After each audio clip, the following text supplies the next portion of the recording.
Welcome back. Syndicate Crown Day 3. James Hobart, John Young, Tyler Watkins right here. Ready to bring it to you. And I hope you guys are ready. We are going to have chaos in Day 3. Those 3 spots, it's really anybody's game.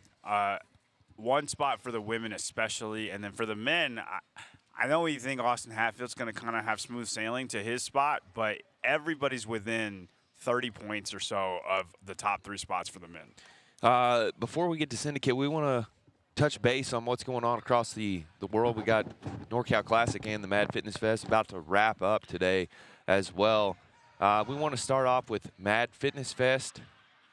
Yeah. Let's go men first. John, one of your favorite athletes, Danielle Akai, is in first place.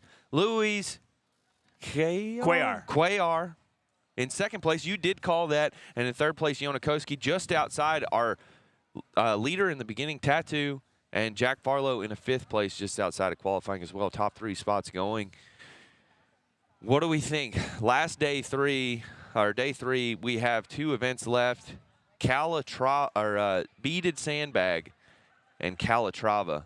Beaded Sandbag being chest to bar, 25 chest to bar, and 50 beaded double unders into a max sandbag cleans in the remaining time at 200/150 for the women. Wow. That's 2 minutes on, 1 minute off for 4 sets of that. That's a dirty workout. Yeah, it's bad. And then Calatrava.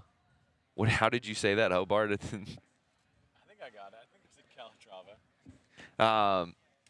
4-time I think it's a castle. 20-meter handstand walk over an obstacle, 15 Cal Echo bike, and 20 ring muscle-ups into a 15 Cal Echo bike and 20 meters of handstand walks over an obstacle. Before we get into all of the action, though, scan that QR code because Gorilla Mind's been sponsoring us all this weekend. They want to continue our support. If you guys continue to support us through them, buy these, use that QR code, use code SPIN, save 20% on Gorilla Mind. Flavor. Huh? Get the root beer flavor. Get the root beer flavor. I don't get a special kickback from that, but that's okay. I just want you to enjoy the bubbly, mind-actuating satisfaction of a root beer flavored Gorilla Mind. We're working on James's audio. If I it don't seems know what's light, going on. it's light on our end, but maybe it's not light on the people's. Turn end. it towards you. Is the flat end? Literally in my mouth. I don't know what's going on with Hobart. We're going to trade. I'm like screaming into the microphone. Yeah, we're going to trade real quick. John, Yes, sir. thoughts on the men so far? Yeah, I mean, I think you said, "Is there anything wrong with Yona Koski?" And I told you, just give it time. Champions are made on Sunday, and he's in a qualifying position as the weekend has went on, and I think he's going to stay there. Yona Koski, he's not a power athlete, so I don't think he's going. But the last event is not a power, even though it's got short biking in it, where you might think, "Oh, we're sprinting that." It's not really a sprint at all. The 20 ring muscle ups in the middle, I think people are going to start to create a distance. It's huge, yeah, on that. And then your efficiency at handstand walking over the obstacle, which Yona Koski is one of the best people at that. So I think he's gonna stay. I don't have a lot of knowledge on Luis Cuellar, but I do know that he was 1 spot out of qualifying French Throwdown, and he's right here in the mix. And it looks to me like he's got a 30-point gap, basically a 26-point gap on Tatsu Irunahaimo, 28-point gap on Jack Farlow. Maybe Jack can make a push. But, I mean, I think the top 3 are going to end up being the top 3 at the end of the weekend. Shout out to Danielle Akai because, people aren't going to talk about him, but he belonged at the games when he was there. And when he was at the Waterpalooza Showcase in SoCal, like he took it to Justin Medeiros multiple times in their little one-on-one. I was thinking of the bar muscle-up clean race that they had and almost broke Justin Medeiros in that. I know it's a 3-minute workout, but still, he belongs in the fittest people in the world field. And sometimes there's people who make the games that they made the games because of the programming in the semifinal. They kind of lucked out. And there are people who no, they are some of the fittest people in the world. And Danielle Akai is one of those guys. Tattoo with 2 event wins and another one with an 8th place finish. What's really hurting him was Carcelero. 33rd place on that. Hobart can Tattoo make it back into the top, or the top 3 guys just settled in, and that's who we're going to see? Man, I think it's hard to get past a veteran like Jonakoski. The Battle of the Finns there over in Spain. I don't know. I'd like to see it happen only because I like seeing the new faces at the games, personally. You know, I know we have our fan favorite. Every athlete is somebody's favorite athlete. I know we have our fan favorites. I think he has his work cut out for him, like you guys said. Lewis coming out of the French Throwdown, 2nd place. Noel Kai, Jonakoski. It's hard to beat veterans with that kind of experience. So, tough day 3 over at Mad Fitness Festival. Tattoo is very new to CrossFit. I think he's only done the Open for like 3 years. So the fact that he's even up there screams to what we might see in the future. Yeah, absolutely. I do want to say Yona is always – I've always had a soft spot for Yona. I really enjoy that he qualifies for the games as often as he does. He's amazing. He's been around forever, and he's still young. And it's like, I just want to see how long he can ride this ship.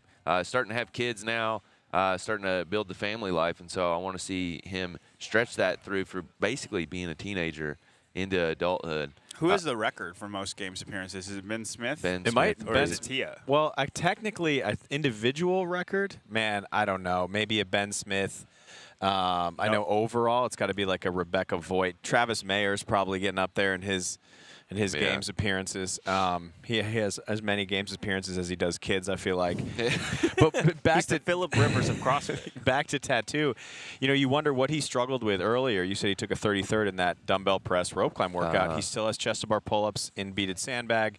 And then Calatrava, he still has all those muscle ups. So is it that upper body pulling that where he is weak? And if that is the case, he really has his work cut out for him on the final day. Or did he just stumble on those the weird press standard yesterday? Yep. Looking at the women, we have your top 3: Gabby McGawa, the return, Lucy McGonigal in 2nd, Eileen Veers, and Ella Wilkinson, who was leading the first day. She's in 4th place. Claudia Gluck in 5th place. And Claudia Gluck, I think, is the name to look out for. You got to work out with ring muscle-ups in the middle of it. Claudia Gluck is a monster when it comes to gymnastics. She's won multiple games workouts where there were some dense gymnastics in the middle. And the French Throwdown, I think she had 3 event wins, but she had 1 event that kind of ended up holding her out. It's nice to see Gabby McGowan back. It's a pretty commanding lead to 4th place between her and Ella Wilkinson. I'm excited to see Gabby because Gabby's had 2 hard years. Yes. And you know, she was the one that I think we all thought was going to take it to Laura. We didn't know what was going to happen with Tia at the time. Tia was out with Willow for the first time.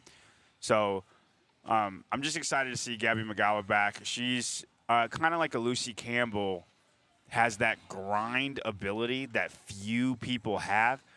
She won the Capitol. I don't know if many people remember who won the Capitol for the women. I bet not a lot of people could tell you. But Gabby McGowan won the Capitol. Haley Adams and Tia Toomey were the first people there.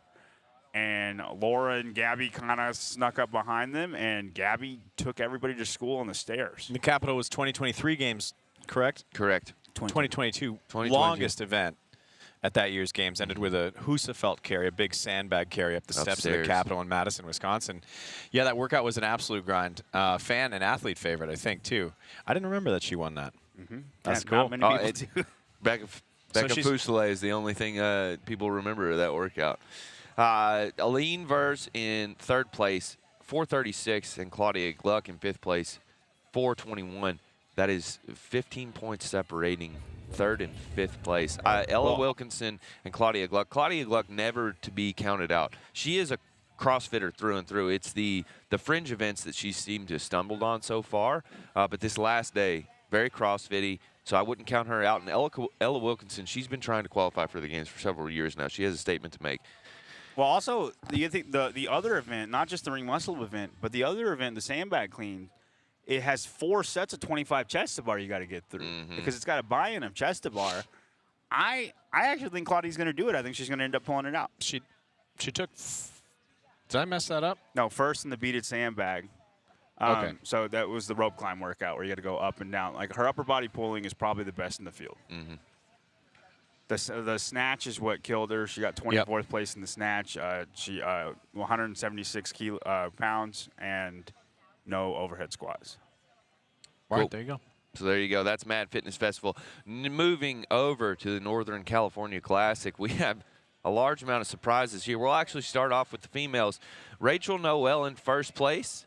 I think everybody would have called that. Everybody knew Rachel Noel was going to take Alex Kazan to school. So. Everybody, yeah, being over Alex Kazan in going into day 3 was not on my bingo card. Alex Kazan in second place, and then Lily Burkhead just outside of a qualifying spot. But that's really it, guy. Like it's a commanding lead. There's 50 points to Alex and 60 points to Rachel Noel. They would have to take, one of them would have to take a almost last place finish for Lily Burkhead and Carissa Stapp, or even Emily Rolfe for that gap to clear. Shout out! The thing that I always think about whenever it's like, okay, I basically need the leaderboard to invert for me to qualify was Nick Forey talking about going into the last event of the 2014 regionals in Central East, and he was like, I think I'm going to just grease the bars. And I think that was the 64 pull-ups and 7 overhead squats. It's like, if I grease them, I have a chance here. But you guys said earlier that we talked about Rachel, having a hard time getting upside down. The final event, or second to last. Second to last event, lopsided. We have lateral burpees, dumbbell, overhead walking lunge, and then toe tag at the end. Backward has the deadlift and the backward handstand walk. Does that backward handstand walk, despite the heavy deadlift, provide her a little extra trouble? Does that where Alex can leave that top spot? It's not pressing. So handstand walking is completely different than handstand push-ups. You can find somebody who's amazing at handstand walking that might have trouble with handstand push-ups, and then vice versa. Somebody who's really good at handstand push-ups who's really bad at handstand walking.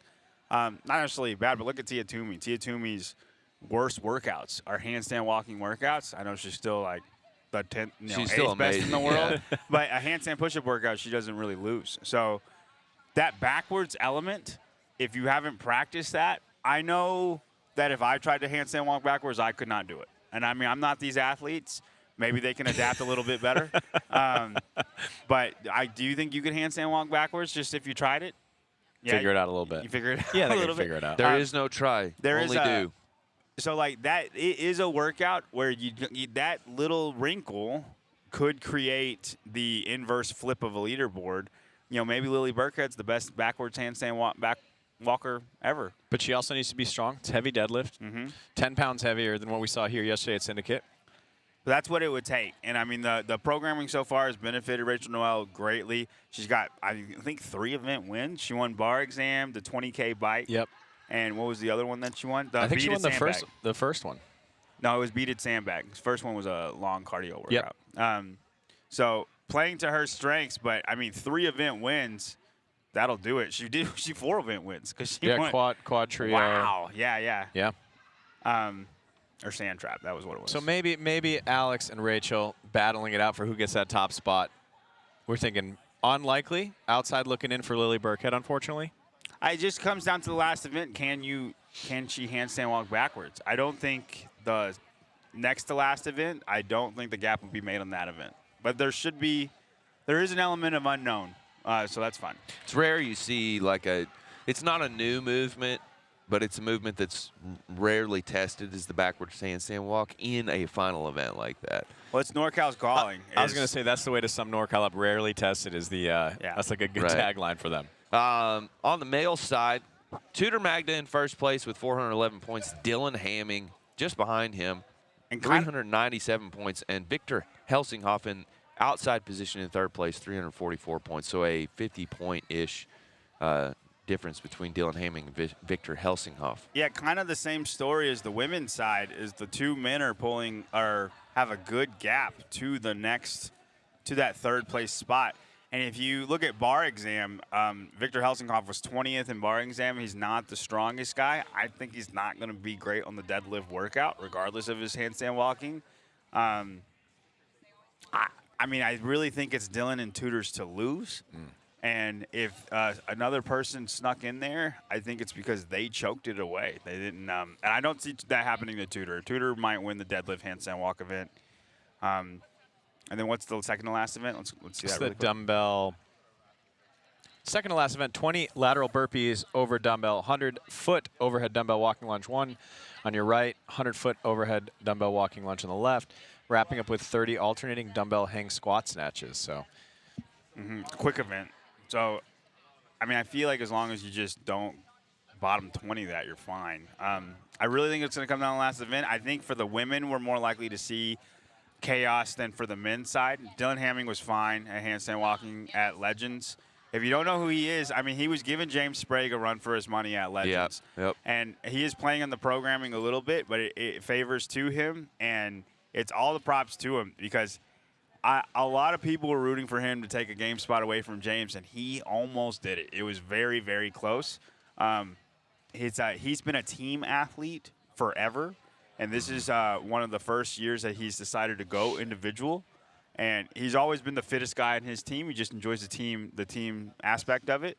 Mad respect for that. Yeah, and I know a lot of people don't know who he is. He's got home runs. Yep. Like, he can clean 400 pounds, and he runs.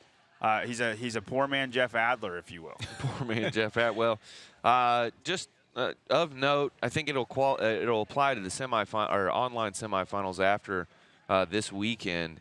Patrick Vellner's currently sitting in 11th place. I just wanted to sort of note that he does have one last chance to qualify, but I mean, in this field, I think we would all have expected him to be much higher than that. seeing a lot of fresh athletes up in the top spots. I mean, you have a lot of previous games competitors, Nick Matthew, Spencer Panchik, Patrick Vellner, like you said, on the outside looking in here, probably starting to look toward the online qualifiers. We're seeing something similar across some of the other semifinals. So, like I said, every athlete is somebody's favorite athlete, but exciting if you're a fan of one of these athletes who hasn't been there before. Moving over, finally, to the Syndicate Crown. The main show here, we're going to start off with the teams today. We've been kind of brushing past them in the pre-shows here, but we have, loading. CrossFit Mayhem, first place with 382 points. CrossFit Whip in second with 374.5 points. I need to understand why that happened. And then On the men and the women. yeah, because they had the 50-50. And then Solidarity Base Camp with the last qualifying spot to the games, 347.5 points. And then another main team that everybody's been looking at in the fourth place position, CrossFit 1124, outside of that qualifying spot at 332 points, about 15 points out of qualifying. Thoughts, John?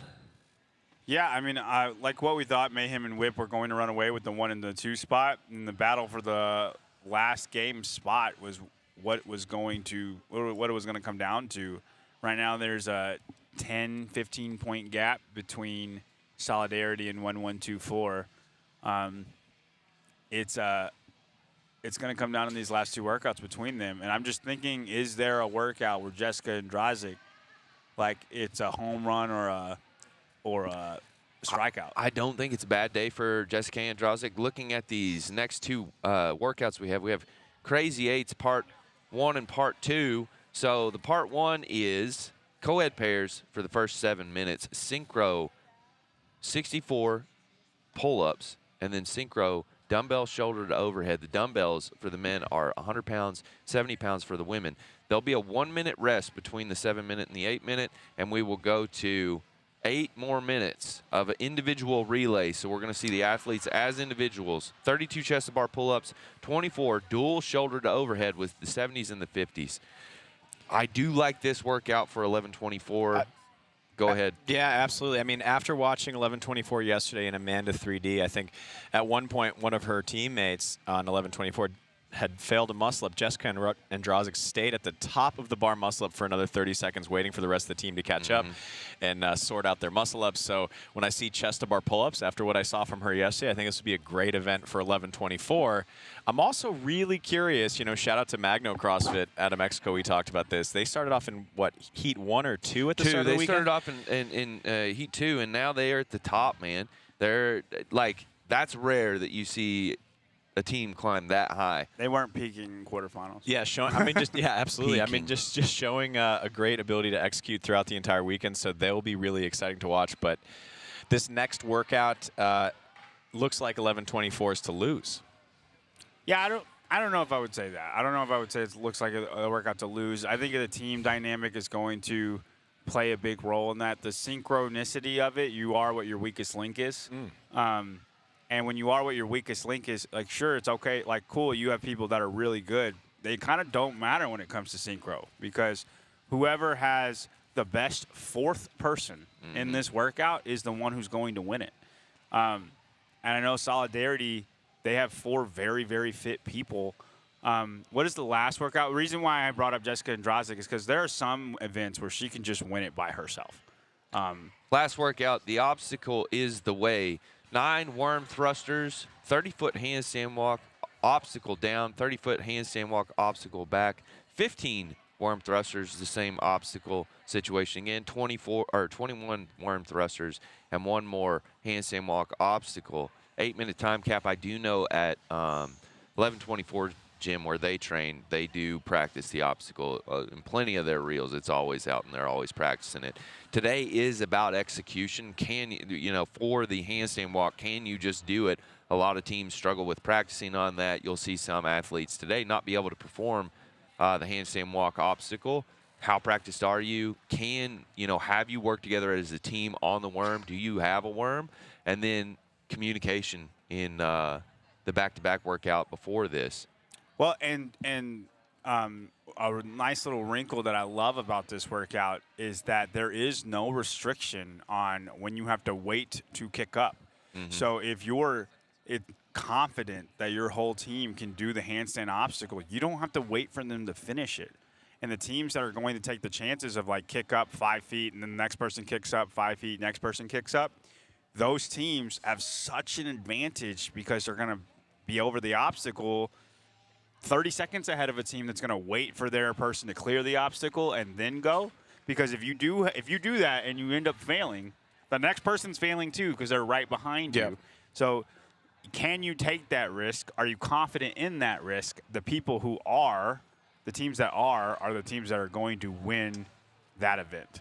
Yeah, and it's exactly. It's obvious that fight is for that 3rd place spot. So you're going to see Camp Rhino, Magno, 11:24 taking a lot of risks, maybe even do more CrossFit to try and push up into that spot over Solidarity. I say do it. I'm a big fan of taking risks in the final day. And your weakest handstand walker, I think, for that event, I would have go first and then last, so they get the biggest break. And then your best handstand walker, it's basically a back-to-back obstacle race, and you basically sort like a reverse pyramid style. If they're not doing that, I think they should do that. There you go. 11:24 advice from John Young, in case you're curious about how to organize your people. I do want to take a minute to shout out to the fans here. Trish the Dish, one of our biggest fans here, $4.99. Crushing it, gentlemen. Best coverage in the space. What time is Hobart's mom picking him up from the slumber party? Promptly at 9 p.m. 9 p.m. She'll be here. Trish, I thought you were picking me up. Be Limitless Vicky. Another She's on the Hooked app. Yeah. Another $4.99. Thank you, guys. Great work this weekend. We appreciate all your donations. This is brought to you by us. We are more supported by you than any sponsor we do have, but the best sponsor there is out there, Gorilla Mine. Please go. Scan that QR code, 20%. Use code SPIN, and that'll save you. Moving on to the women first, John. That's what Do you want to go man first? I don't know. It's good here. We'll start with the women. Okay. Hobart. Go ahead. Well, let me call out the leaderboard. Lydia Fish in first place, 388. Haley Adams with 367 points. Zoe Warren with 331, one of our surprise athletes. Maddie Fouts looking happy in the hotel last night when she was talking to us. Hanging out with her family downstairs. Cool, calm, and collected on that, fourth place. Very sneaky. She's like sneakily in the running to get a game spot right Just outside of qualifying with 313 points. Janie Chevry right behind her with 311 points in 5th place. Hobart. I mean, I got to give shout-outs to Zoe Warren and Maddie Fouts. I'm from Colorado, and Zoe Warren coming out of Littleton, Colorado, SUT CrossFit. Maddie Fouts, CrossFit Junction, Grand Junction, Colorado. And then from what you guys told me in Maddie's performance at Crash, maybe no surprise at her positioning here? No. Yeah, she came on the scene at NorCal last year, and she won 2 events, the ring muscle up event and I think a running event, like a long distance running event. She is a person who has home run ability. She just has to shore up a couple of holes in her game. She's on the weaker side, but she's strong enough, a little bit like Haley Adams, that if she all around fills in the holes that she has, I think she'll be a perennial games athlete in the future, because she's 2 years into competing and already in the running for a game spot. She's only going to get better. I don't want to jump the shark here. Everyone's talked Don't ever jump the shark. so much all weekend about trip advisory and the new implement, the wheelbarrow. Not a lot of people talking about those 7 overhead squats in the final event today here at Syndicate. 175 pounds for ladies, 255 pounds for guys. What do we think looking at this top 5 with that 175-pound overhead squat looming for these ladies? Well, if you're Maddie Fouts and you have, if it stays this way, say trip advisory, everybody just stays in place, and there's a 20-point, 15-point to 3rd place for her. The decision's made for you. You just got to go for it and hope you can. Because if you're a conservative and all Zoe has to do is just finish within 2 spots of you, she could also be conservative. The only way for you to get that game spot is to risk it to get the biscuit, and that's it, and then hope that you can hold on. And then if you fail, I think it's totally okay. There's no pressure. You're trying to get a game spot. You have to be risky, and if you succeed, it's the ultimate triumph. And we've talked about this all weekend, surprising placement for Danielle Brandon right now, down in 8th place. Probably not performing to her expectation, but we look at these 2 events in comparison to what we know of Danielle in the past, probably the best in the business on her hands. Strong, great positioning overhead, likely to steal a lot of points away from some of these athletes. Does she cause problems for Maddie Fouts, Zoe Warren? Does Danielle have a chance to pump back up into that 3rd place spot? Yeah, I think Danielle Brandon will be like 25 points out of that 3rd place spot, so it won't going into the next event. So I don't know if she'll win this event. She probably should win this event, but she should have been better the whole entire weekend. So you can't call her to win this event, even though she should. She's probably the best handstand walker in the field, but she has a 55-point distance to Zoe Warren. That's a lot between 2 events. Yes, I think Danielle Brandon will make noise, but she would have to win the event, and chaos would have to ensue for her to get that spot. But she will be in the running to create chaos. I think before we turn to the men, I think Saxon summed it up perfectly yesterday. He said, "I'm happy with my performance, but I don't think anybody right now in the top 5 is comfortable." And I think that's something we can say for both the women and the men. We'll come back to that here in a second. I wish we had the ability of HQ kind of pull up a cool graphic of when Chris Spieler versus big boy from Tommy Hackenbrook. Tommy Hackenbrook. This is a riff on that workout from old regionals 2014 final. It was, and Chris did really well in that workout. I think qualified for the games that year. Yeah, and he didn't make it in 2013, so it was like a really good redemption year for him. He was the only one who did the 64 pull-ups. 64 pull-ups, 8 overhead squats at 205. And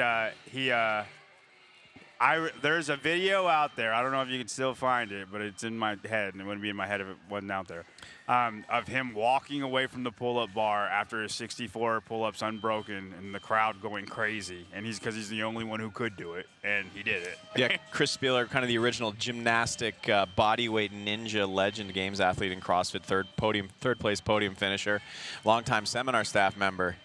That was back when they didn't wear grips, too. Oh, yeah, you don't need grips. And doing the Icon podcast. Yeah. Speaking of the men. That's a throwback.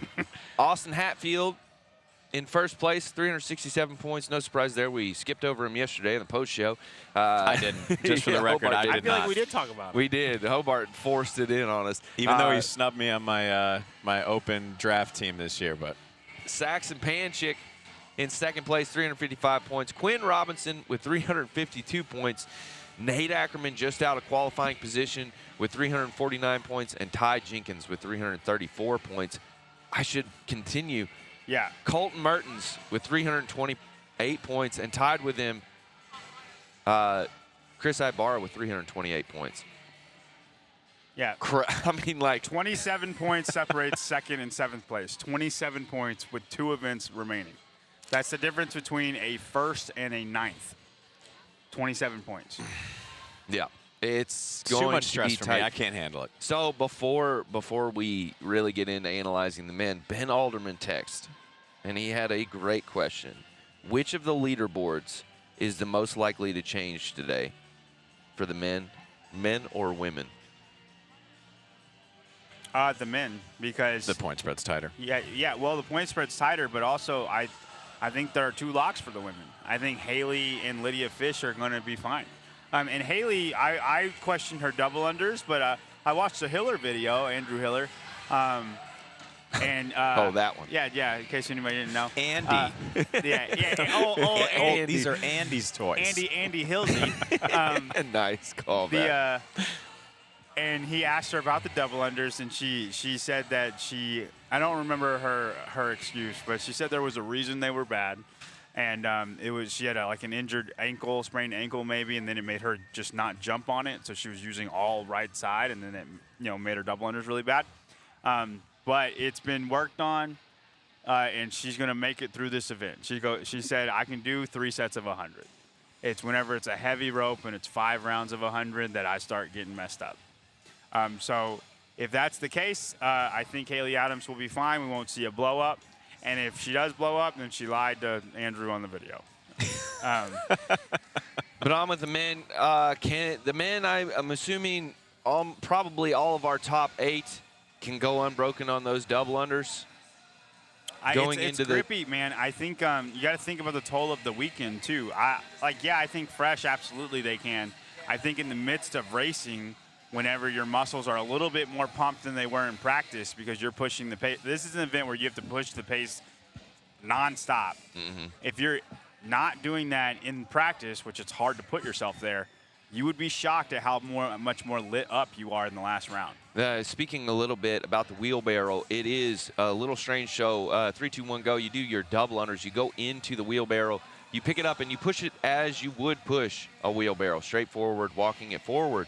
But then on the return journey, you are going to have to turn around and drag it. And the most effective way watching the athletes practice with this is to turn your hands out like this. And John, I don't have I don't have large hands. It was really difficult to hold on to that. They have to do that trip. Really? I didn't think it was that bad at all. I think it is. It felt like it was going to slip from my hands the entire time. Well, I have smaller hands, and I think we're just using different muscles. I need to show you how to pull a wheelbarrow. But I think the wheelbarrow is not going to influence a ton of people, but it is going to play a big interference. I think everybody will be able to do it. It's not going to stop anybody. But it's going to make, like when you turn your arms and you're pulling it, your triceps are locked in place. So you're going to fry them, lock them, and then fry them again, and then do it 3 straight rounds. It's what the wheelbarrow is there for is to play interference to the rest of your muscles and then see who can hold on. Hobart, what do you think about this workout when you're analyzing it, how they approach it? What are the athletes going to try? Well, everyone has talked about hitting those double unders unbroken. Mm-hmm. We know I won't say that's a gimme. We know that's something that has to happen. I don't think the workout is won on the wheelbarrow, but I do feel like some of the bigger, stronger athletes who can push it a little bit quicker, maybe have a little bit more muscle mass that doesn't get tired out for the double unders and the handstand walk, are going to have a big edge on this one. Cool. Athletes most likely to move in. So Quinn, like you said, Quinn Robinson's a bigger athlete. Looks competent in handstand walking, double unders. Saxon Panchik, we know he's tried, true, tested. He will be fine on these events, barring any sort of penalty for dropping it early, getting a 3-second, penalty on that. Yep. Colten Mertens. Just said the word. Yeah, sorry. Colten Mertens, though, we are hearing, I haven't followed up on this, but we did hear a report that his arm was hurt from a fall yesterday, John assumes. Yeah, no, and I did talk to him briefly, and I mean, he said, yeah, like it's effed up. He goes, I don't know what it is, but like I could barely open my hand. So barely opening your hand is a problem when you have 2 events that are coming up that are going to be very grip limiting or grip centric. And not only that, I just think we've seen Quinn Robinson's strengths or weaknesses. He's executed to his plan, and sometimes above that. He talked about yesterday in his interview after the bicarb workout, the deadlift lunge workout, that he tested at 6 minutes. He finished at sub 5. You know, we talked about Nate being damage control, and he did well on that workout. He's still in the top 3. So I think he's just executed so well. That's something that's dangerous looking into the final day. He's had success all week in going to his plan. Why stop now? I think we'll continue to see that. But if there's anybody that does know how to pull and push a wheelbarrow, it's the Iron Hog. It is. Hurt, you know, That's true. arm is beat up or not, he'll still be somebody to watch here. I would be remiss to not call out our 7th place athlete right now, Chris Ibarra. He's been known to lock in when he needs to, and these workouts I think are really good for him. Yeah, you know, I think Chris needed to be a little bit higher to end up making that move to 3rd. I'm skeptical of if he could pull it out. I mean, he's within range to pull it out, but to do that, you have to do something crazy in the last 2 events, and that's not his MO. His MO is very Matty Fouts-like right now. Like, it's to just never make a mistake, always go to your game plan. You know, Quinn's had 2 event wins, right? Like, that's quinning is what we call it. Quinning. Whenever that happens. I've heard them say that. Like Chris Ibarra, it doesn't matter what the field is. Like, he could be in a games field and he's still going to be that 7 to 12. That's where he's going to be, no matter what the field is and the event is. Chris is one of those guys that it's really hard to make it to the games. We talked about this with Ty. But once they're at the games, they tend to do better than somebody like a Quinn Robinson who has home run ability, but doesn't have. It's not as well balanced, I'll say. Speaking of Ty Jenkins, Ty and Nate Ackermann, we've not covered them too much yet. Both looking to make it back to the games, or, well, Nate make it to the games and Ty make it back. Ty walks around like a seasoned athlete, even though he's, what, 20 years old? 19, 20 years old? He's a young cat, but he walks around. He seems much more educated than most athletes I know. He walks around, or he trains with guys like Dallin, who is a professor of the sport, so to speak. I don't want to count them out either. What is the limiting force for them, you think? No, I don't think you can count on anybody in the top 7. Yeah. I literally think anything can happen.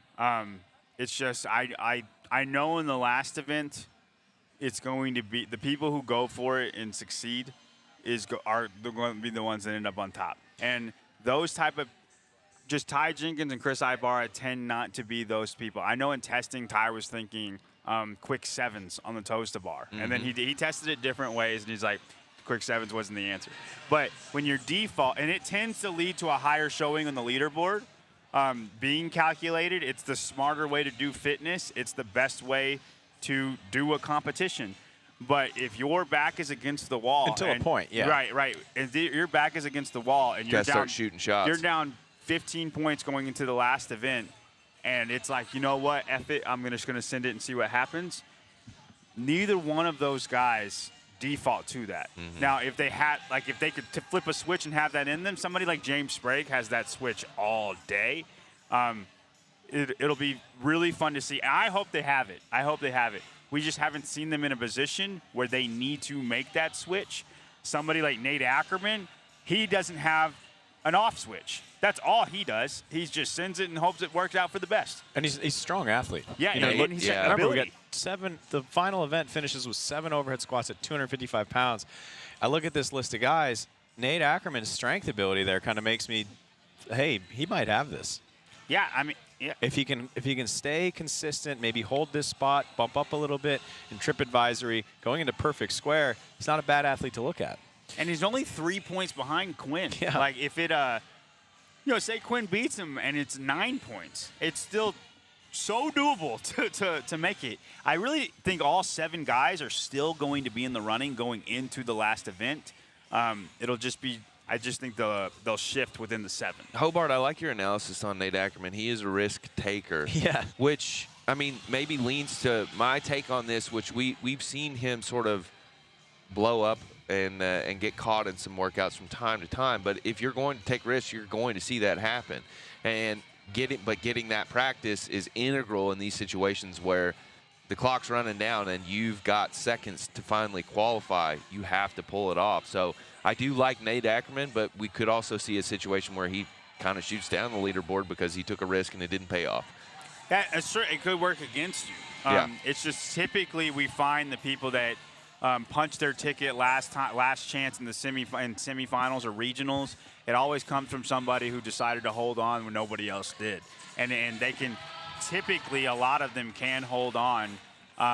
Or we've had a lot of situations where they can't hold on. We've also had situations where it didn't work out, like you just said. Saxon Panchik's also somebody who I think has that send-it ability. He's not afraid to send it at all. And he's been showing he can win events Yes, all weekend. All weekend. But like you said, Tyler, they end up failing, and it could be against you, or it could succeed. Okay, that's us for on the pre-show. Everybody's getting ready to start the team events. Thank you. Remember to buy Gorilla Mind, and we'll be right back for the team events. Thank you for being with us this weekend. See you soon.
late night. Grounded in the work, brewed in the dark. Every road leads to home. Start yours on Paper Street.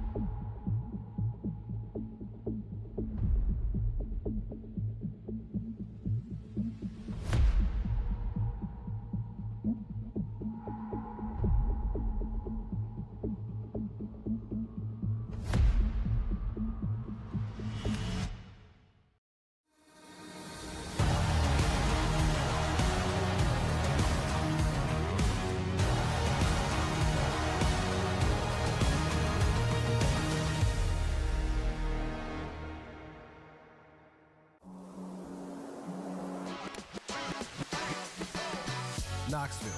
We're the kind of place where people gather and celebrate. Where ideas come to life and champions are made. The home of the Vols and so much more. We're a destination for game changers and change makers. Maybe it's just that pioneer spirit, but here, everyone has an open invitation to do things a little different. Create their own beat, write their own story. This is where y'all means all. People still smile and wave, and please and thank you roll off the tongue like butter off a biscuit. But don't let that easygoing vibe fool you. You can find adventure around every corner. And with miles and miles of trails, only minutes from downtown, there are a lot of corners. We're your base camp for greatness, from the head of the Tennessee River to the foothills of the Smokies. So bring your boats and your boards, climb a mountain, then sit down and enjoy the show. We invite you to pull up a chair and become better acquainted with the marble scene, the scruffy scene, the maker scene. Come see why we're so proud to welcome you to our scene.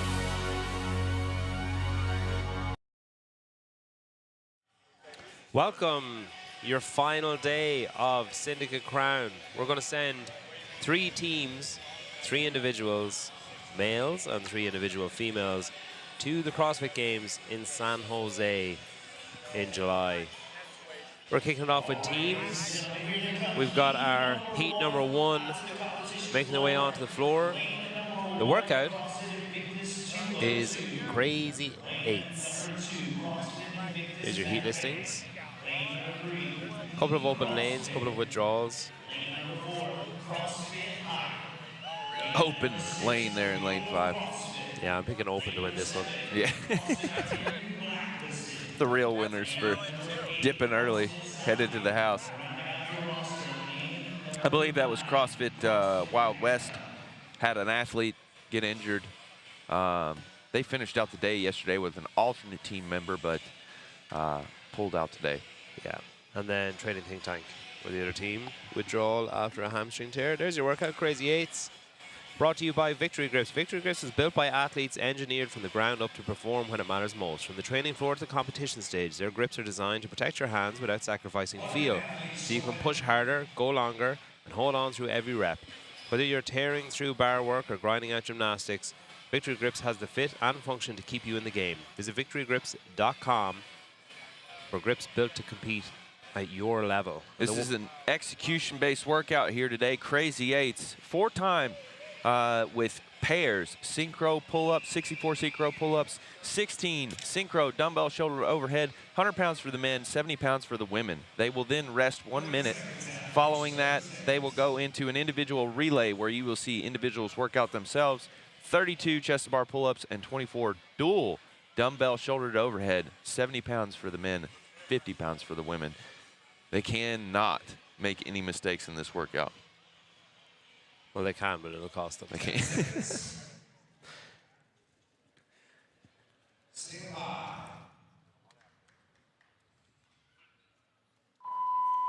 All right, we're off. Our as you guys love it, penultimate workout for these teams. So we're starting off with 64 pull-ups in a pair. Once they finish those 64 pull-ups, they'll move on to 16 synchro dumbbell shoulder to overhead. Great Wolf CrossFit already getting a few no reps as their team starts to unsynchronize. They come down for a quick break to reset and reorganize. CrossFit Hype, your early leaders in lane number 4. They're in the green shorts, white tank there, lane number 4. A little rivalry going on, CrossFit Hype and then CrossFit Hype the Energy. Looks like Hype is in the bottom heat. Hype the Energy was supposed to be the B team, but they're in the higher heat right now. So 64 is the number you're looking for on your screen. On the competition corner rep counter across the top of your screen. Once they hit 64, they'll move on to 16 synchro dumbbell shoulder to overhead. 100 pounds for the guys and 70 pounds for the women. Looks like we're doing maybe sets of 10 to 12 here for most of the teams. Going up to that 64. Smart pacing in the beginning.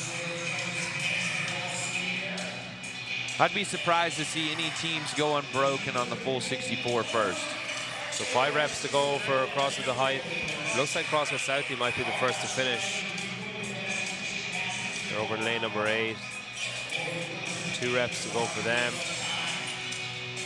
Yeah, CrossFit Hype and Southie swap.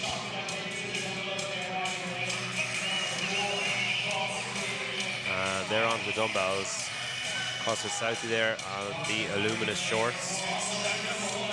DJ's cranked the volume this morning, I believe. Yeah, blow the roof off. So 100 pounds for the guys, 70 pounds for the girls, 16 synchro shoulder to overhead, so obviously synchronized at the top of the rep. CrossFit Hype there on the left of your screen. Only did about 4 reps to open.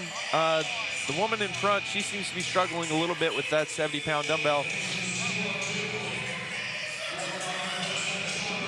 You got Great Wolf CrossFit and CrossFit Southie and Invictus Black. There's Invictus Black, all working through these 16 reps of shoulder to overhead. Once they get through those, they'll release the second pair. And that front pair will have, well, 1 minute rest plus whatever rest they get while the other pair are working. CrossFit Invictus Back Bay joining in on the shoulder to overhead now, as are CrossFit Identity Blacklisted. You're seeing most of the teams right now switch about every 4, trying to keep from failure. You've already seen a few failures, but CrossFit Magna sends their first group, as well as CrossFit Hype sending their first group across, and their second pair will now start the workout. CrossFit Southie crossover releasing their second pair too. And here come Great Wolf CrossFit. What I would expect to see in the later heats is teams going all 16 unbroken, single-sided, sending their next team in, or pair in.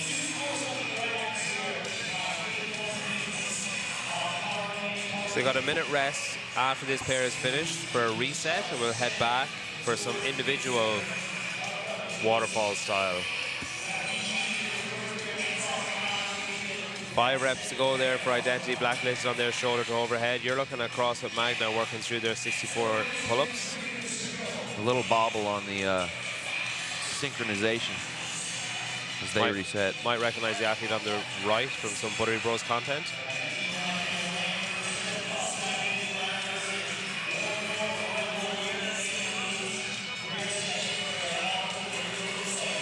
Some no reps there for Great Wolf CrossFit center lane.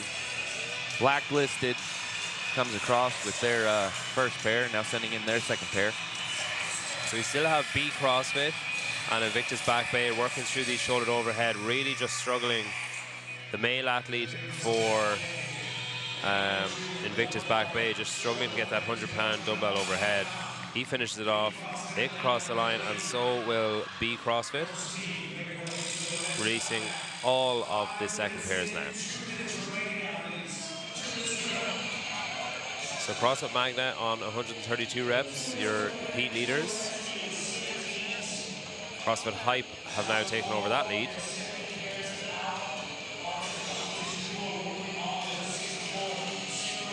Couple of no reps there for B CrossFit in lane 3, just finding their feet with the synchronization.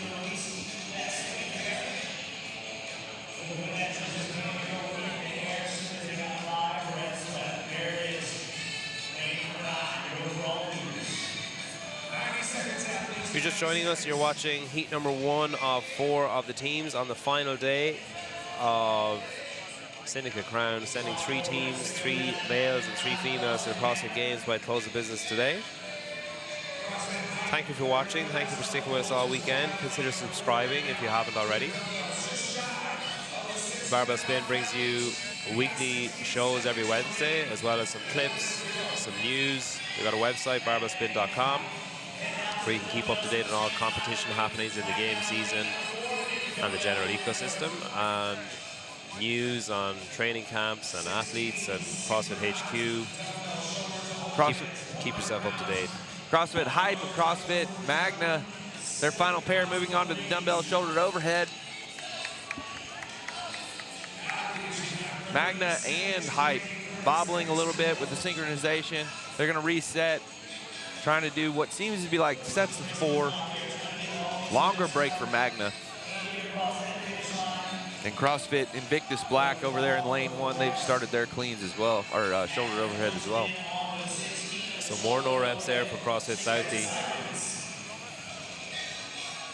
5 to go for them on the pull-ups. There's time. So no teams finishing both pairs on the first part of this workout. Athletes are going to go back now, prep for the individual portion of this workout, the relay. So 1 minute rest. Then we're going to go male, female through 32 chest to bar pull-ups and 24 dual dumbbell shoulder to overhead. 70 pounds for the guys this time and 50 pounds for the girls. So there's 50 points for each part here. So, well, no teams finished. So, CrossFit Southie, were they the first team to cross the first pair? Yes. So they're, if it was just this heat, they'd be getting 50 points. Yep. Fortunately for them, it is most certainly not. 3, 2, 1, go. Here we go for the second portion, another 50 points on the table. We've got 32 chest bar pull-ups. You can just rattle through this, break it up however way they want, because there's no synchronization required on this. So 32 chest bar pull-ups, then we're on to 24 dual dumbbell shoulder to overhead. 70 pounds for the guys. They'll be in the middle of your floor, working their way through those, and they'll cross the finish line. Once they cross onto the finish mat, they'll release the first female athlete to do the same. The teams are going to sort of strategize, putting their best athletes first. Like you can see in Great Wolf CrossFit in lane 6, going unbroken on his chest to bar, moving forward first. As you move back through the individuals on the team, though, they will get increasingly a little worse at what they're able to do, hoping to get as many people across in a fastest time as possible. So 16 minutes is the time cap on this. So about 2 minutes per athlete here if you want to get it done. So CrossFit Magna with a hand in the air here for Great Wolf CrossFit. All of our teams now on the shoulders overhead. 1 final rep to go for Great Wolf CrossFit in lane number 6, and they're going to be the first to release their first female athlete.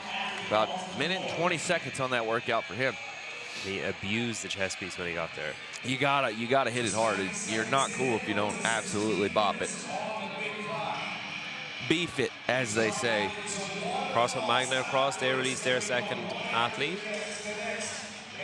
Rest of our teams working their way through the shoulders overhead as Great Wolf CrossFit and CrossFit Magna have their first female athlete on the ring. 4 reps to go on the shoulders overhead for B CrossFit.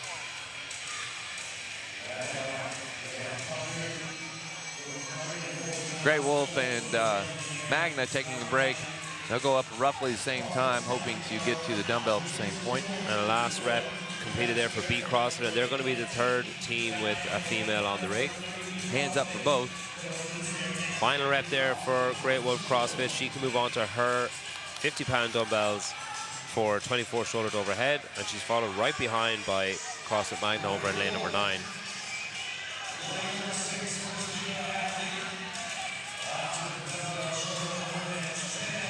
Both athletes move at almost the exact same time here. And Great Wolf and B CrossFit really sent their first athletes through fast.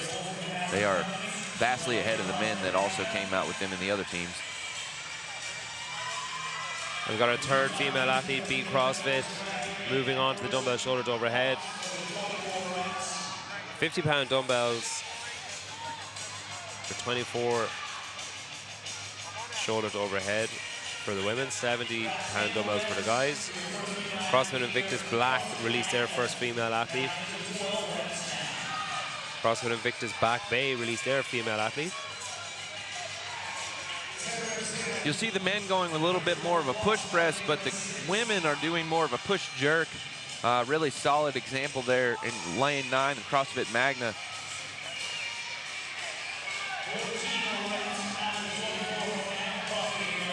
So no hand in the air for our females yet. 24 reps required.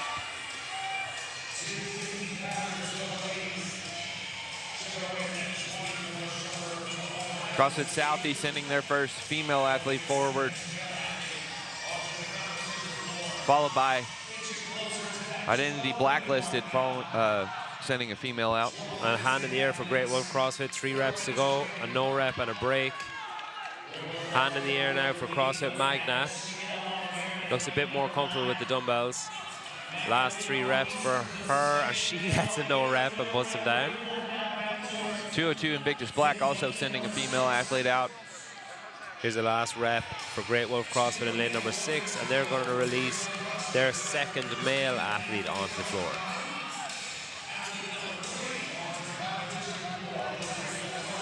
And a last rep for CrossFit Magna, and they're going to release their, to move the dumbbells forward first, touch the chest piece, and the second male athlete will be released.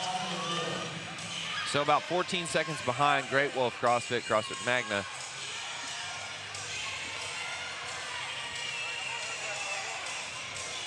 Magna's male absolutely mowing through these chest bar. He looks like he's going to go unbroken, but there was a break on Great Wolf CrossFit. The rest of the team's working through their first female. A lot of teams struggling to remember to advance the dumbbells before they tag in their next athlete.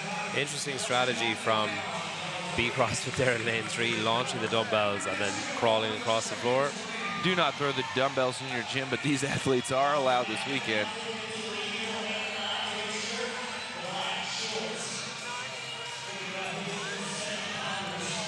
Southie, first female finishes sending their male forward, but it's the male from Great Wolf CrossFit is moving forward, trying to catch up to CrossFit Magna. CrossFit Magna looks really comfortable with those dumbbells.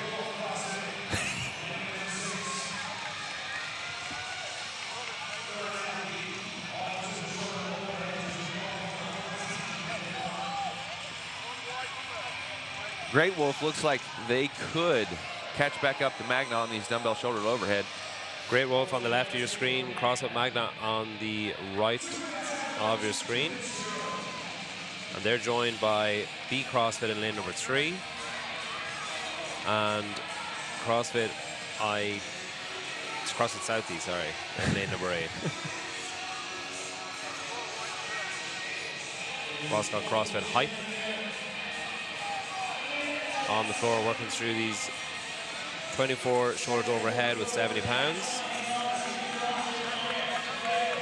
A lot of long team names. I wish they would just go with something easy like Voldemort or Blue.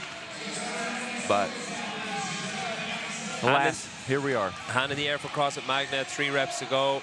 Hand in the air for Southie and a no rep.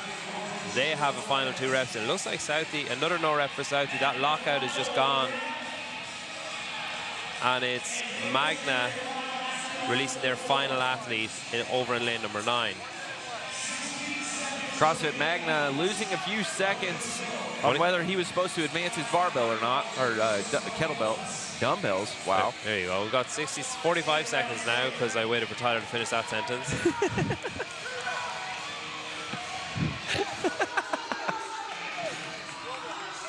We're going to get another guy across the line here. Southie still with 2 reps remaining. Just the lockout is just failing on the dumbbells. 70 pounds, 24 shoulder to overhead, and he gets it done.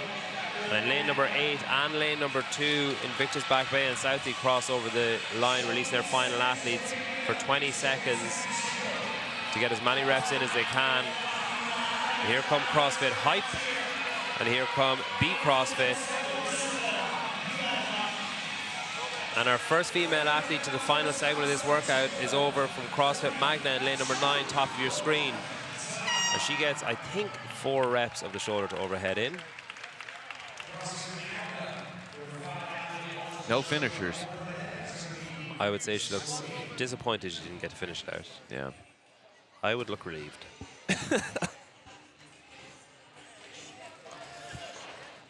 That's it for heat number 1 of your teams. They'll reset the floor, clean everything off a little bit, and heat 2 will head out. I like this test a lot. Riff on the old individual regional event from 2014 with the overhead squats. The individuals are doing an overhead squat version, but these athletes are doing shoulder to overhead. Heavy weight. 100 pounds for 16, not light, and then dual 70s. I honestly think the 100 pounds is a little bit harder single, even though it is single-sided. You feel imbalanced the entire time.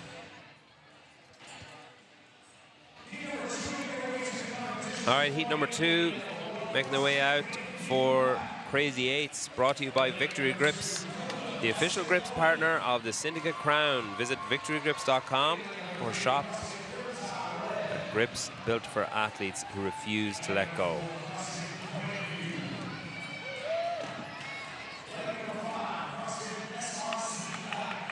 Reminder of the workout. It is, there's your lane assignments there. Grandview Black, CrossFit Norman, Krypton, Grandview, SRC Black, Trivium Gold, CrossFit Iron View, Coda CrossFit Iron View, Heart and Hustle, CrossFit Mad Apple, and CrossFit Hype the Energy. So full heat of 10 lanes for this one. An aggressive time cap. Yeah, I assumed more teams were going to be able to finish both portions. Yeah, I mean, as we get further into the workout and closer to the tip of the spear, I think we'll see that the time cap is pretty accurate.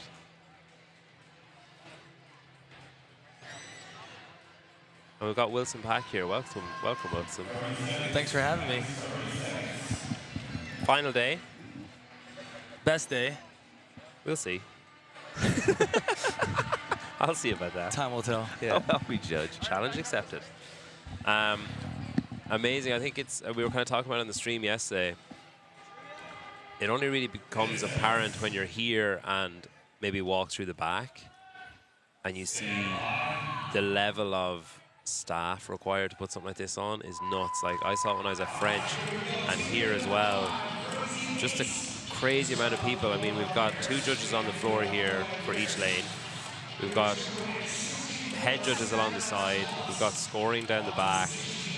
There's probably double the amount of staff in or around the floor compared to the teams of 4 athletes. Are these all people who've been here like year on year? Yeah, for sure. I mean, we have 200 people that are inside the building. Today marks a majority of about 30 people being here for the entire week. We came in, it was just a concrete floor, and you can see that there's a ton of things inside this venue now. It's funny, my wife actually said the venue looks kind of grungy when all this stuff isn't here, and we just really want to pretty it up, make it professional. A lot of the individuals here obviously are homegrown from 12 Labors CrossFit, the former affiliate that I was a part of. But really, when we stepped foot here in 2021 after COVID, when Jason Hopper won at Thompson Bowen Arena, which is a venue just 10 minutes up the road. Those same volunteers have returned. So this is probably our 6th event in 5 years in the same city. And that consistency is what brings people back. And we're hopeful to be able to do it again. The grunginess. I do think this venue in particular is the most perfect venue for a sport like this, given that most CrossFit gyms are a bit grungy themselves, but the stadium seating, the Coliseum style seating we have, it creates enough gravity, and I think it's a good blend of the both. There's not a bad seat in the house. No, it's all perfect, yeah. So our first team over onto the dumbbells, CrossFit Krypton Red. They're joined by CrossFit Grandview right next door in lane number 4. Krypton Red move first.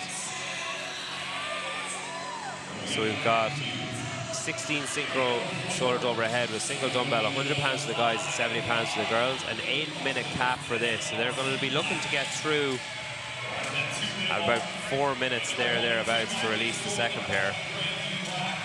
Try and get in under that cap. There's a built-in 1 minute rest after that.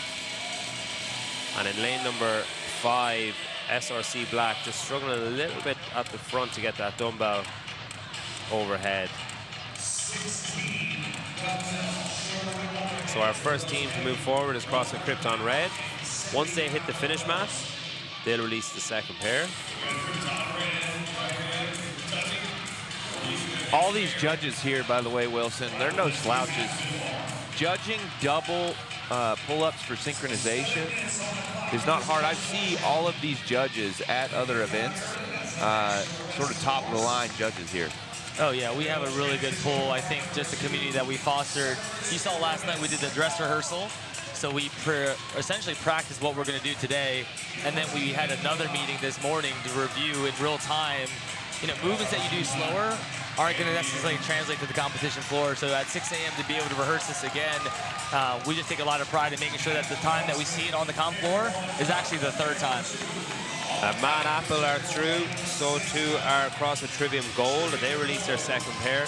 Here come Heart and Hustle CrossFit and CrossFit SRC Black, as well as Coda CrossFit Norman and Coda CrossFit Iron View, another potential in-house rivalry.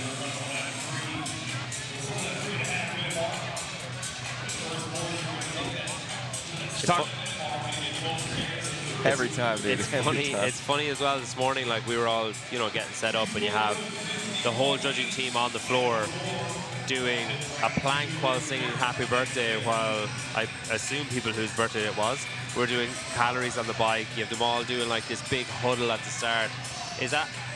Do you think that started, that kind of camaraderie and family vibe started because they came from 12 Labours at the core group at the start? Is that how that's maintained through the years?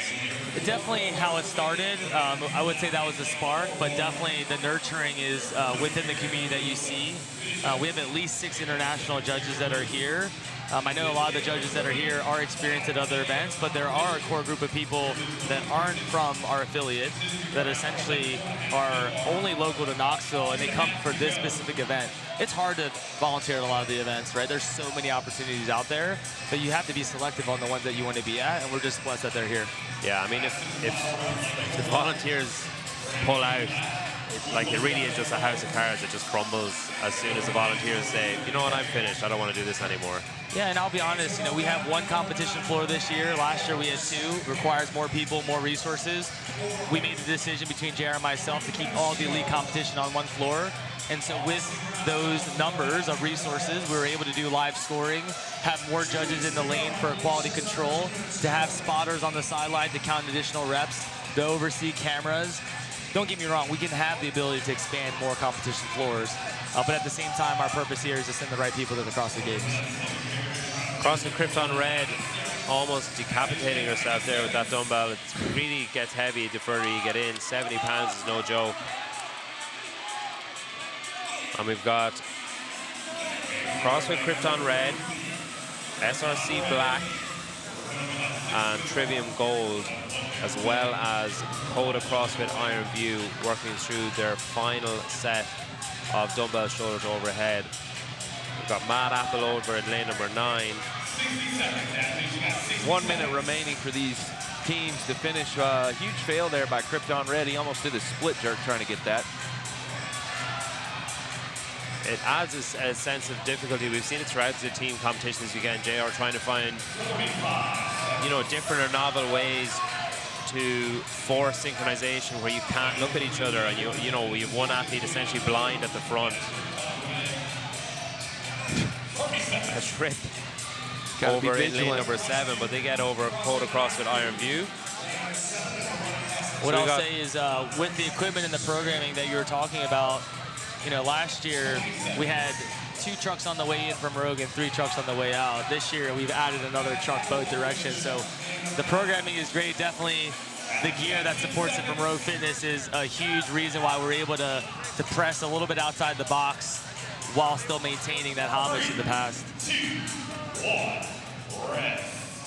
The teams are done with the first half of this workout. Now going to go back and get ready for the individual portion of this workout. They're going to set a male forward, female, and alternate those through into the end. Peter, can you talk about all the athletes that are hitting that chest piece?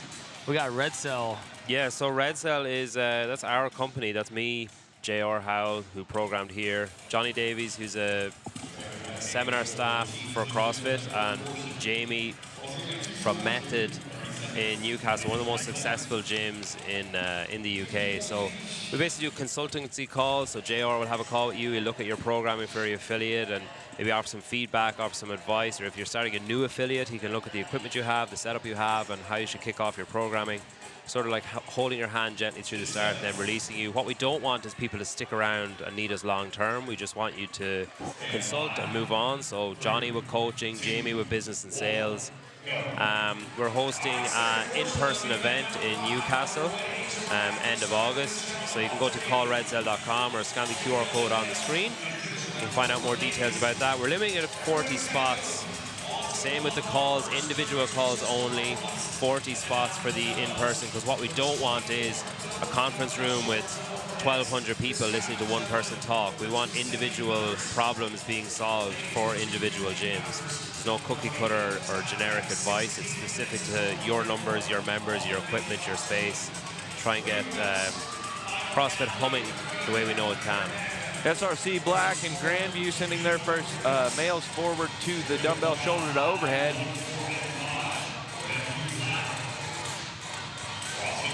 So this section is individually done. The first male athlete goes, they've completed their 32 chest to bar, and then they will have 24 dual dumbbell shoulder to overhead at 70 pounds. Once that is completed, they'll run to the finish line, hit the Red Cell branded chest piece, and release the first female athlete. We had the first we got in the last heat was CrossFit Magna, who had their final female athlete on the shoulder to overhead.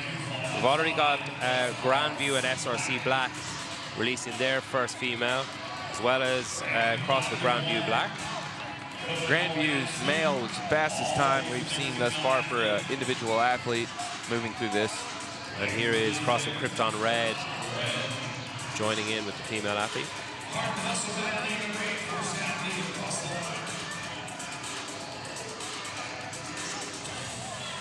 Big key to remember to move those dumbbells forward before you drop them.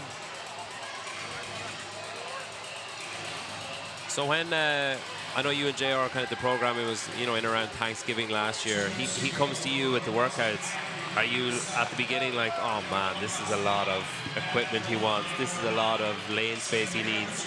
I would say that JR is already thinking about next year. You have to be with all the moving pieces. I probably spend about a month and a half to 2 months pressing, ironing, pushing back on the why, which then affects a little bit of the layout. We reorder events. We understand what gear needs to support it.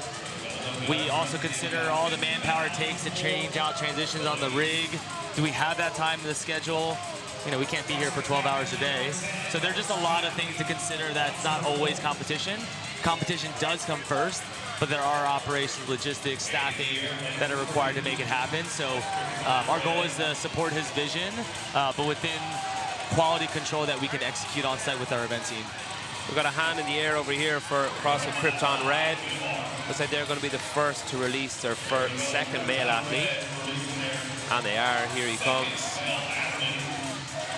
So what's really unique with this movement is that during the individual relay is that we're requiring the athletes to keep their hands on the handle of the dumbbell until the dumbbell hits the ground before they can run to the finish.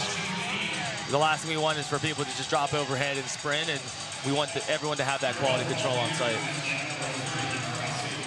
There's SRC Black releasing their male athlete. You can see the judges hand in the air waiting for the hit of the chest piece, and then they release the next athlete. So last few reps here for CrossFit Krypton Red in lane number 3. You're seeing Heart and Hustle CrossFit release their second male athlete. So 3 male athletes on the floor now, 4 now. Got Coda CrossFit Norman, CrossFit Krypton Red, SRC Black, and Heart and Hustle CrossFit. But it's CrossFit Krypton Red the first to move towards the dumbbells. We've got a 16-minute time cap here, so 4 minutes to go. Would you prefer a lower skill in the pull-up and a heavier single dumbbell, or would you prefer a higher skill gymnastics movement in the chest to bar pull-up, but lower weight double dumbbell? I'm pretty happy commentating. I'm pretty stoked where I am, to be honest. You know me, man. Lower skill and lighter weight. Can I have that combo? Is that an okay one to ask for? I think I like the pull-up and the heavier single dumbbell. Just that positioning with the two, you can see that the athletes are definitely struggling, even though it's a lighter weight. No, I do think this is like perfectly programmed. The dumbbell is just heavy enough. The chest to bars are just enough reps. Me personally, I'm always going to want to see a higher skill gymnastics and a lower weight, but I do like the shoulder to overhead. Here's what I ask you from a scoring perspective. This is a 50-point event, right? On the front half and the back half. There's always a lot of controversy around 50-point events. What are your thoughts on this specific one? I like the way you guys did it yesterday. They are totally different events. The individuals and the team as a whole, I want to see 2 separate scores on that. You're testing separate things. I mean, you're testing the capacity of the individual on this one, and you're testing the ability to synchronize on the other one. And it was the same with the male and female clean ladder being separately scored. It was the same thing. I mean, you've got 2 separate scores, so you can have 2 separate races. I like when you are like, you need to be scored together as a team, but you don't want to be completely hampered if you do have a teammate that's behind the rest of them. So you want to show off those strengths because those will matter at the games. You want to see a show at the games and that the athletes are really good. You want to see that. I truly believe we have the most variety, individual performances, synchro, 2 people. We had the 3-way synchro yesterday. There's only one true worm movement in the thruster in the final. We had the burpees over the worm that were mirror facing, the litter. It just the blend of 1 up to 4 athletes is really, really being pressed on all sides. So we've got some final female athletes. It was SRC Black in lane number 5 who are first on to these final set of 32 chest to bar pull-ups.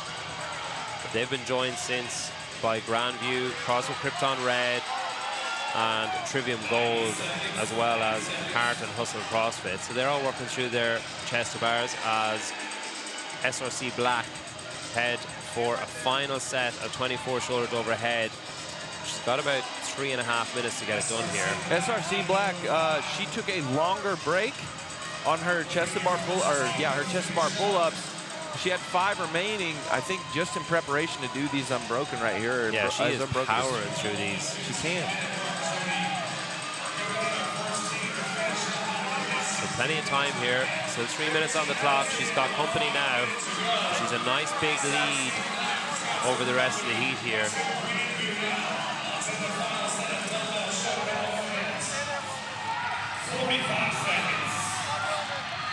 So Heart and Hustle CrossFit are on the dumbbells. And no rep for Krypton, for Grandview. Krypton Red are on it too. Coda CrossFit Norman are on it. A hand in the air here for SRC Black. 2 final reps and no reps. Still 1 rep to go. Oh, another no rep. She may get caught. 20 seconds to go here. Can she finish it out? Smart move. Smart move. She really took a step back and tried to relax first. First team to finish. the whole workout here. We've got 4 seconds on the clock. A final rep. Over there, CrossFit Krypton Red, just about getting in over the line before the buzzer. I love it. All the females in the last section, all fighting for every rep to separate themselves. Yeah. Yeah, crazy work. Wilson, I'm going to head off. Thank you for everything you do. Thank you for allowing us to do this. I'll be back for the women. I'm going to get James Hobart in here. Thanks, Wilson. Thank you.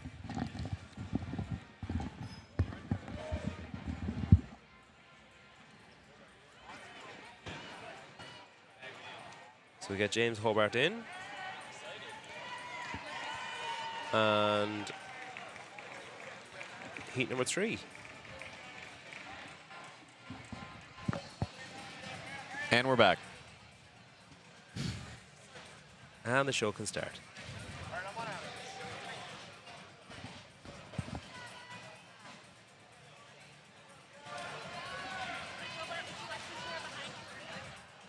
So 7:49 is our time to beat from the only team so far to finish the second part of the workout.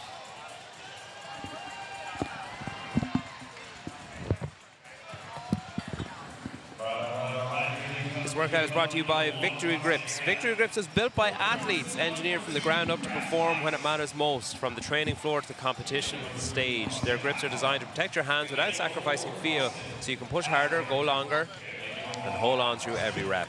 Whether you're tearing through bar work or grinding out gymnastics, Victory Grips has the fit and function to keep you in the game. Visit victorygrips.com or scan the QR code on your screen for grips built to compete at your level. Certainly grips required in this one.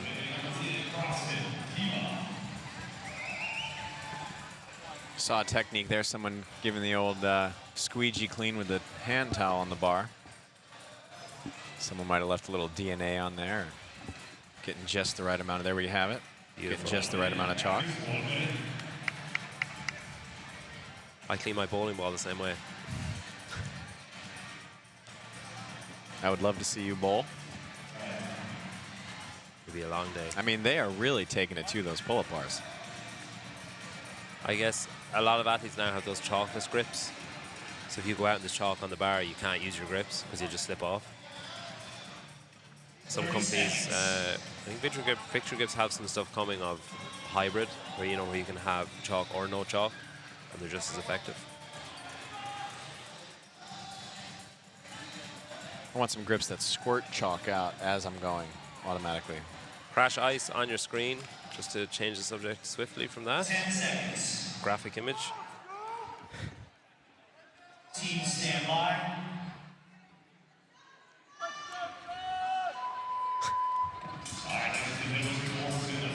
Great shirt. So we're off. Crazy 8s. 64 synchro pull-ups, 16 synchro dumbbell shoulder to overhead and male-female pairs. 100 pounds for the dumbbell for the guys, single arm, and 70 pounds for the girls. So once this first pair finish their 64 pull-ups, they'll move on to the dumbbells, standing in a straight line, like one behind the other, synchronized for 16 reps. Then they'll move to the finish mat, at which point they'll release the second pair. There's a 7-minute time cap on this first part of the workout. It's quite tight, but we saw plenty of teams in the last heat finish it, and I feel like we'll see more and more finish as we go through these final 2 heats.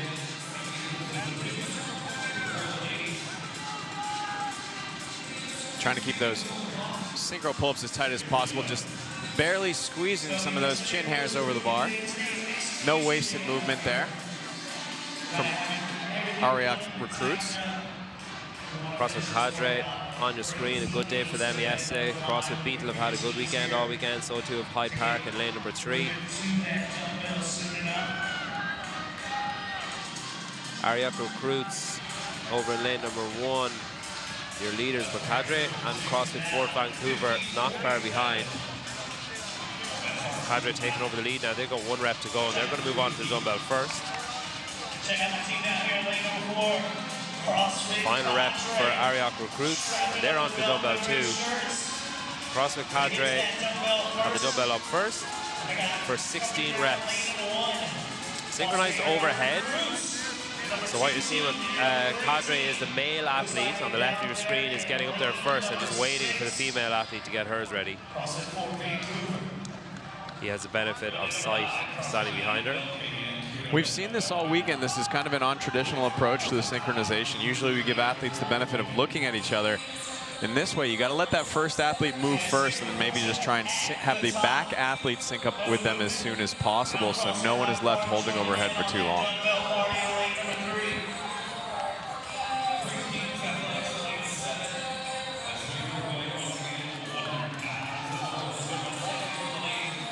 So last 4 reps for CrossFit Cadre, last 3 for Ariak Recruits, 4 to go now, 2 for CrossFit Fort Vancouver. A couple of no reps there for 3 Kings CrossFit just off your screen. And it's Ariak Recruits first to release their second pair. And here come CrossFit Cadre and CrossFit Fort Vancouver, all releasing their second pair together. United LKN released their second pair. CrossFit Crash Ice released their second pair.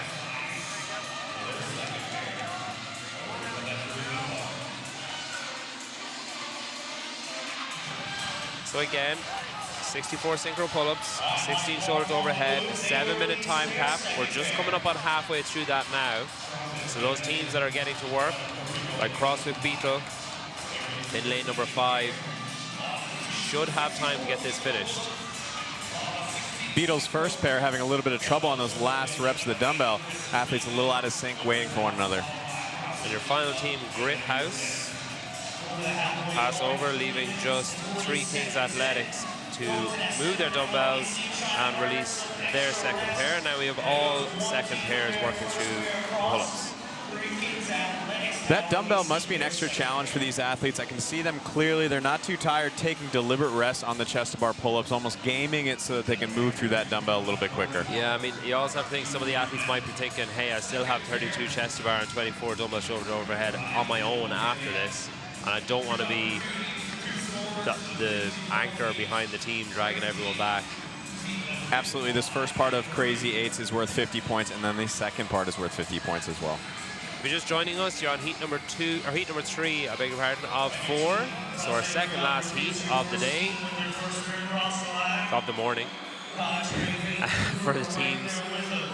They'll be back in the afternoon for their final workout. We've got heat number 3 now. We've got Mayhem, Whip, all those other teams vying for the games tickets coming up right after this. Really, really tight leaderboard, especially for 3rd place and that final games ticket. If you want tickets to CrossFit Games, head to games.crossfit.com. Get tickets to San Jose at the end of July. You get to see James Hobart compete in the Masters. You get to see maybe Mayhem or Whip compete in the teams.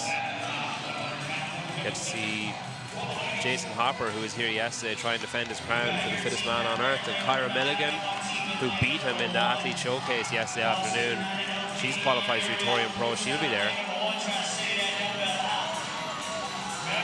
So Ariak Recruits on the left-hand side of your screen, United LKN on the right-hand side of your screen there, working through those synchro shoulder to overheads. No hand in the air as of yet. 16 reps required here. The female from Ariak Recruits all the way over on your left, moving really well with that push jerk, having no problem with that 70-pound dumbbell going overhead. Yeah, wobble there from Hyde Park in lane number 3, but he recovered really well, finishing out some reps. Hand in the air for Ariak Recruits. They've got one final rep to go. Same 2 over in lane number 9, United LKN. It's going to be Ariak Recruits to cross over, 6:06 on the clock, and they're followed by United LKN at 6:10.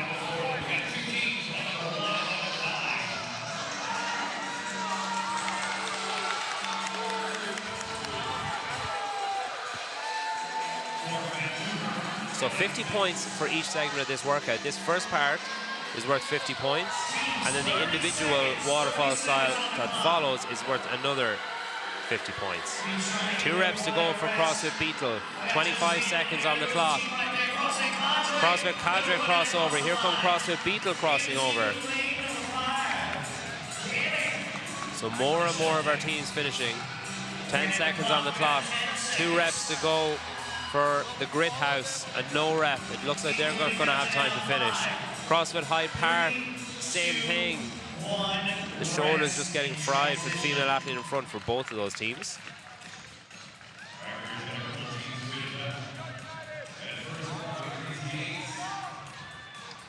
They head back to the rig. They've only got 60 seconds, so when the clock hits 8 here in the arena, which is in about 40 seconds time, we're going to be moving on to the back half of this workout, which is 32 chest to bar. Male athlete going first, 32 chest to bar, then 24 dual dumbbell shoulder to overhead, 70 pounds. Then he'll release the female once he crosses the finish line. The first female will do 32 chest to bar and 24 shoulder to overhead at 50 pounds. And you have to imagine here that the pair that just finished, neither of the male or female from that pair is going to go first. It's going to be that male or female from that first pair. So 7:49 is the time to beat set by SRC Black in the previous heat. And we're off. So 32 chest to bar pull-ups. Heat number 3 of 4 of the teams for the morning.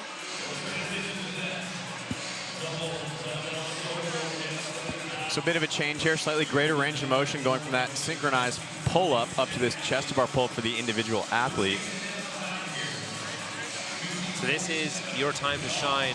If you're an individual athlete, you're not relying on anyone, you're not relying on any kind of synchronization or anyone moving with you or holding on to you or coming behind you. You're just going on your own at your own pace.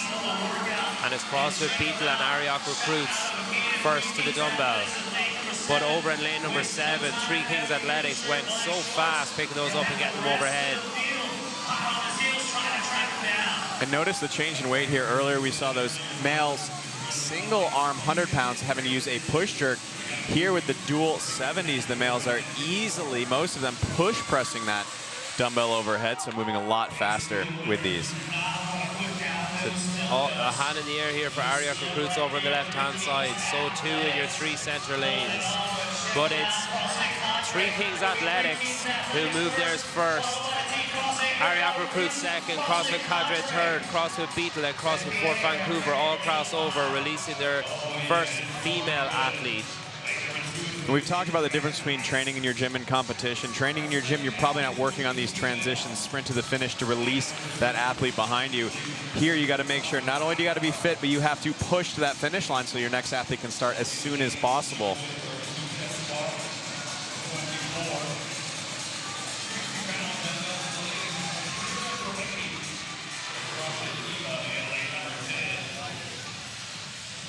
So another 32 chest to bar pull-ups here.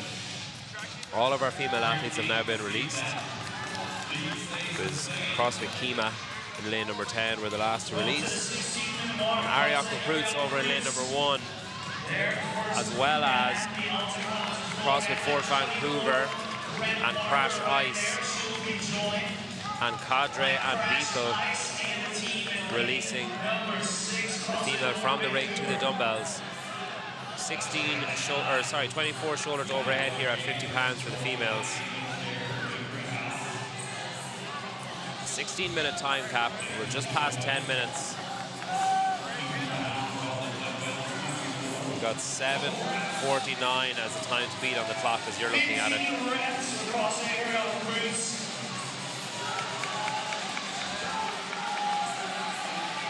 So rest here for Ariok recruits over lane number 1. CrossFit Beetle are powering through.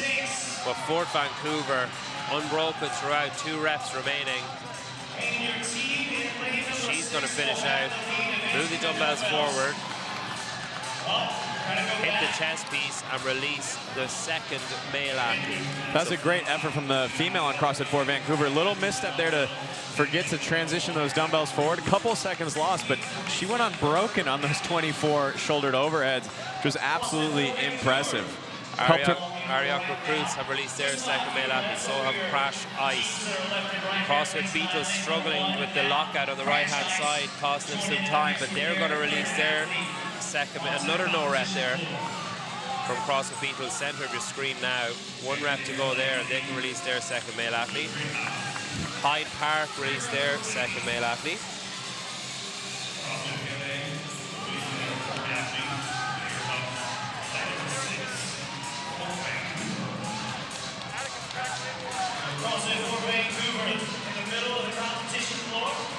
So CrossFit Fort Vancouver hold on to that lead that their female athlete built up. He is powering through those shoulder to overhead. Ariak recruits have joined in.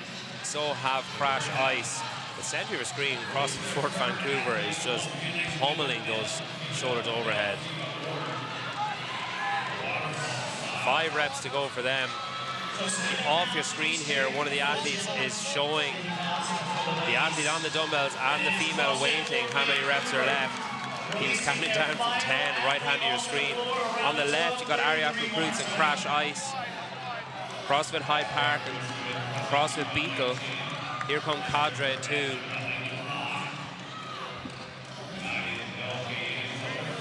It's Fort Vancouver in the lead here. Their Ariak Recruits released their second female, and Crash Ice released their final athlete.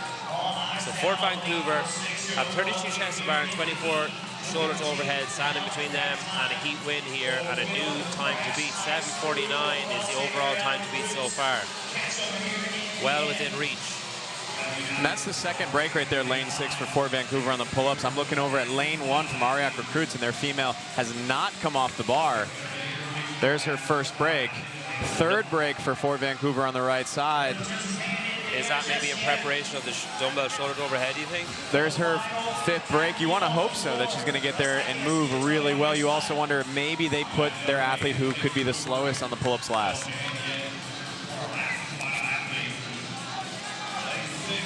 So that time to beat, 7:49, still within reach. 24 shoulder to overhead here at 50 pounds. Center of your screen to the right-hand side there, across from Fort Vancouver in the cream top. And here come Ariak Recruits. Ariak about 7 reps behind Fort Vancouver as the last 2 females finish up here.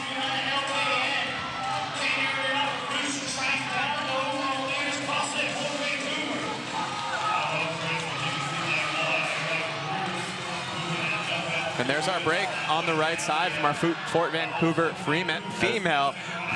11 reps to go, but Ariak Recruits on the left-hand side of the screen looks a lot more comfortable with those dumbbells than Fort Vancouver on the right. She's got an opportunity here to skip ahead and take the heat for her team. 1 rep to go, and she absolutely annihilated those dumbbells. A new time to beat, 6:45. Absolutely incredible from the female from Ariak Recruits. Had 1 break on her pull-ups and motored through a set of 24 unbroken shoulder overheads at 50 pounds. So 1 minute left on the clock, 1 rep to go for Fort Vancouver, right side of your screen. And you wonder at this point for the female in Fort Vancouver if she should have tried to push jerk these instead of just doing that straight dip drive of the push press. Push jerk takes a little longer, but you're going to get a lot more leg drive, and she could be more efficient here. And she gets the rep in and gets over across the finish line. 5 to go for CrossFit Beetle. 4 to go for United LKN. We've got 30 seconds to go. CrossFit Beetle are going to finish and cross over the line. 2 reps to go for LKN. Over on the top end of your screen, as Three Kings CrossFit release their final female athlete. United LKN crossover. 3 reps to go for Crash Ice. Final rep for them. And Crash Ice are able to finish out before the cap. So a huge performance there from Ariak Recruits. 6:06 in the front half of this workout and 6:44, enough to give them a heat win in both parts of this 2-part workout. 50 points going for the first half and 50 points going for the second half. And it really came down to that final athlete just annihilating the dumbbells on the shoulder to overhead. What I like to see there, though, from Fort Vancouver is their female lost some time, and the final female lost some time, but she crossed the finish line, and the team still welcomed her in, celebrated. You know, no bad vibes there as they move into the final event of day 3. Yeah, I mean, if you know going in that it's going to be a struggle for one of your athletes, it's a victory to finish. You should the just workout. scream at them, go faster, stop resting, right? What's your problem? Yeah, just break out the book of insults.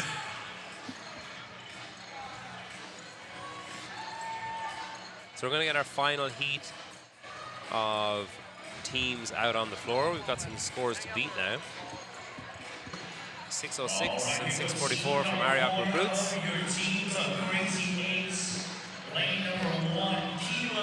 Here's your workout, brought to you by Victory Grips. Victory Grips, the official grips partner of the Syndicate Crown. Visit victorygrips.com to shop grips built for athletes who refuse to let go. The workout is Crazy Eights, a two-parter from 0 to 7 minutes. A co-ed pair will do 64 synchro pull-ups and 16 synchro dumbbell shoulder to overhead with a single dumbbell, 100 pounds to the guys and 70 pounds to the girls. When they finish, they'll cross the finish line, releasing the second pair to repeat. There's an inbuilt rest from 7 minutes to 8 minutes. And then it's an individual, a time to shine for each of our team athletes here, taking on 32 chest to bar pull-ups and 24 dual shoulder to overhead, 70 for the guys and 50s for the girls. CrossFit Whip on your screen, looking to make it to the CrossFit Games. They competed last year as CrossFit Mayhem, finished second. They retired, said, yeah, I think we're probably done. So Mayhem said, okay, we'll make a new Mayhem team. And then Whip said, well, wait a minute, maybe we're not retired. So they're back as CrossFit Whip, Molly McGrandy's gym. And a bit of a, whether it exists or not, I'm making it a rivalry between CrossFit Mayhem next door and Whip. Since I've known Angelo as a teenage athlete, I think he's retired and come back more times than Scott Panchik. I think someone said to him once, hey, Angelo, everyone loves a good comeback story. So he's just, okay, so annual bleeding comeback. it dry. That's my thing, annual comeback. It seems to be working all right for him.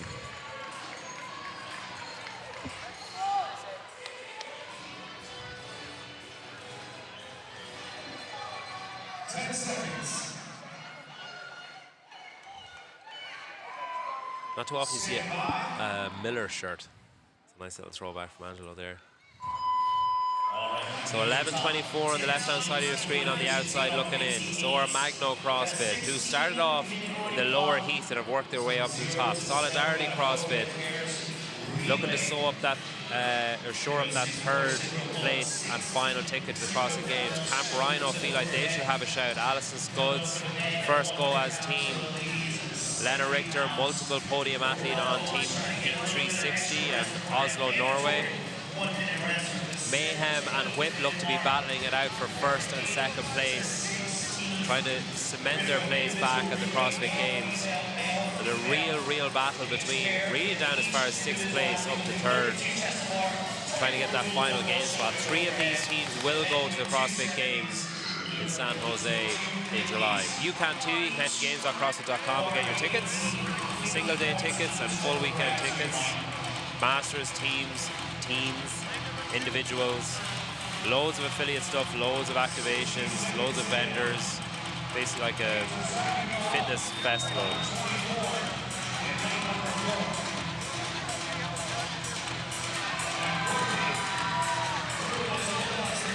And 11:24. There we have lane 4, CrossFit 11. They were lane 4, 11:24. They're just a handful of points, about 15 points out of that 3rd place spot. So we want to keep an eye on lane 4 as they're trying to chase down and knock Solidarity CF Base Camp out of that qualifying position. So we got pretty much all of our teams now. It's Do More CrossFit and Valdosta are the last 2 teams on the rig. Everybody else on to the dumbbell shoulder to overhead. 16 reps required here. They'll move their dumbbells forward. A little bit of confusion there from 11:24, allowing Camel City CrossFit Sentinel to cross over first, but both second pairs released at the same time.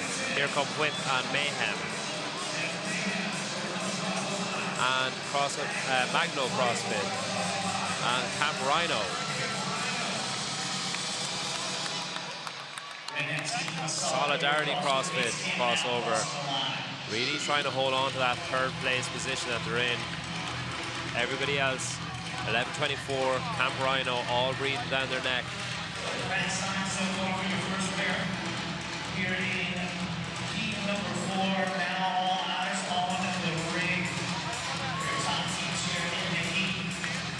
So Magno CrossFit there in lane number 3. They started off way down in the early heats on Friday and have worked their way up to be not too far out of contention for a final game spot here.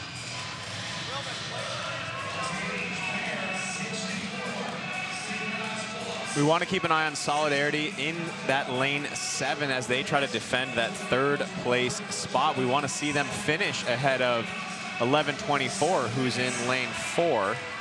Valdosta CrossFit released their second pair. Do More CrossFit beside them, and Camp Rhino all chasing down Solidarity in that 3rd place position at the left-hand side of your screen in lane number 7. And it's 1124 pushing on the gas here, trying to squeak into that 3rd place position before the final event. They have their second pair out on the floor, so too do Magno CrossFit.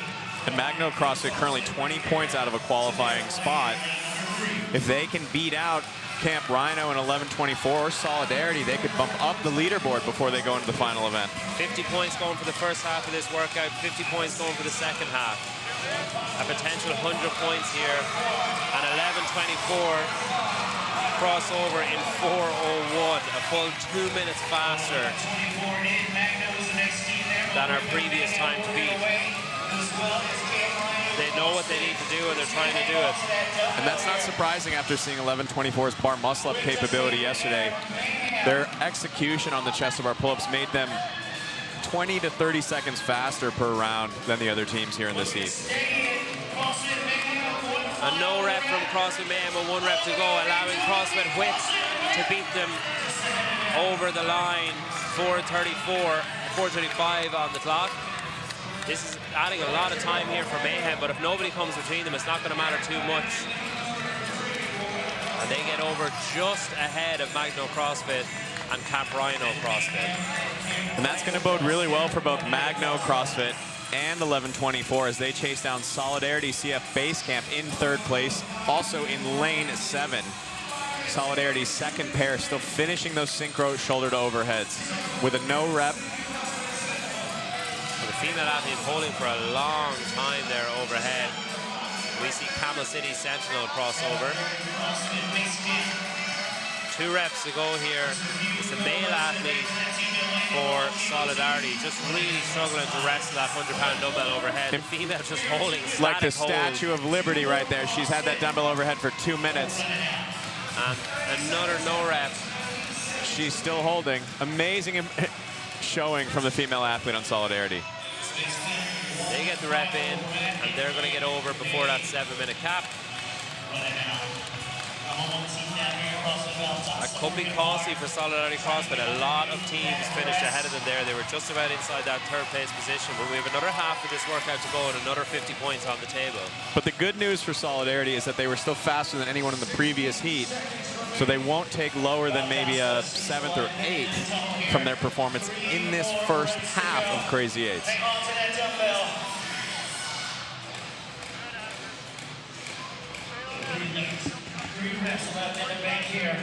So Valdosta on your screen. They've still got about 40 seconds to go. They've got 3 reps. All right, on the move now, Mike. There's 1 out of the 3. 1 rep to go for Valdosta. They get it done with 25 seconds left to go, and that's all of our teams finish the first half of this workout. We're going to reset, so the teams have about 1 minute and 20 seconds now. Obviously, the faster you finish, so 11:24 have had the most rest of any of the teams. So that 10-second timer is for the end of this first window. After that 10-second timer, they can work their way back down the floor and prepare for the first male athlete to take on 32 chest to bar pull-ups and 24 shoulder to overhead. He'll then run to the finish line, and once that's complete, he'll release the first female athlete, and so on in a waterfall style.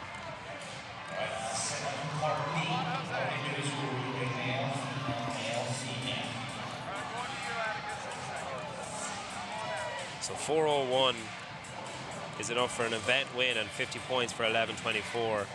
They absolutely blitzed the time from the previous heat of 6:06.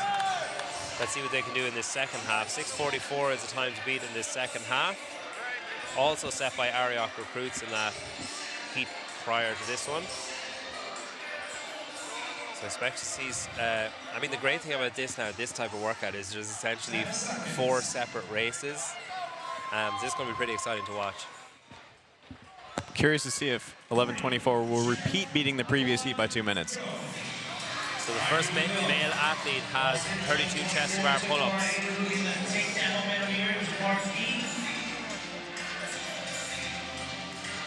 Pretty similar cadence here across the field. No one really separated themselves as of yet. We really want to keep an eye on lane 7 right there with Solidarity CF base camps to see can they hold on to that 3rd place spot. They need to come in earlier than pretty much every team in this heat through this second half of Crazy Eights. 11:24 and Angelo De Chico on whip. Jack Rosema on Mayhem are the first off. Jack Rosema straight in there with shoulders overhead. He is repping these crazy cycle speed on these dumbbell shoulder overhead. And they got to make their way to 24 total reps.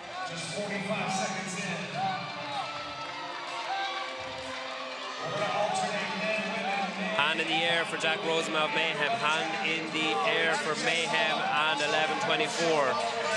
Also over there for Camp Rhino CrossFit, but it's Jack Rosema to release the first female athlete on the Mayhem team. 11:24, Camp Rhino and Mayhem, or Whip, also released their first female. Magno CrossFit and Solidarity released theirs. Valdosta CrossFit released their first female, and so did Dulmore CrossFit. And we've got all of our females now on the rig.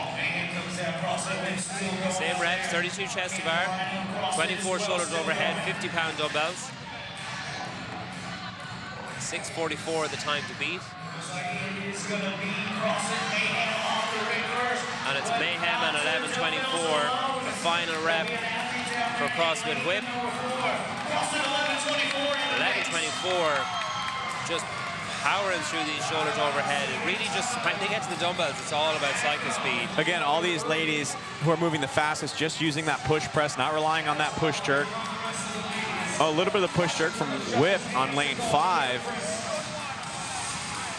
Yeah, she got a rep to find her feet there and then found her rhythm.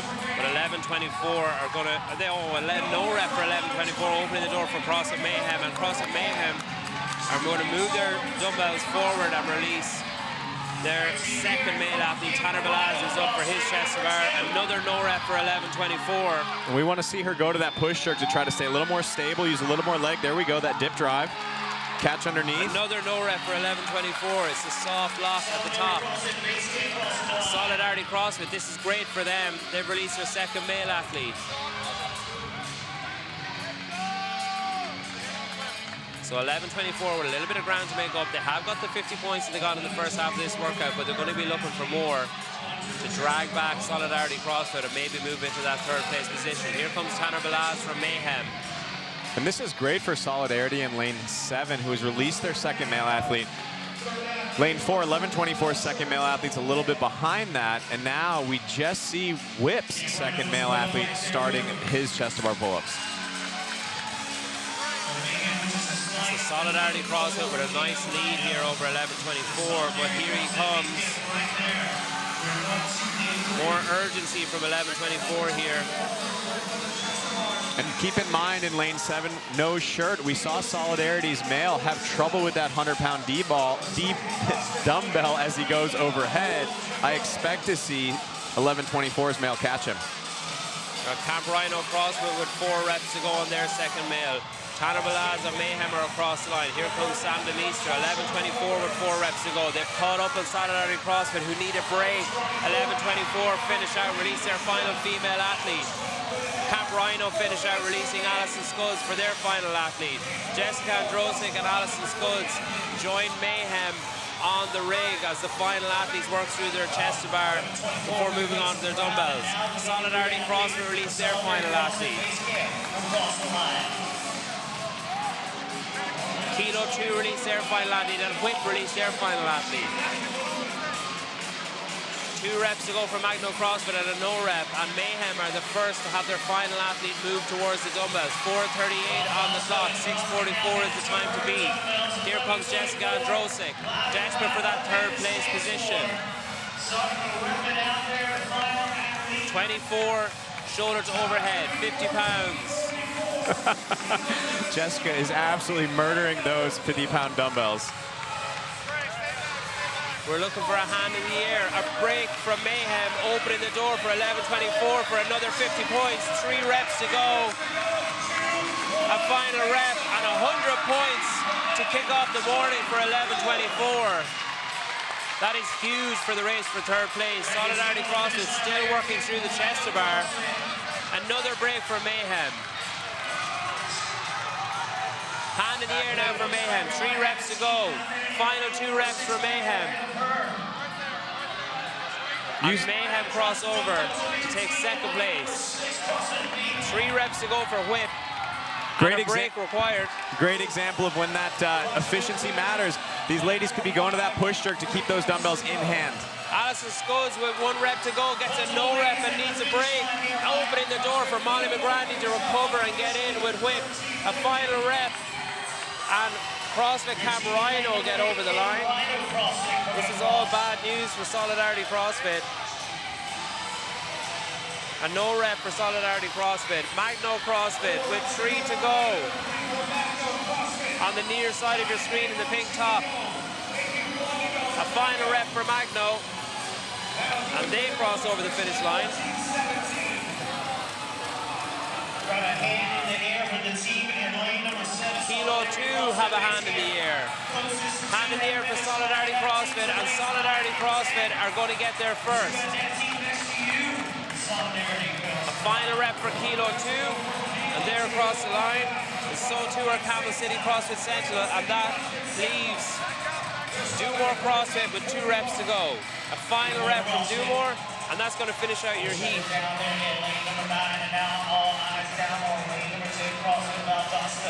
Sorry, Valdosta's still on the floor. There's a lot of people out there. So 7 reps to go for Valdosta on the far side of the field here. Knoxville, Tennessee, Syndicate Crown. We're going to rally behind this team here in lane number 10. 4 reps remaining. Still beating times from the previous heats. Time on the clock.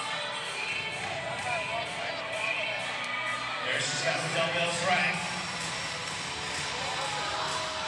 2 more to go. A no rep. Oh, a no rep. Less than 30 seconds. Come on. I'm trying, she tells her teammate. So final 2 reps for Valdosta. All the other teams trying to get the crowd going. 1 final rep. Final rep. It makes a As she finishes out, your final heat of teams. So an absolutely massive morning for 11:24. If they have to be there thereabouts for 3rd place. 100 points, so 50 points in the first half of the workouts, 50 points in the second half of the workout. A little bit of a slip from CrossFit Whip. Mayhem doing what they need to do to hold on to that top spot. Camp Rhino also probably moving up a little bit. Solidarity will likely have some work to do in the afternoon. 3 of these teams are going to go to the CrossFit Games. CrossFit Mayhem, CrossFit Whip, 11:24, Solidarity, Camp Rhino, and Magno CrossFit, all really in contention there for those 3 spots. That's all to play for. That's it for the teams. We'll be back with your individuals. Thank you, James Hobart. Thanks for watching, and we'll see you soon.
late night. Grounded in the work, brewed in the dark. Every road leads to home. Start yours on Paper Street.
Welcome back to Syndicate Crown.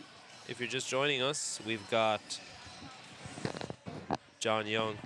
This is our first time on the mic together. Nice to be here, Peter. How are you? I'm good. Better now. Good. Thanks. We've got our showcase coming up. Our athletes are going to take over the floor. The use of athletes for some of the lanes is in quotation marks, air quotes. So Tyler Watkins out there in lane number 9. Jessica Rubo. Caden Myers is back. Zach Strell is back. Miley Wade prepping for her debut at the CrossFit Games. James Hobart heading back there as a Masters athlete. John Wood. Danielle Sterling. And Bobby Gierzal. Gierzal, I mean, that's as good a guess as anyone. Yeah. I heard yesterday after the workout, James Hobart went to John Wood and said, I haven't eaten a carb in 10 years, John, after he beat him in the workout.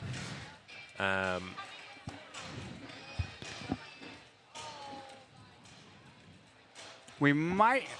I think Andrew Hiller is doing this too. Yeah, we might have another lane, but we will see. Stand by.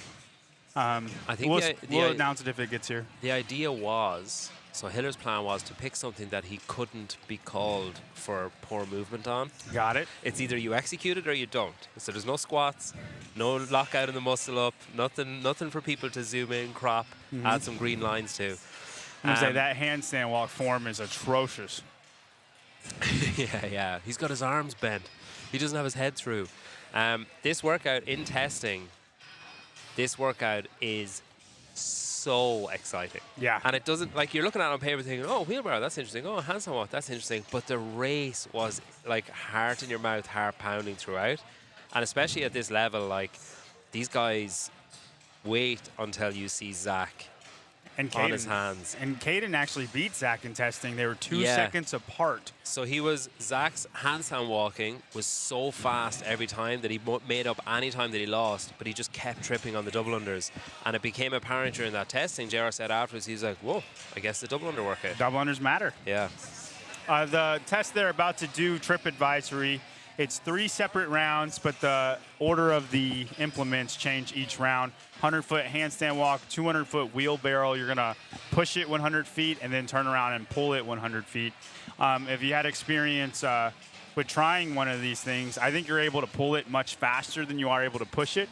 But the idea about that is not for the wheelbarrow to be hard, but just to lock up your arms for what you are doing the next time. And then 100 double unders. Rest 1 minute, turns to 100 double unders, 100-foot handstand walk, 200-foot wheelbarrow push-pull, and then rest 1 minute, 200-foot wheelbarrow, 100 double unders, and you end on a handstand walk. So the judges, there's multiple judges per athlete here on the floor. This is a nice little dry run for these athletes before the females and males come out.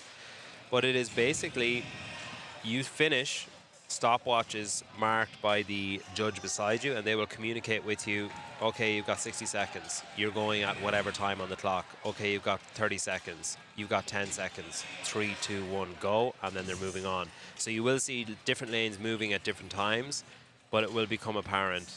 I mean, the people who are racing each other, it'll be 3 separate races, all within seconds of each other. And our athletes are running out to their lanes. And here is Hiller.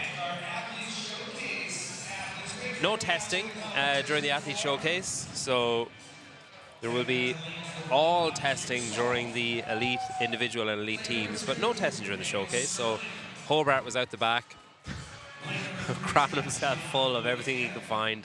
He ate 1 Skittle, and he was like, that's better than anything I could inject into myself. And we do have Andrew Hiller in lane 10. So Andrew Hiller is in lane 10, right next to Tyler. A little bit jealous that he gets to be next to Tyler in his showcase. Yeah, you guys top and tailed it I know. I hated that. That was a tight race, too.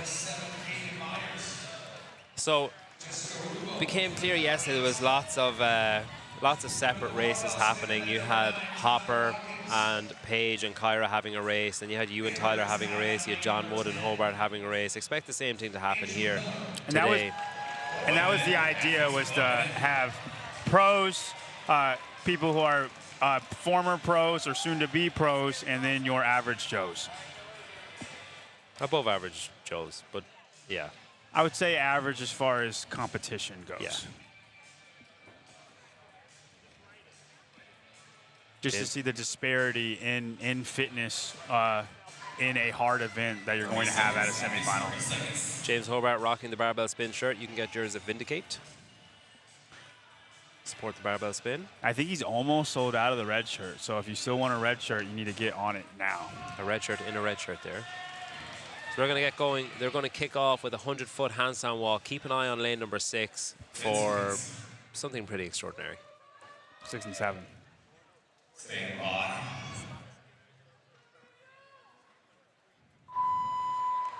Keep your eyes on lane number 6 and 7. Our hands. I really need to see Zach go up against Matt Rattay. Anybody who has ever seen regionals back in the day, Zach's handstand walk speed rivals that of him.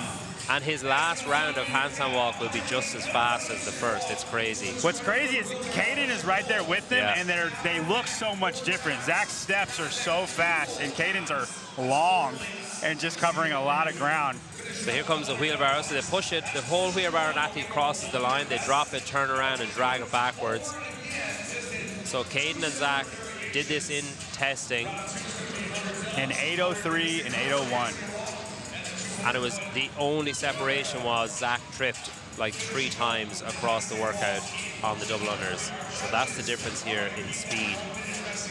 So they Andrew Hiller is the first on to the double unders. I think Andrew Hiller did the workout wrong. He's got his multiple people telling him to do something different. Andrew Hiller did not do the wheel. He did one down and back on the wheelbarrow. That's what it was. Okay, okay.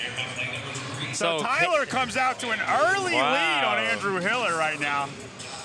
Nope, Hiller's still ahead. So Caden and Zach, and you got John Wood, Hobart, and Daniel Sterling, Bobby Grizel, and Miley Wade all working through the double unders along with Jessica Rubo. So it is 100 double unders to finish off this first interval. And you get 1 minute of rest, correct? Yeah, you see all the athletes just stop, hang around, wait for 1 minute. But just to really compound the fatigue, the first movement of the next window is 100 double unders. So they'll do their movements in reverse on the next one. And Caden Myers is going to be the first one. Oh, a trip right at the end for Caden and Zach. Caden Myers is the first one done with the first round, coming in at about 2:04. I'm surprised at the gap he's got on the field right now. Yeah, that's pretty impressive. Here comes John Wood. And Daniel Sterling are actually 2 and 3, and followed Zach by Zach. Strell.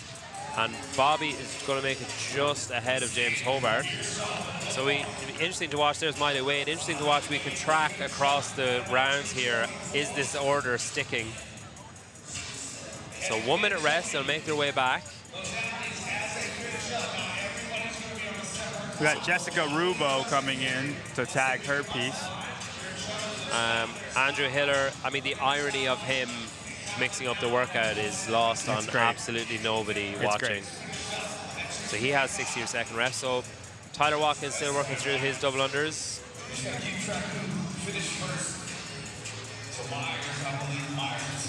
Last few reps for him, and he's going to finish just as Caden Myers gets going. 3 seconds, and Caden Myers is in. And Caden Myers is your first athlete, 100 double unders to kick things off here. Caden's double unders look very Dallin Pepper-esque. Yeah, John Wood is off, and Daniel Sterling is off.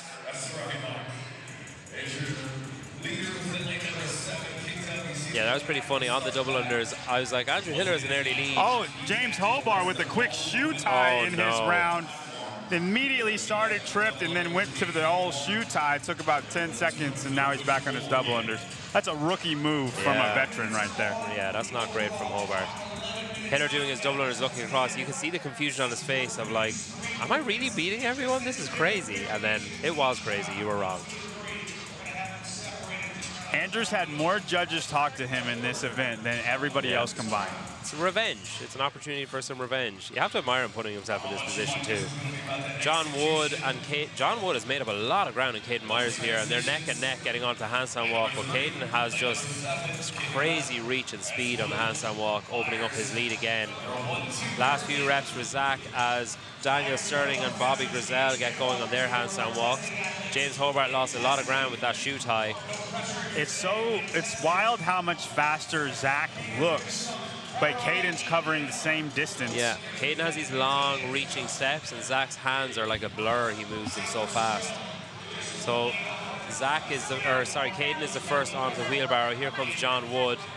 Nice wide lanes here. The wheelbarrow's on one side and the handstand walk's on the other side, just to minimize any potential possible risk of, you know, finger trappage.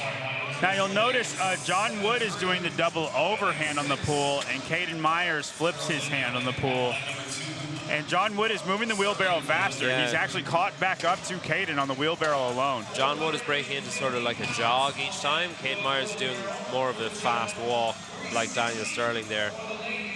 Here's Miley Wade and Zach and Jessica Rubo working through her handstand walks. Here comes Andrew Hiller on the handstand walk. And John Wood is the first to finish that second interval. And here is Caden. Yep. Former teen games athlete. So we had a little bit of John Wood making a move in round 2.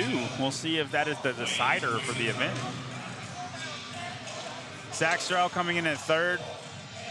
So Miley Wade has the lead over Bobby Grizel and James Hobart here. You gotta wonder if Zach doing Nate yesterday is slowing him down right now, because I know him and Caden were neck and neck in testing. Yeah. It looks like Bobby Grizel over in lane number 1 got a no rep on the wheelbarrow, because he is doing a lot of wheelbarrowing. Oh man, Tyler just got hit with a no rep and has to come back for 25 feet of handstand walking. This is the difference between your elites and your the person who might be the best at your gym. They can do all the movements, but whenever you mandatory have to do it unbroken, yeah, it's a lot harder than people think. So Tyler Watkins this time gets done, and he just has to make the return trip. Just. Jessica Rubo. We've already got John Wood and Caden on their next interval. So this is where you start to lose track of the workout. Note for future heats. We just need to know, John Wood and Caden Myers are on their last interval. The workout is over for them once they finish. They have 200 feet of wheelbarrow, and then 100 double unders, and then 100 foot of handstand walk. John Wood is on his double unders. Caden is about 5 seconds behind him. John Wood is a very fast pace here on the double unders. Yeah, he looks good. And a trip from Caden won't help him.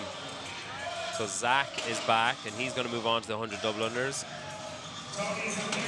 You know, John Wood lately on Instagram has always talked about how we don't go fast enough. There's not sub-3 events anymore. I feel like JR's got 3 sub-3 events just back-to-back with 1 minute of rest. Yeah, John's proven he does it plenty, obviously. So another trip for Caden.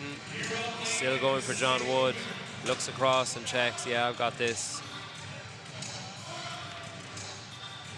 James Hobart joins in the double unders with Daniel Sterling and Miley Wade. Last few reps for John Wood. He's off on his final handstand walk to finish off the workout. And all he has is a down and back and then a sprint back to the chest piece. Caden Myers is almost finished with his double unders. I think John has enough ground that Caden's not going to be able to catch him on the handstand walk. And here comes Caden. John Wood is waiting until he hits that halfway mark before he kicks back up. That was a smart move by John. You don't have to kick up. You can wait and ensure that you're going to be able to make it. Yeah. And here comes Zach. And Zach Strell has actually made up ground on Caden Myers a little bit. It's not going to be a difference in the heat win. And he could catch him here. Caden takes a break and Zach keeps going. John Wood wins the event at 8:46. That's 46 seconds slower than the boys did it in testing. And Zach, yet again, loses to Caden in this workout. He's not going to be happy about that. you might remember on some of the reels that we put out, he smacked the chest piece and sat in the corner for a while after this workout, frustrated at himself for tripping on the double unders. Miley Wade is finished with the event at 9:15. We've got a race over here. James Hobart and Daniel Sterling near side of your screen, both with 1 length to go. Hobart looks over, thinking, can I go now? Is he going to go now? Yeah. Daniel's the first to kick up. Daniel waited for him. Looks like Daniel might just have. We're going to have a sprint finish to the end here. Hobart's closing the ground just a small bit. They're neck and neck. It's going to be a run to the chest piece. I think Daniel's got the slight lead. He's got to go.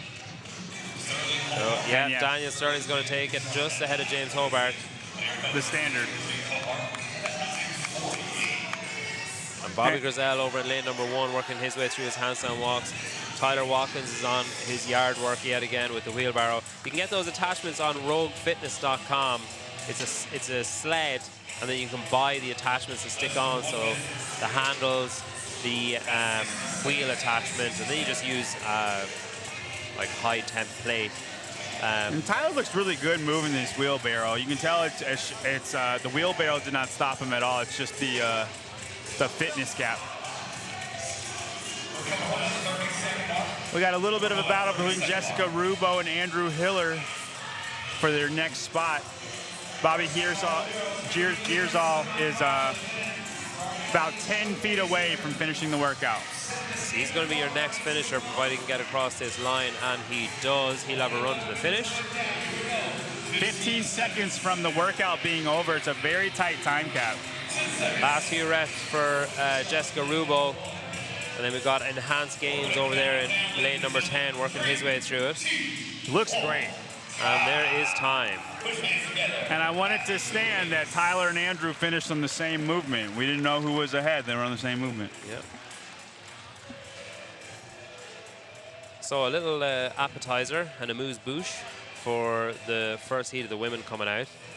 I'm going to just let Tyler survive, so I'll probably stick around for that first heat with John.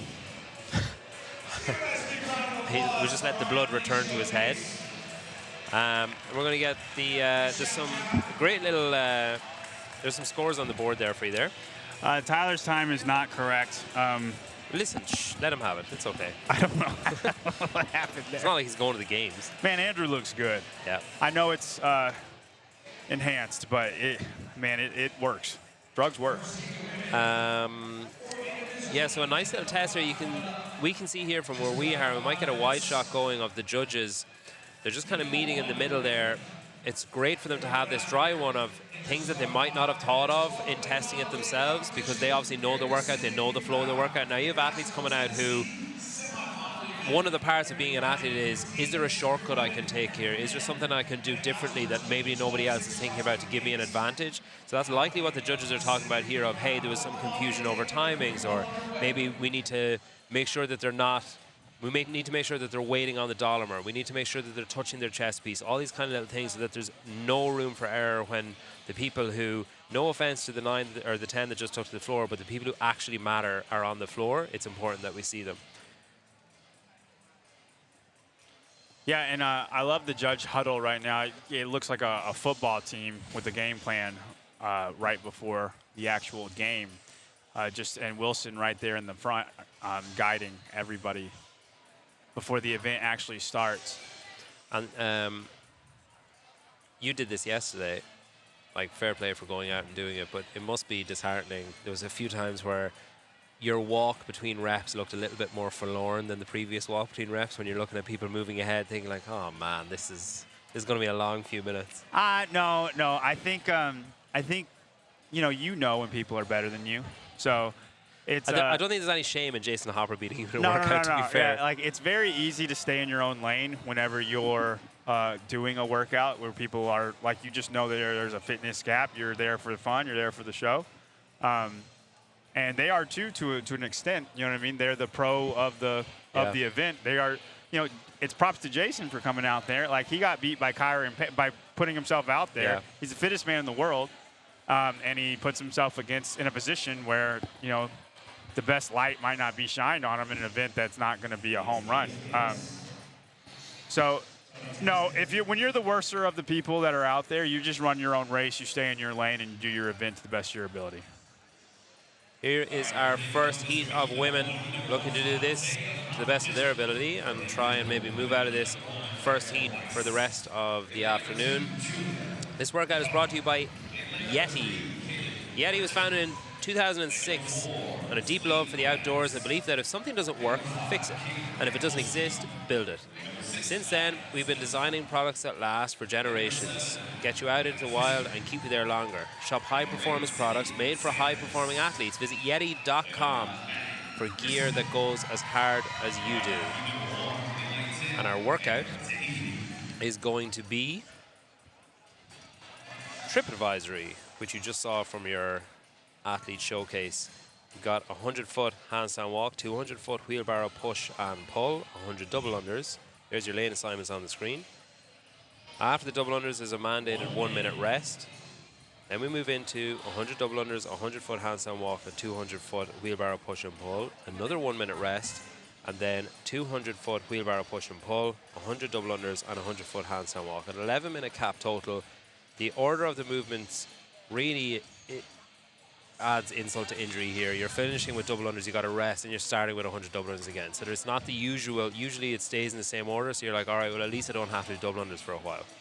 Yeah, and you saw John Wood won that event in the second round just by having the smoothest double unders of the round, and then they kind of stayed the same after that going into the third round.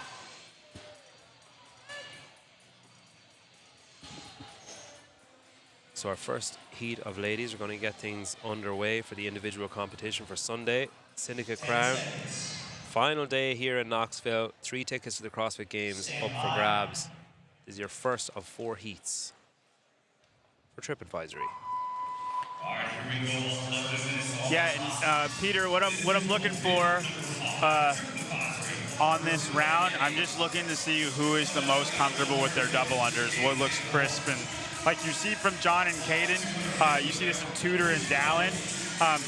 Just the cycle speed of the double under is a hair faster than what you see across the board.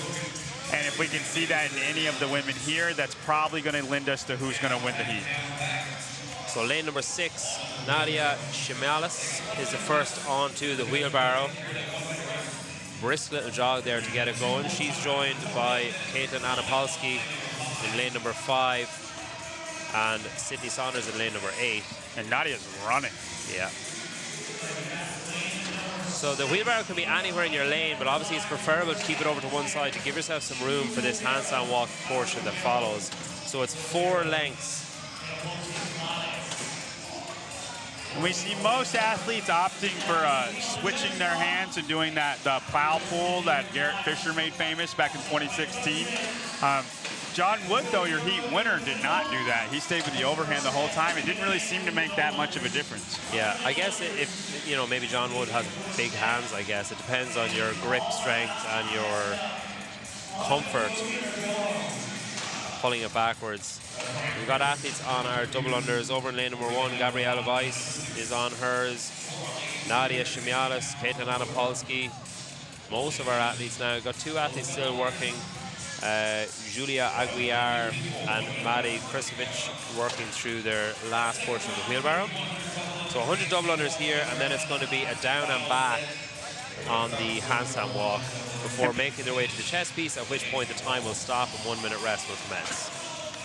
And Peter, Nadia Shimialis looks really good on her double unders. It looks very crisp. That cycle rate looks fast. Her hands are staying very close to her hips. And she is the first on the handstand walk. And she forgot to ride. Oh my gosh, girl, get it going.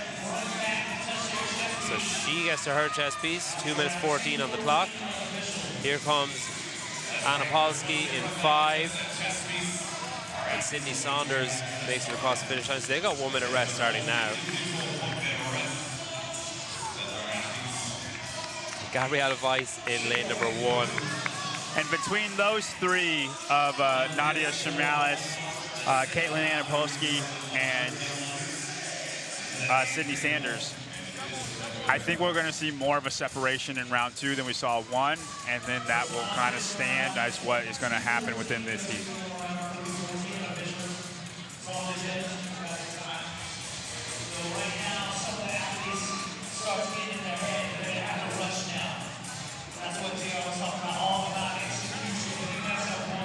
last of Raptis here finishing off that first interval. Their minute will start just as Nadia Shimialis' minute will stop. She's going to be back in here with the 100 double unders, and she's going to be joined by Caitlin Anapolsky, about 10 reps behind. And right next to them is Sydney Sanders, starting about 2 seconds later.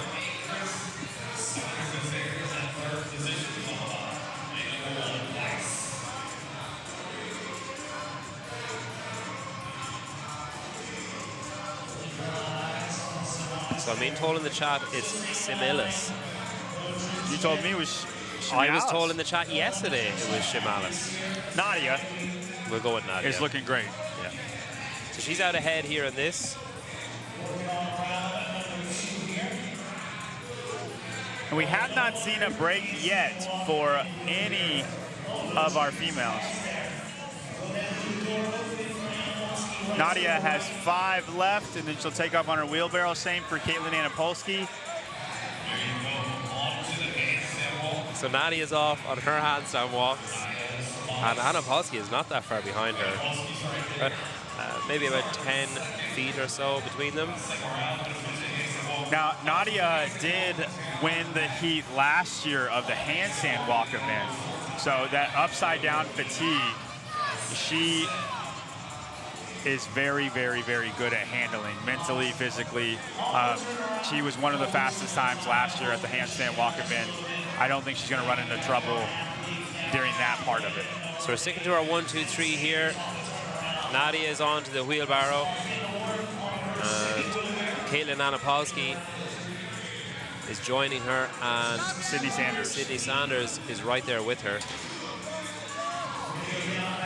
Peter, Amanda Fisher has kind of made up a lot of ground on Sydney Sanders. She's about 5 seconds behind her. I wonder if Sydney ran into trouble on the double unders in round 2 to create that closing of a gap. So Nadia holding on to her lead. We'll go with Similis. She's heading back, and then she'll make her way to the chest piece to finish off interval number 2. She's got Caitlin Anapolsky. And she runs the wrong way again. Please, somebody direct Nadia. She'd be 5 seconds faster if she just knew where to run.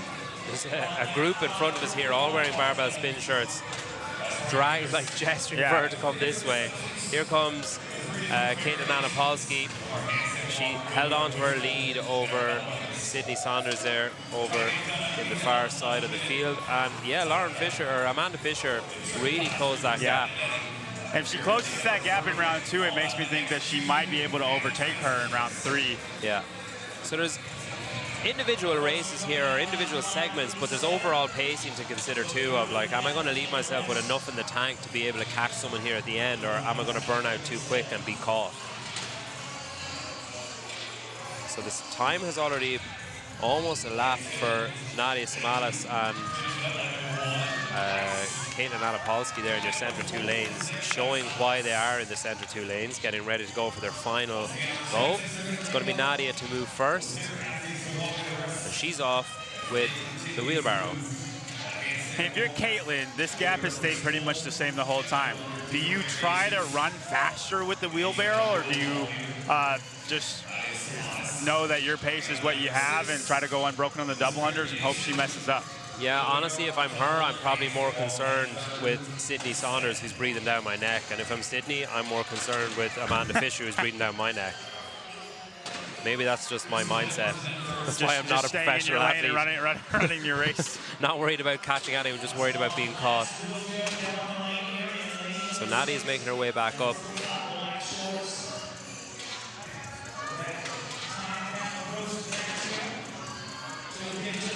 Nadia has made her way to her double unders. This is the last set of 100 for her.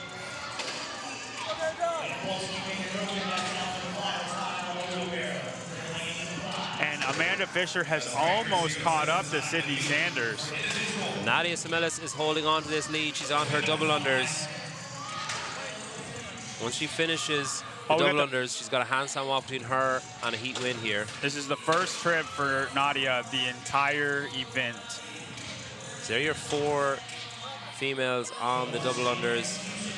Nadia in the blue top, LSKD top in the center there. She's leading. A trip for Caitlin Saunders. That might open the door. Another trip for Nadia. This last 100 trip for Caitlin. This last 100 double unders, I think, is what that is who's going to win this workout. And Amanda Fisher and Sydney Saunders have not tripped yet, so this could open the door for both of them to move up. There's a trip from Saunders over in lane number 8. Another trip. Amanda Fisher might end up getting second place in this heat. And Nadia is off on her handstand walk, so an up and back to finish off here. John was saying how comfortable she is on her hands, so this is well within her reach to finish this out strong. She's got nobody for company yet. Another trip from Saunders in lane number 8 leaves the door open for Amanda Fisher in lane number 7 to maybe move into second place overall here. Last few double unders for Caitlin Anapolsky in lane number 5. She can drop her rope and head off, but she's got some serious ground to make up here. Amanda Fisher has really cemented her place here in second place in this heat. I think if I'm Amanda, I wait until Caitlin gets to that halfway mark. She kicks up immediately, but I think I would have done the John Wood move. Hopefully she can hold on. Nadia is finished. And there's Nadia. And she runs to her chest piece correctly for the first time, coming in at 9:22. 9:23. Amanda Fisher locked up second place in the heat. Really good pacing by Amanda Fisher. One of your fellow grid athletes, right? Yes, yeah. Yep, so 9:36. That was great pacing from her. And Caitlin Anapolsky takes a break at the halfway point. Is Sydney Saunders going to see that as an opportunity to catch up? Might just have too much of a lead ahead of her. And I think Caitlin Anapolsky tried to hold on to Nadia, and it burnt her a little bit. So Caitlin Anapolsky finishes out. She's going to be good for third place in the heat. A needed break there for Sydney Saunders over in lane number 8. She should be good to hold on to fourth place in the heat overall. She's got Kyla Marchand over in lane number 3, her closest challenger, but she's definitely going to have enough to finish out in fourth. So Sydney Saunders comes in from a time of 10:24. We have about 32 seconds left in the workout. And there is Amber Davey crossing the finish line over in lane number 10. Fantastic handstand form in lane number 1. I think that's Gabby Weiss. Has to be some kind of gymnastic history. And here is Kyla Marchand, lane number 3, crossing over. Here comes Gabriella Weiss in lane number 1. And that is time for heat number 1 of your females. That's it from me. I'm going to get Tyler in here. He's recovered, and Tyler and John will take you through the rest of the females. Congratulations to Nadia Samilis with the heat win. And we'll be back shortly.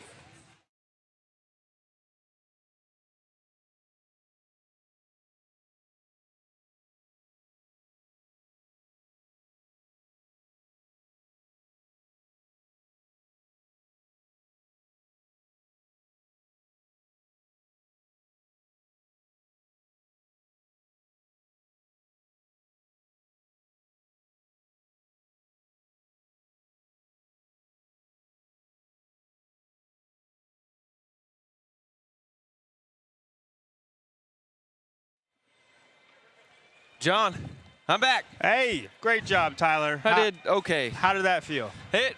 Dude, there's a lot of logistic things about this workout that'll trip you up.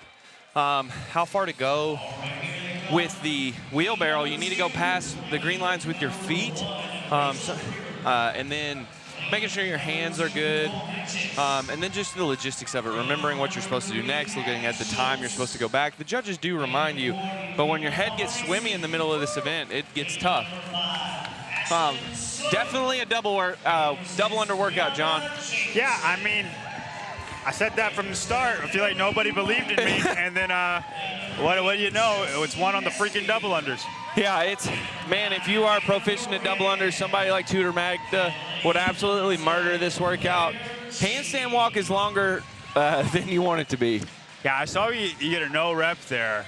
Did you go I went up hand in front of the line. That's another one of those logistics things that you just need to remember. Hey, both hands behind the line. They'll quickly remind you.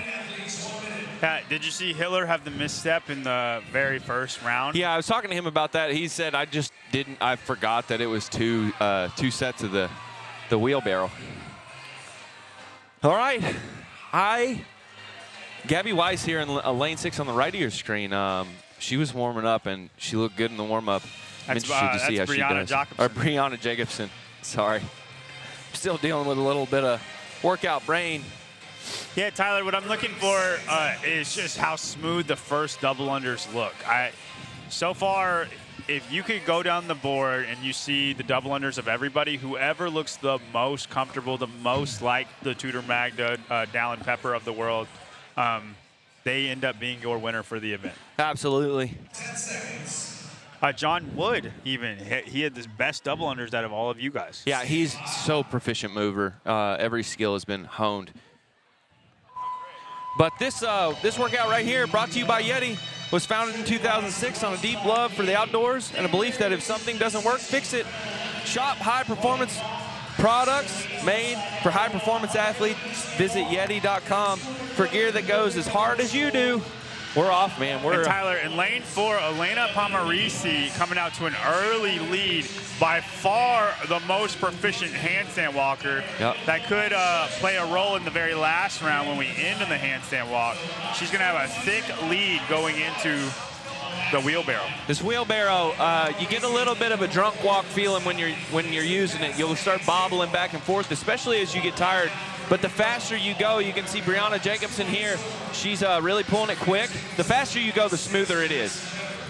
Yeah, lane 7, Emily White, that is the fastest I've seen anybody move it. Watch her run with this thing. But it is Pomarisi in the lead. But no, Brianna Jacobson overtakes her, and it all come down to this minute 13 to the double unders. Yeah, and Brianna Jacobson made up all of that time on the wheelbarrow. Yep. And now it just comes down to who's more proficient with your double unders. I like the way Brianna looks. Chelsea Espy made it up into the second heat for today, starting last qualifier for the Syndicate Crown backfill invite. Lane 7, Emily White looks really, really proficient too. You see the arms are very close to the hips. Yes. The cycle speed is slightly faster than everybody else's. Rachel Fricker with an amazing performance yesterday from the last heat, or the first heat rather, working up into heat number 2 today. And then again, this first round, there's not much separation. The second round is where we start to see the separation. Yes. And then for most people, it holds up into the third round. A quick trip for Brianna Jacobson. Most of the athletes trying to go through to the end for the unbroken double unders. That's good to see in this first round. And Blair Cheney is finished with her double unders, but she forgot to run to her piece. She's not running to her piece over in lane 1. Look at the judge trying to get her. She finally gets to her piece. She finished first out of everybody and just stopped. They will remind you on the floor, but it's loud, John. I forgot my first round as well. And I looked at the judge. She pointed me off, and off you run. Brianna Jacobson looking like an absolute athlete sprinting down the field. Tyler, that was 15 seconds. Yes. That cost Blair Cheney there.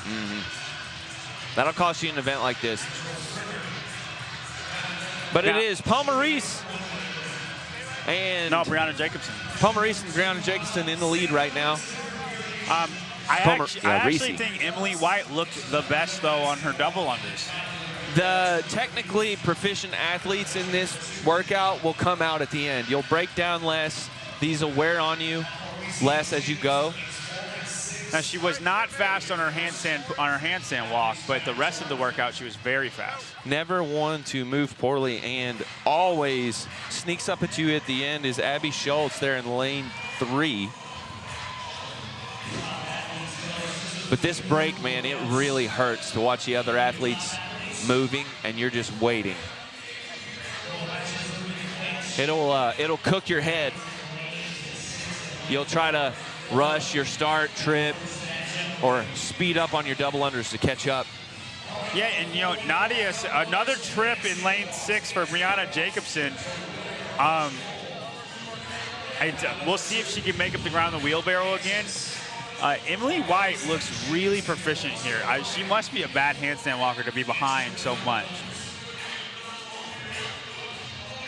In comparison to these ladies, maybe. Well, we know Pomarisi is the fastest handstand walker. Pomarisi might just take a minute to figure out how this sled feels. There's one in the back. You don't get too much practice with it. There's so many athletes trying, or there's two. And Blair Cheney again is first, despite the disparity. Wow. Blair Cheney is first off on the handstand walk. Blair Cheney's double unders must be so much faster than everybody else's. Tudor Magda level, maybe. Pomarisi pulls back into the lead because of the handstand walk. Now, she was the slowest in the wheelbarrow, so we'll see. I bet Brianna Jacobson ends up getting back close to her once the wheelbarrow is all said and done. Brianna Jacobson made her turn. Emily White about to follow, as well as Ashlyn Slobeck. Yeah, and as we thought, Emily White's handstand walk is noticeably slower than most of the other girls. Blair Cheney comes across Pomarisi and Brianna Jacobson. Brianna Jacobson's face is starting to feel a little fatigued and stressed from this, but she is moving it faster than Pomarisi. Yeah, and it's two down and backs. Pomarisi is like power walking that wheelbarrow. Brianna Jacobson is running every single time, and Tyler, I think she's going to get her by the end of this. Something that you can gain you seconds, about 2 seconds per turn, 3 seconds per turn, is how you turn. Brianna Jacobson, real quick one-step turn. You can see Blair Cheney will step out and do like a full turn every time she drops her wheelbarrow. Brianna Jacobson comes across, followed by Pomarisi and Blair Cheney.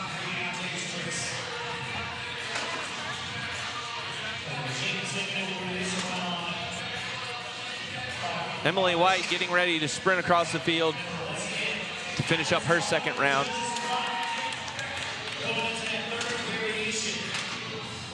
And Ashlyn Slobeck as well, as Brianna Jacobson and Pomarisi are waiting in lanes 4 and 6 to start their third and final round.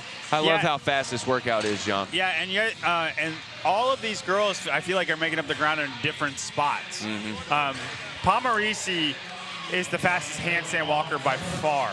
Brianna Jacobson is moving the sled the fastest out of everybody. Yep. And then Blair Cheney is double undering faster than everybody. That 15 seconds, though, I really think is going to cost Blair in the end. I think she would have won this heat despite that. And they're off. Brianna Jacobson, Pomarisi into their final round, starting with the wheelbarrow. Brianna Jacobson is going to look like she has a little bit of a lead going into the double unders. She's got the fastest wheelbarrow, which sets her up well. I hope she doesn't use that to try to stay ahead and get a little rushed on her double unders. But Tyler, all Pomarisi needs to do is just stay within striking distance. If they're within 25 feet of each other, Pomarisi's going to end up catching her in the end. Brianna Jacobson's starting to feel this wheelbarrow, but Pomarisi staying basically the same speed she was. Blair Cheney lagging a little bit on the wheelbarrow. Started to slow. Pomarisi, yeah, Pomarisi's done with her wheelbarrow. She's on her double unders. Blair Cheney's starting her double unders. She's been the best one of the double unders so far out of the 3, but she looks like she's hurting right now. Brianna Jacobson probably about 5 reps ahead of Pomarisi. But Pomarisi's double unders, very quick trip for Brianna Jacobson. But Blair Cheney has not tripped yet, correct? Yes.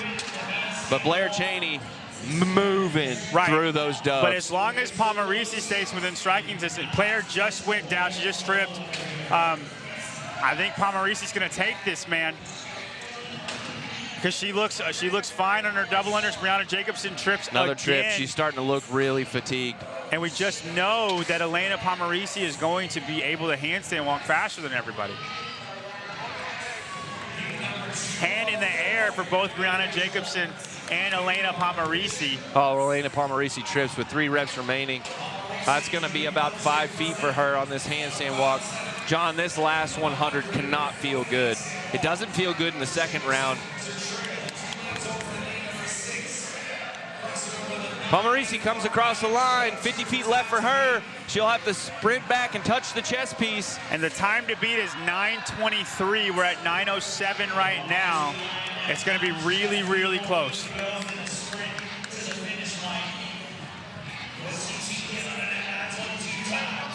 And she's running 9:19 right now. Oh, man, it's going to be, I think they tied. 9:23. Brianna Jacobson. So Elena Palmarisi is tied with Nadia Shamalis for the lead in first place so far. Brianna Jacobson struggling on this last 25, but it looks like she'll make it across the line, and she'll run down and touch the chest piece. 9:42 for Brianna Jacobson. Good finish. I think she redlined that the whole way through. I think that was actually a really good effort for her. Brianna Jacobson? Yes. Yeah, I mean, I think she had to sprint the wheelbarrow to stay close, and then, you know, just kind of went over threshold at the very end. That's fine. As you go through this workout, you'll start to see the kinks in the chain, where you're weak. And for Blair Cheney, that's the handstand walk. It was hidden in the first couple rounds when she was fresh, but now starting to wear on her. Emily White snuck in on us. Yeah, I mean, she was the most efficient at the double unders out of everybody. She just couldn't handstand walk near as fast as the other girls. Blair Cheney comes across. She's going to touch the chest piece at 10:27.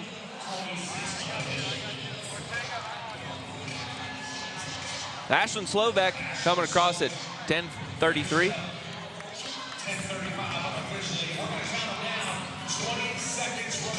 20 seconds remaining in the workout. 100 feet is far in 20 seconds. Yeah, no, I don't think 20 seconds is going to happen, but maybe 25. You know, you get a rep for every 25 feet, correct? Yes. I was surprised with how fast everybody in the showdown was on their handstand walks.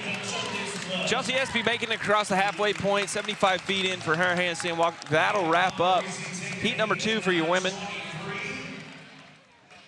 Palmarisi taking the event, or the heat finish. Yeah, tied with Nadia Shamalis at 9:23. 9:23. I don't know the points, if we're doing point the point differences. I do not know what Nadia was on the points. Brianna Jacobson closely following at 9:42, and Emily White sneaking in there at 10:05. Only 4 athletes to not finish. I wanted to get into that last round of handstand walk, but I was dying. Were you happy that you and Hiller finished at the same movement? Well, yeah, the same movement. He was finished with the double unders. He didn't start his handstand walk. It looked like y'all both finished with rope in hand. Very impressive from Elena Palmarisi. Her and Nadia Shamalis have the time to beat going into heat 3. This is a very different test than we've had so far. And your heat 3 ladies rolling out here. Tracy Johnson there on the right of your screen. She had a great day yesterday. Not one to be Rocks. Grushholten. It is pronounced Rocks, right? Rocks Grushholten. I was coached yesterday, Dutch, not German. Oh, Grushholten. Grushholten. Rocks. All right. I like it. I'm gonna call her Roxy. No. I told whoever I was messaging with, the Dutch guy, I'll assume, it's tough for Americans to do the accent piece. We sound a little bit like posers if we do the full Grushholten. We are posers. Yeah, we are posers. I was in the poser heat. Yeah. All right, our heat 3 of women. We have Stephanie DeFore, Rox Grushholten. That's Scottish. Amara Wiley, Kristen Mack, Lexi Neely, Alexis Raptis, Elizabeth Wishart, Riley Beebe, Jordan Kearney, and Tracy Johnson in lane 10. I'm looking forward to seeing how Tracy Johnson does in this. She's climbed up as she's gone, but all eyes need to be on Alexis Raptis there in the center of your screen. Lexi Neely not one to be counted out, and Liz Wishart, I think she'll do really well in this workout. I think you've said that for every workout. Liz, I'm a big Liz fan, dude. I try to hide it, but I can't help it, dude. When you're a female firefighter, I'm behind you all the way. I mean, that's. I think we're all standing with that. But I'm just looking for this first round of double unders, Tyler. I don't really have a good. I can't say until I see it. 10 seconds. Amara Wiley, also an athlete to watch on this, I think. Lane number 3. This event, as they start, is brought to you by our fine sponsors at Yeti. Yeti is the official cooler and drinkware partner of the Syndicate Crown. Visit Yeti.com to shop gear that goes as hard as you do.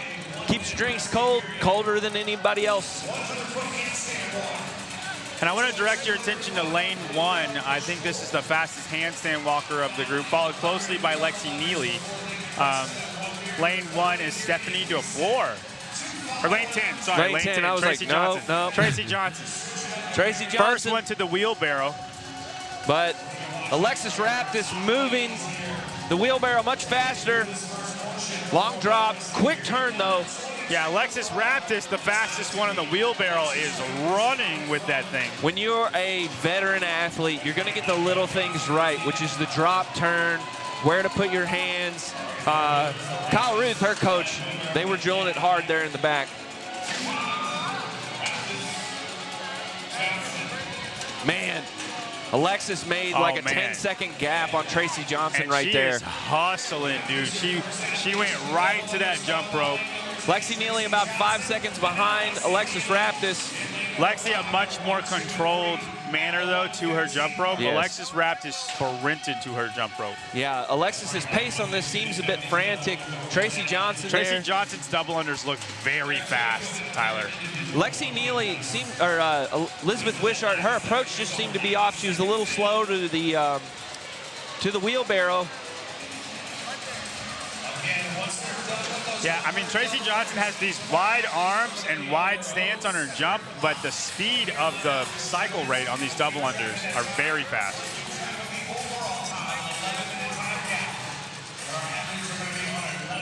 You can tell, Tyler, if you look here between lane 9 and 10, the difference in the jump speed. It takes about 5 jumps for her to create.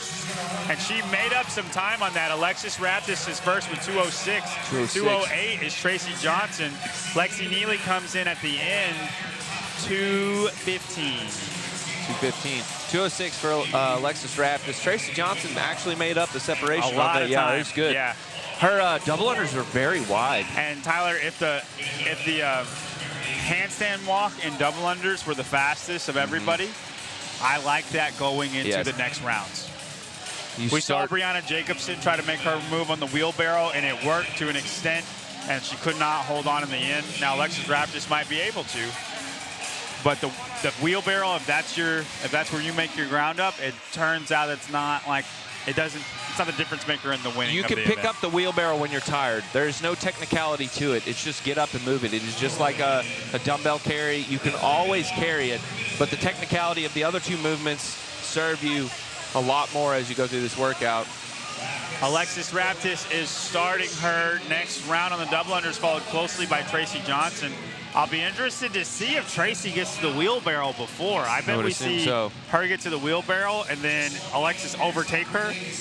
Really short jump for Tracy Johnson on those double unders. Oh, we have a trip, though. We have a trip, though.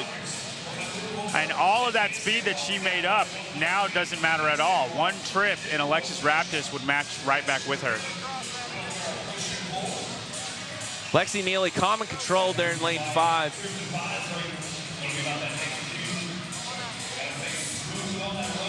Lexi Neely, it looks like nothing can ever bother her.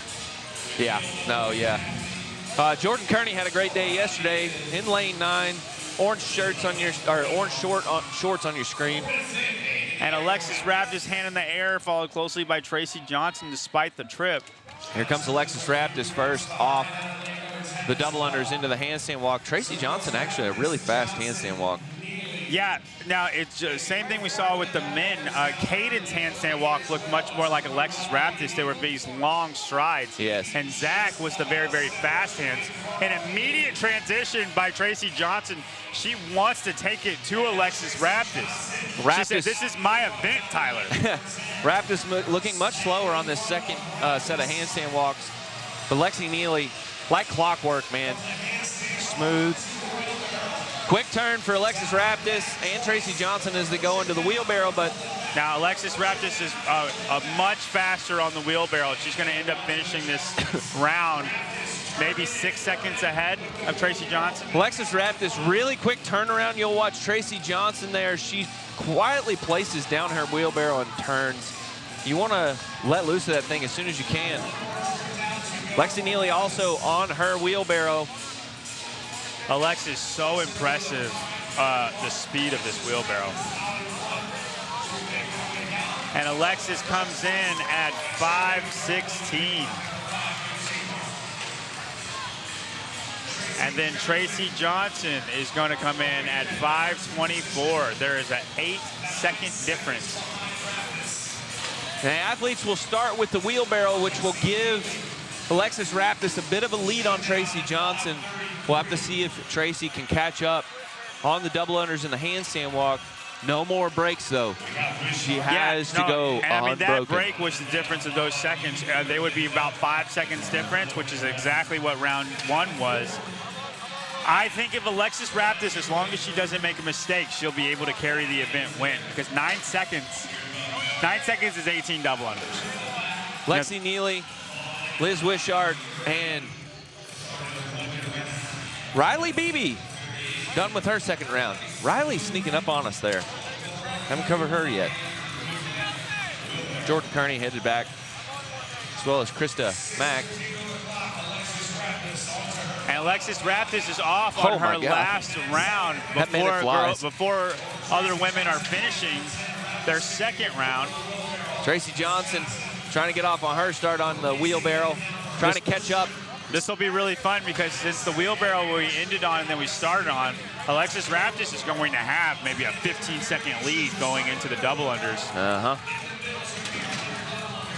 And unless she trips, Tyler, I think it's hers to lose, because I don't think that gap can be made up. 15 seconds is 25 double unders. Hard to make that gap. 30. Yeah, 30 double unders if you're fast. Alexis Raptis with a very fast transition to her double unders. Tracy Johnson has just finished her wheelbarrow. About 7 seconds behind Alexis Raptis. 10 seconds behind Alexis Raptis and Tracy Johnson. Time to beat, John? 9:23. 9:23. By Pamarisi. Alexis Nadia breaks Schmalz. on those double unders, so she's redlined. She's trying everything she can just to get through these. Tracy Johnson is not somebody I want to break on. If it comes down to a handstand walk race, I don't know who's going to win. Oh, either. Tracy Johnson breaks. Also breaks. And Alexis Raptis breaks again. So Tracy's got 1 break less on her. She's leaving the door open, but she has to finish this. I don't think she can. She needs Alexis to break one more time. Lexi Neely also working on her double unders, as well as Liz Alexis Wishart. Raptis, 5 double unders left. She's going to get into this handstand walk first. She's done. About 10 seconds ahead of Tracy Johnson. 5 remaining for Tracy Johnson. Tracy needed to not break. If she didn't have that break, it would be neck and neck right now. Tracy's handstand walk much quicker than Alexis Raptis, though. It's 50 feet left, Tyler. As long as she can just hold on, Alexis Raptis is going Quick to take turn this for home. Alexis Raptis. Can Tracy catch her? Remember Tracy takes a long break there. She gave it. She gave it away. Remember, the athletes have to sprint back across and touch the chest piece for their finish time. Both of these women are way, way ahead of the time to beat right now. Alexis Raptis, 8:44. Tracy Johnson, it comes in at 8:50. Lexi Neely on her last handstand walk. Liz Wishart, last 60 feet. 50 feet. Lexi Neely is going to be our next competitor that comes in at the 9:08 mark. Liz Wishart struggling on the back half of this 25-foot segment. She's going to come down, touch chest piece.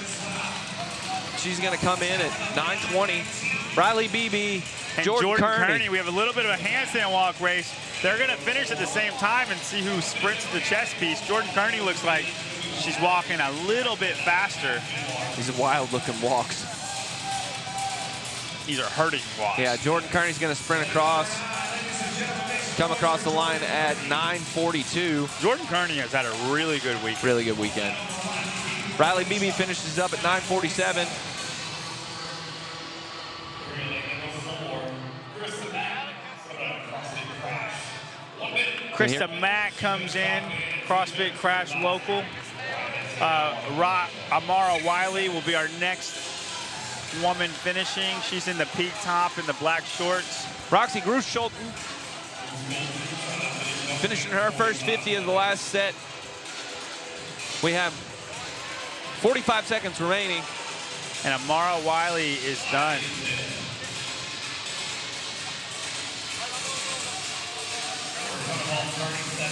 Rock's trying to push it, but I think she looks a little nervous on these handstand walks. Can she make it to 50? We got Jordan Kearney and Tracy Johnson in the shot. Rox Gruscholten gonna have to push to finish. 15 seconds remaining. She's gonna come up. Oh, no. That's heartbreaking. Yeah. See the look on her face, man. She was right there. That It was is one you so want to close. finish. Yeah, yeah. You know what? She kicked up at the right time.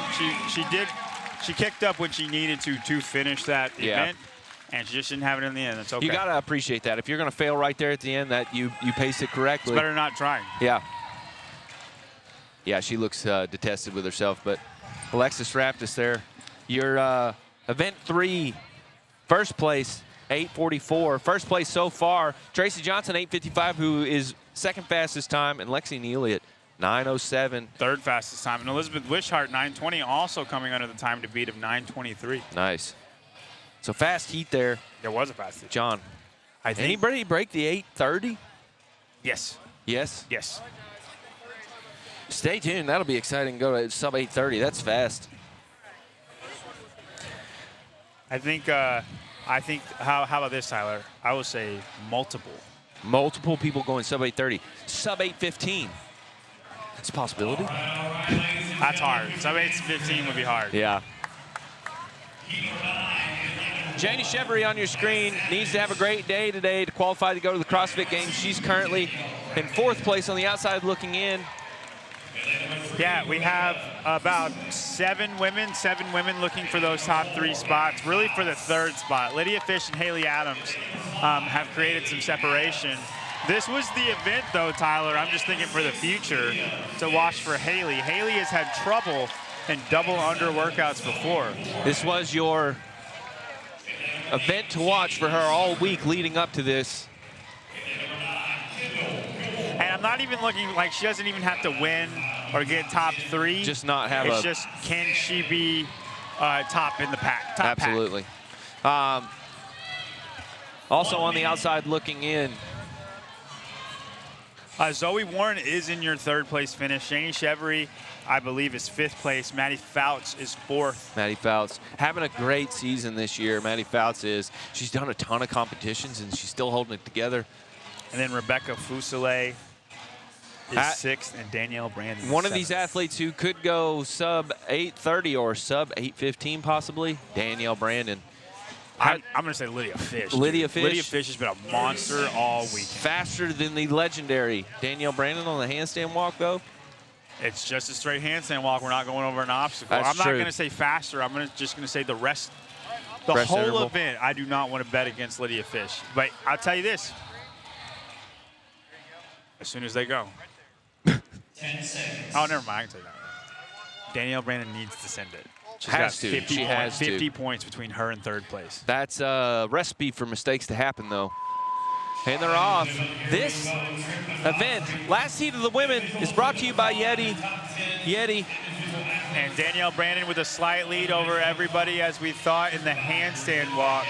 Shop high-performance products made for high-performance athletes. Visit Yeti.com for gear that goes as hard as you do. Thank you, Yeti. We have about 3 girls, Rebecca Fusile, Lydia Fish, Haley Adams, all right there together behind Danielle Brandon, about 3 seconds. Alexis Raptis, 2:06 on this first round. We'll see what the athletes can do. And Tyler, Danielle is running with the wheelbarrow at a faster rate than Alexis Raptis was even running with it. She knows she needs to win this event to stay in the hunt. Behind her, Lydia Fish, about a whole length behind. Following closely is Haley Adams. Oh, Haley Adams actually. Oh, Haley with a mistake, and she forgot the old Hiller mistake. Only one down and back with the wheelbarrow. She's too nervous about those double unders, John. She wants to get them out of the way. Danielle Brandon is already on her double unders. Wow. She's way ahead of the field in round 1, and we haven't seen that at all thus far. Very quick pace on those double unders. She knows she needs to win this event. Janie Chevry and Lydia Fish also on their double unders. As Zoe Warren starts hers, and the remainder of the athletes are now off on their double unders. But it's going to be Danielle Brandon. 2:06 was Alexis Raptis' time. And Danielle's double unders look so good right now. Very efficient, feet are close together, fast cadence. A break there by Maddie Foltz. Fouts. Danielle Brandon with 5 double unders left. And there she comes. With a scream at the judge of where am I at? About tripped over her double under. 2 minutes flat for Danielle Brandon. Here comes Lydia Fish. She's going to cross the line. Oh! But Elena Savage snuck in there. 2:10. Janie Chevry and Rebecca Fusling coming after that. Zoe Warren and Haley Adams are in after that. Zoe kind of doing a job there. Across the line. Carolyn Stanley with a sprint them all sprints. Maddie Fouts comes across the line around about 2:22. And Kendall Gilmore rounds out the pack. Very fast first round. I think Danielle Brandon made everybody else seem slow, but that heat was definitely the fastest heat so far. This first round, a good introduction, but it's the second round where you're going to start seeing separation. How do you deal with the fatigue of those double unders?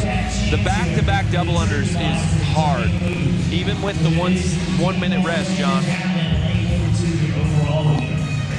I don't think Danielle's going to have a problem. The way that first round looked, I think Danielle's going to run away with this. Let's see if she goes. She would finish in 5 minutes flat if she keeps the same pace. You got the minute rest in between. That's what I'm saying. She started at 3 minutes. She got a 2 minute. You got to add those.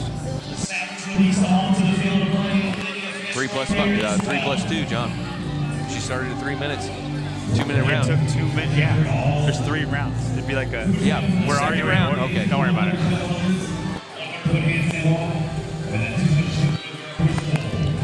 All right, all of our ladies are on the double unders. Again, I think Danielle Brandon is going to run away with this. She looks really smooth. Nothing seems like she's hurting. Haley does have the janky arm still. I've noticed this. What do you think about that? You see what I'm talking about? You don't see that in many elite athletes anymore. It used to be a lot more common. I have a little bit of that situation for myself. But she's not tripping yet. No, yeah. It's a little bit of imbalance, Sean. She's pulling one pec in, and she's not using the other pec. But Danielle Brandon already halfway down the lane there for her first set of handstand walks. She's going to do the return as fast as she can. Quick turn. Lydia Fish as well on her handstand walks, followed by Janie Chevry. And I don't think that Danielle's going to have a problem with the wheelbarrow. No. What she does not like, though, is Janie Chevry staying with Lydia Fish. Janie Chevry is 30 points ahead of Danielle, and Danielle wins this going away. But Janie Chevry ends up 3rd place. She only made up 6 points on her. Elena Savage, not to be forgotten, though, in lane 1. She's ahead currently of Lydia Fish. Lydia, really quick transitions. But Danielle Brandon on her last down and back.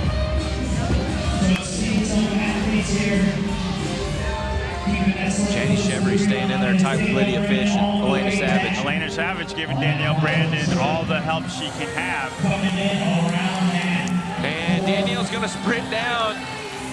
And she finishes that round at 5:05. That is 11 seconds ahead of Alexis Raptis.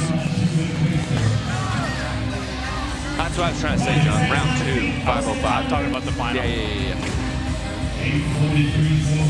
5:20 by Janie Chevry. So I know Danielle Brandon is blowing everybody away. Janie Chevry's only 4 seconds behind Alexis Raptis' time.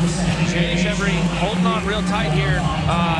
The problem is she needs some distance between her and some people ahead of her. Who is in that 3rd place qualifying spot? Zoe Warren. Zoe Warren. And Zoe Warren is coming in right now at 5:42. Maddie Fouts is one right behind her at 5:45.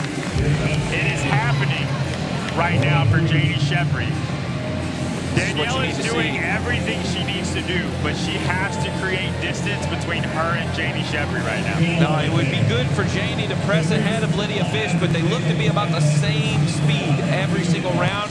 So the best Janie can do is just not have any mistakes and do what she's been doing. And Danielle is on her last round. Holy cow. And it looks like her first round as far as the wheelbarrow goes.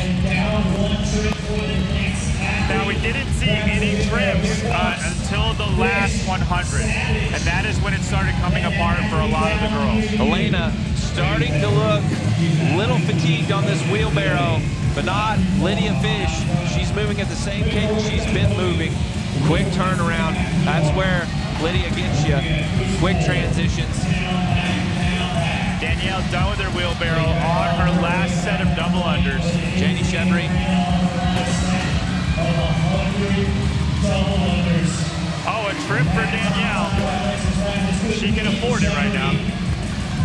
She can't afford another one, though, because Lydia Fish is on her double unders.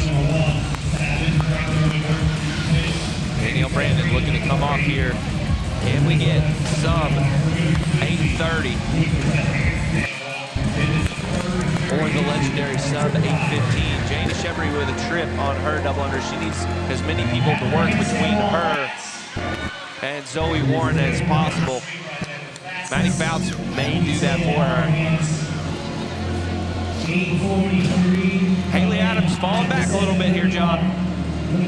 She is. I don't like that the double unders are next. She's second to last in the heat with 100 double unders left. Danielle Brandon is finished with her double unders. Oh, she's going sub 8:30 though.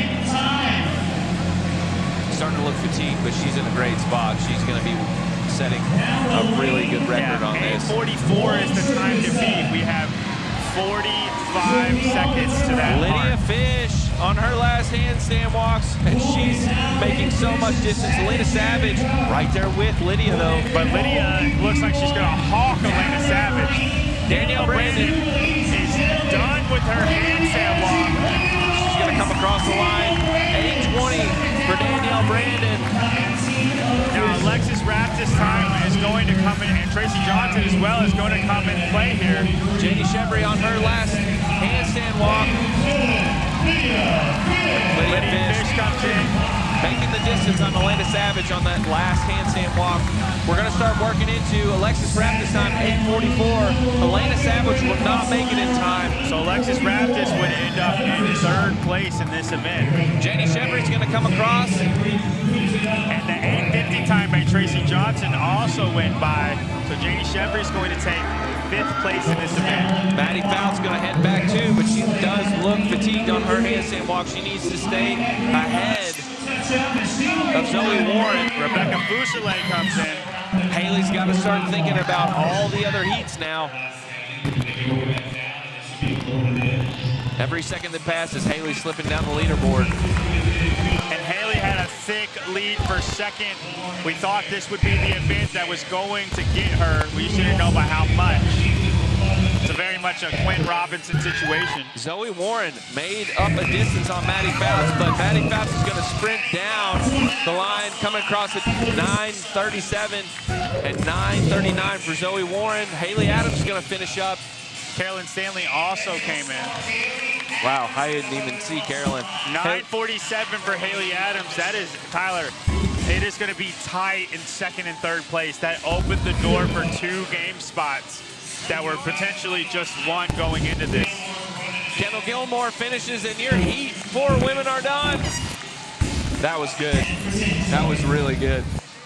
Hobart's eyes are as big as an owl right now. No, and Haley needed about 30 seconds faster to be somewhat safe going into that last event. Now 2 spots are up for grabs.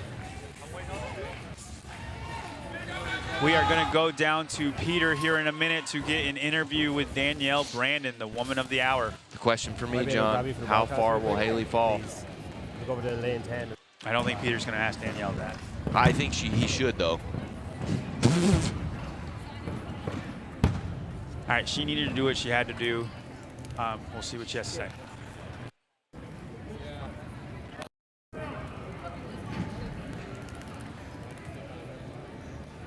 Danielle, congrats. That was incredible. All of, if not the best in the sport on your hands. How much did the rest of the movement work out for you?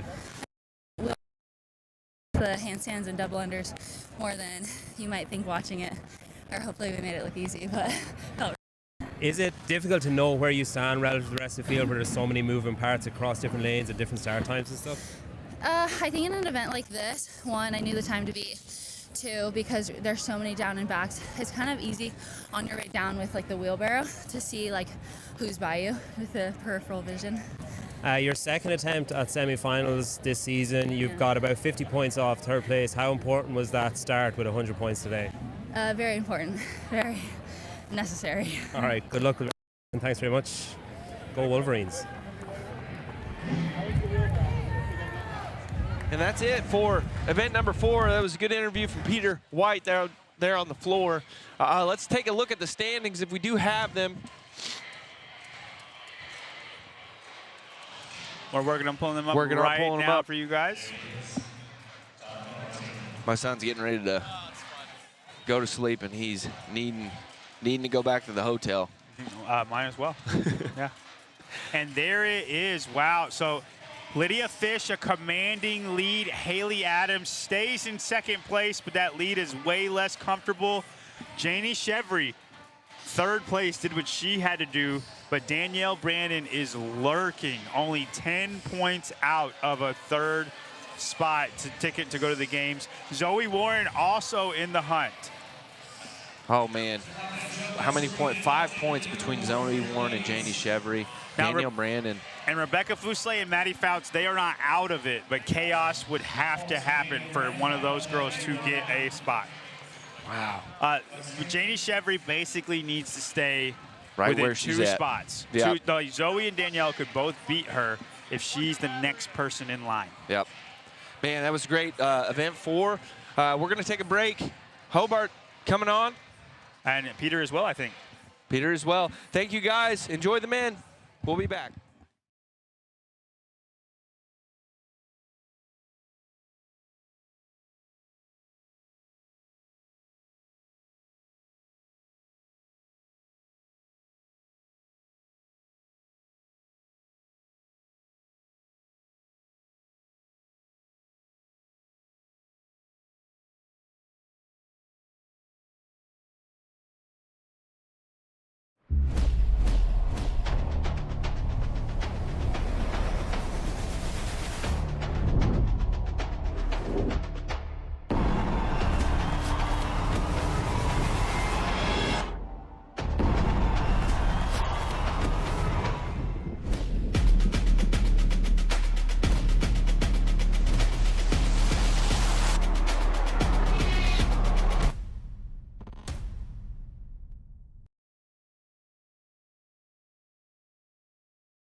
Welcome back to Syndicate Crown. We're getting your men out on the floor for Trip Advisory, brought to you by Yeti. Your workouts on the screen. Yeti was founded in 2006 on a deep love for the outdoors and the belief that if something doesn't work, fix it, and if it doesn't exist, build it.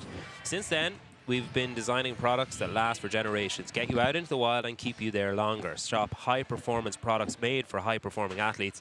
Visit Yeti.com for gear that goes as hard as you do. Trip Advisory, Heat 1 of the men. We've got a 100-foot handstand walk, which is a down and back, 200-foot wheelbarrow push, which is 2 downs and backs, and then 100 double unders. There's your heat listings on the screen. They'll then have a 1-minute rest, counted by the judges.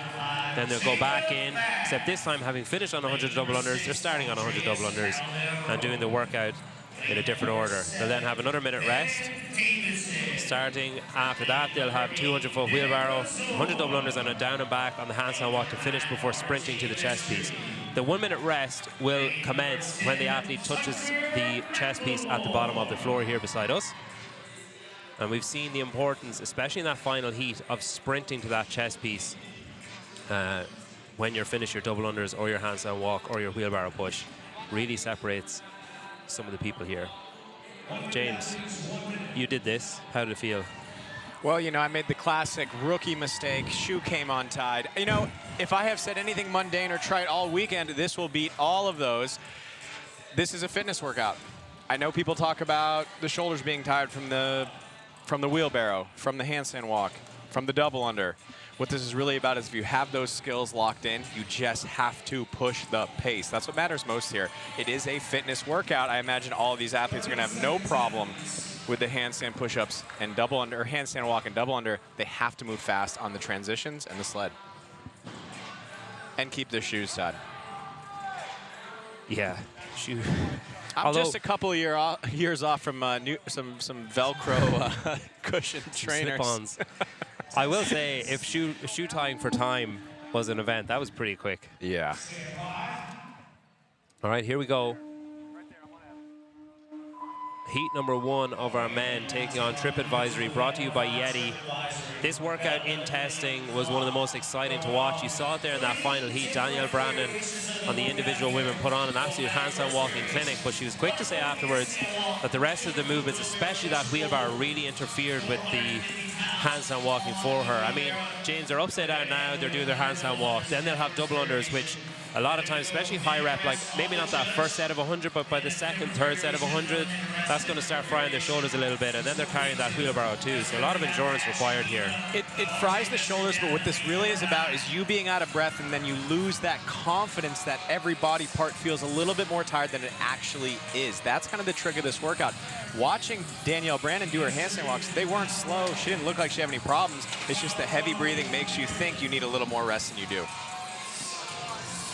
So early on in the first heat of the females, we saw some maybe just confusion about like, okay, I finished my double unders, now what? And then not running to the chest piece. Or I finished my handstand walk, I'm going to go back to that start mat instead of back down to the chest piece. Now that we've got the guys out, we've had the coaches and the athletes have had plenty of time to observe the early heats.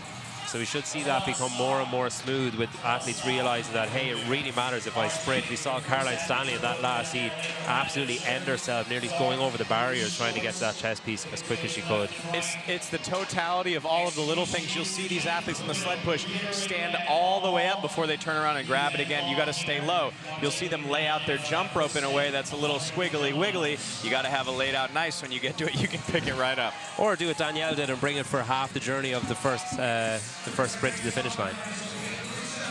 So we've got Elijah Sabiono over here working his way through his final wheelbarrow pull. It is 450 pounds on that wheelbarrow. If you're looking at this thinking, hey, I want one of those, it's a sled, and then you can buy all the attachments on Rogue Fitness. RJ Mestre is first across the first interval, along with Tristan Meredith. There's Ben Davidson and Andreas Calderon. They've all got their stopwatches started now for 1 minute. They'll be advised by the judge when they got 30 seconds, then 10, then 3, 2, 1, go. So RJ Mestre over there in lane number 9 is the first guy we're going to see moving on the next interval. One of the things that I heard was, obviously they requested from Rogue, hey, we want these wheelbarrows. Katie and Bill were like, yeah, cool, okay, we haven't used them since whatever, 2021 at Rogue. And even then, they just kind of was almost arbitrary in that workout. It was almost like just, hey, we've got these wheelbarrows. I won't say it's arbitrary here, but you don't see a lot of people using this attachment. I have not used this wheelbarrow setup since the Reebok CrossFit 1 headquarter days back in 2015, 2016. And one of the things that Bill and Katie said to Wilson and JR was like, hey, I love that you got these clips. So the guys added some clips at the front of the handles and the back of the handles to stop the handles slipping out. Because during testing and use at Rogue, one of the challenges was keeping the handles in as you used it. The guys have accounted for that. I think there's 7 clips total used on each of the wheelbarrows. There's about $500 of clips on every single one of those sleds as you look at them there from the side.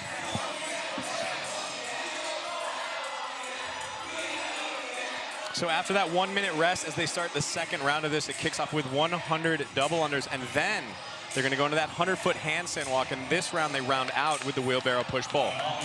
There's Elijah Sabiono finishing out his first round. His minutes rest will compete. The rest of our athletes are underway. RJ Mestre in lane number 9 from CrossFit proven. You might have heard a horn there. That was from Elijah Subiono's support base blowing into a shell from Kumana CrossFit. It sounded like there was a ferry pulling into the arena. That was pretty crazy. So Ben Davison looks like he's closed the gap in here, but it's Tristan Meredith over in lane number 1 who takes off in his hands first. So Tristan Meredith, RJ Mestry, and Ben Davidson working their way through that down and back on the handstand walk. Tristan Meredith there in the bottom lane 1, already turned around and kicked up, about halfway down his 50 feet. So he's going to have RJ Mestry right behind him grabbing that wheelbarrow. Ben Davidson not too far. I really have to admire the proprioception of the judges moving around their athlete and out of the way of the wheelbarrows, making sure they're not impeding any athlete or impaling themselves, getting a kick in the head. They are nothing if not proprioceptic. Yeah, it's warfare out there trying to get through this. So Ben Davison comes back up just as Tristan Meredith heads off on his final journey on the wheelbarrow. So it's a 200-foot push on the wheelbarrow, so it's a trip down, trip back, trip down, trip back. We want to see the athletes stay low once they get across that green line and drop that wheelbarrow to switch the grip to go from the push to the pull rather than stand all the way up. I mean, you saw on your screen there, I don't know if you caught it, but one of the judges came so close to just having both Achilles sliced open by the wheelbarrow as it passed behind her. Ben Davison, I think just ahead of Tristan Meredith there, getting to the chest piece, showing the importance of a sprint finish. RJ Mestry's across too.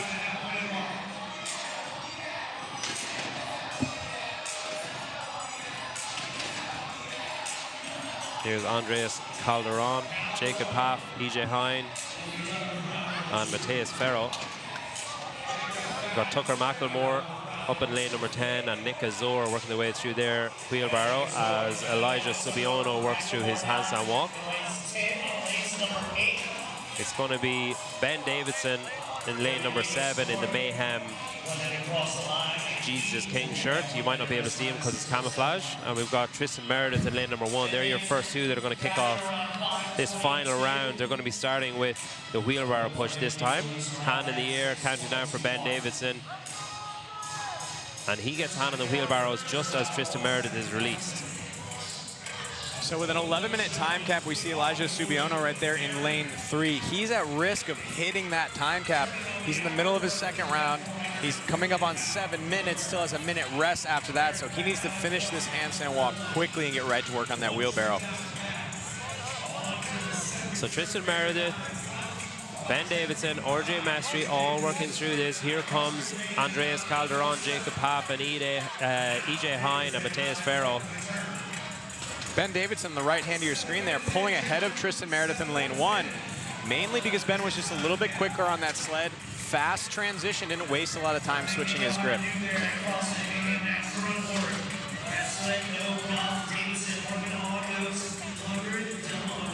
You'll notice athletes as they come down and switch that grip on that sled, they're turning the palms out to face the sled, and that's because it's less grip fatigue, and it sort of allows you just to sit the handles in the hand. You're not kind of holding it in that neutral traditional grip as they pull it back to the start line. So it's green line to green line. The only thing that has to cross the line is your feet. So on the push segment, they're crossing the green line. The entirety of the sled is crossing the green line because it has to in order for their feet to cross the line. And on the return journey, you'll see the sleds, some of them halfway over the line, some of them barely over the line at all. And that's because it's just the feet of the athlete that have to cross the line. So Ben Davison with a hand in the air there, he's getting the lead. There's a break from Tristan Meredith, giving Ben some breathing room on this final round. He's going to finish off these double unders and head off on a down and back on the hands. And he's away, a nice lead here over the rest of the heat. No hand in the air for anybody else yet. It was Tristan Meredith who now has a hand in the air. And RJ Mestry. Elijah Subiono finishing his previous round. See Ben Davidson on the right, looking over to lane 1 to watch Tristan Meredith give himself a little extra rest before he kicks up on that final 50-foot handstand walk. So Ben Davison crosses the green line, and then he's got to sprint to the finish, and he's going to set a time to beat for our men. Ben Davison media mogul over at Mayhem with 8:49.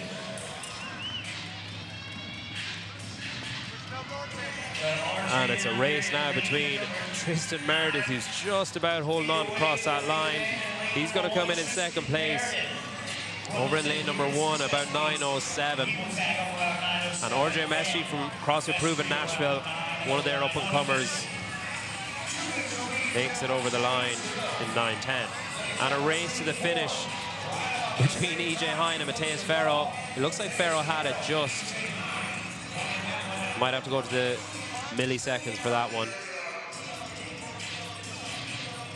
Andreas Calderon finishes out in lane number 6. Another length to go for Nick Azor up in lane number 9, and Tuchel McLemore is on his first journey on his hands. You see a lot of athletes, James, the kind of feet leaning over the front of their body. You can see Nick Azor there, almost like they're dragging him along. You see Danielle in the previous heat, pretty straight up and down. Is that like a proficiency at handstanding? Is that what the It's exactly that, is? proficiency at handstanding. If you see a straighter body position with those legs straight, maybe the heels hanging over a little bit to cause some momentum forward. But a lot of us CrossFitters like doing what I call the crab walk, and that just has to do with a lot of things: proficiency, fatigue on the midline, and what we've all gotten used to. You see some people get a little kick with the legs to add a little momentum. There's that shell being blown again, encouraging Elijah Sabiono.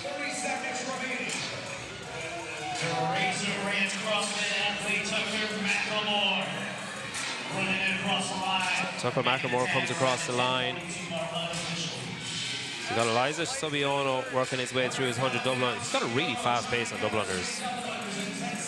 Maybe knowing that the clock is counting down, he's got about 5 seconds to go here. On a trip, but he gets another couple of reps in just before it's over. And there's your heat winner, Ben Davidson, at CrossFit Mayhem, 8:49. Made up a lot of time on both the handstand walk and just really fast transitions. Now he's off to the warm-up area to grab his camera to do work. Absolutely.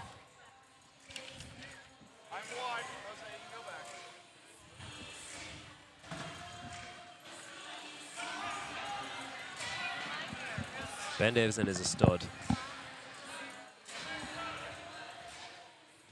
Here's your workout, brought to you by Yeti. Yeti is the official cooler and drinkware partner of Syndicate Crown. You can visit yeti.com to shop gear that goes as hard as you do. Time to beat, Ben Davison, 8:49 from CrossFit Mayhem. Got a handstand walk, a wheelbarrow push. So when you're watching, it's a down and back on the handstand walk and 2 downs and backs on the wheelbarrow. I don't know if that grammar is correct. Or syntax. 100 double unders, then a 1-minute rest, and you repeat 2 more times with a different order. So just taxing you in different ways, putting different stress on your body in different ways. Keep in mind, this is an 11-minute time cap. There is a mandatory 1-minute rest in between, right after the first 2 sets of handstand walk, wheelbarrow, and double under. What a t-shirt.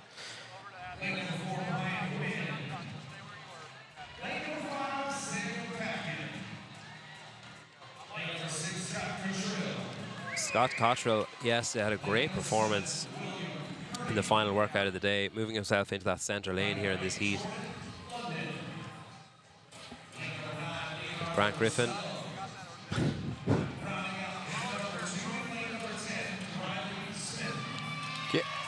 Don't read it out loud. Yeah. So we're going to get our... Grant Griffin gets me as hard as concrete. Strong message from the young man. I wonder, does he cure as quick?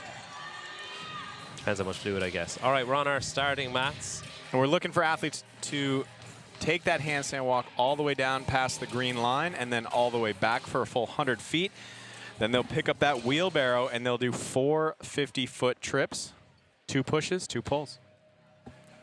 There's CrossFit Elmshorn. We did this yesterday at our gym. 50-foot handstand walk, 100 double under, 60-meter odd object carry with any heavy object. Pretty cool seeing the workouts here across affiliates all over the world. Syndicate Crown final day, second heat of your men. 2 more heats to come. 10 seconds. Stand by. And we're off. Center lane there, Scott Cottrell working his way through the handstand walks. Martin Fuentes breaking into an early lead here, moving pretty quickly, and a quick turnaround from him, heading back towards the rig for his wheelbarrow. Fuentes in the bright orange shorts, easy to follow there. Didn't spend a lot of time standing all the way up. Kicked right back up into another handstand. And he's onto his wheelbarrow. You can sense the urgency from him there, breaking into a jog with the wheelbarrow. Fuentes had an awesome time coming out of that semifinal, Nate. 13:46 that held into the later heats. We expect him to be really good in the gymnastic work. What I want to see too here is that as soon as they set that wheelbarrow down, they stay low, quick turn to get into that next push or pull. There's Leandro Russell of Peak Power making his way back with Briley Smith. All the way over there in lane number 10 and number 9. And it is Martin Fuentes who's first back, and he's onto his 100 double unders. Like we said in the last heat, on the way down, the feet of the athlete and the wheelbarrow have to cross the line. On the return leg, it's just the feet of the athlete, and part of the wheelbarrow has to be over that line. So you obviously can't ditch it and just run to the finish line. You have to bring it with you. Now keep in mind, they have 100 double unders here, and then after they finish their 100th double under, they need to sprint down the lane and touch the chest piece. That is when their time for their rest will start and the time for that round will end.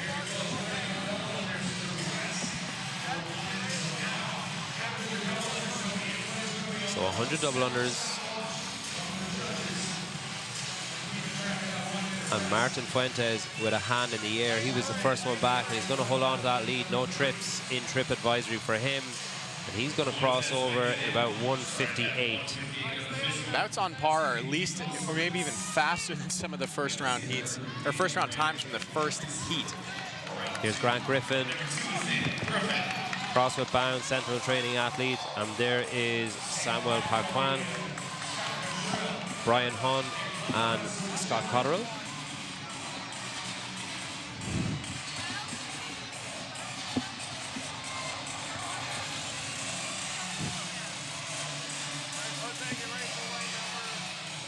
So our last of our athletes finishing off there, that is Leandro Russell from Peak Power, so he's heading back.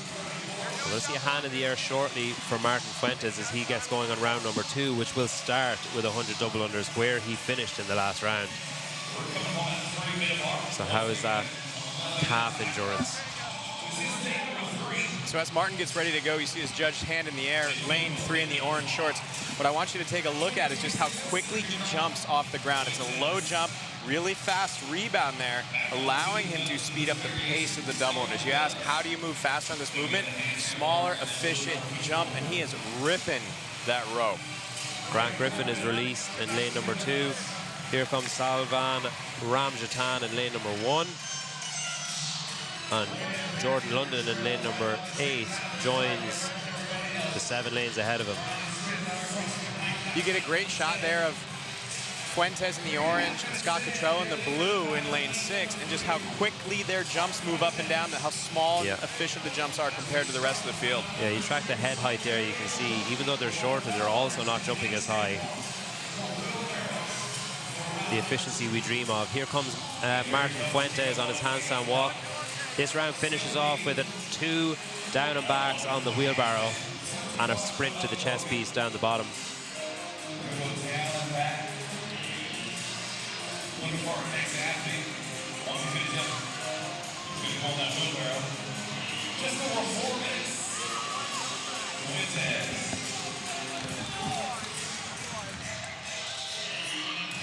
So Fuentes will cross this green line, pick up his wheelbarrow.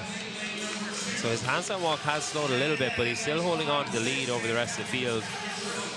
Obviously, his aim was, all right, go out hot, hold on, and then just try and keep everybody at arm's length. So all the wheelbarrow and feet have to cross that first line. Just the feet have to cross the line on the left-hand side of your screen this time. And that was some wasted movement by Fuentes in the orange shorts. He only needs to get both feet over the green line. He's taking 1 or 2 extra steps to go a little bit further. So I actually spoke to JR about this in between the female heats on the last round, and he was saying, I could not have made it any clearer that you will get no reps on that green line. He was like, I put the fear of God into everyone, and he was like, not one single person has missed it yet. So I think that's why a lot of the athletes are taking an extra little step that might seem unnecessary because they don't want to get pulled back. They look terrified. So Martin Fuentes holds on to his lead. And it looks like Grant Griffin is going to be just behind him. He makes his way down in lane number 2. He's ditched the t-shirt. You've got to flaunt it. Here comes Scott Cotterill, and he's going to be beaten just almost side by side with Samuel Paquan there, both hitting the chest piece at pretty much the exact same time. So we've got one final round. It's going to be Martin Fuentes, followed by Grant Griffin to kick this off. This time it starts with the wheelbarrow 200-foot push and pull, and then 100 double unders, finishing with a down and back handstand walk and a sprint back down to the chest piece.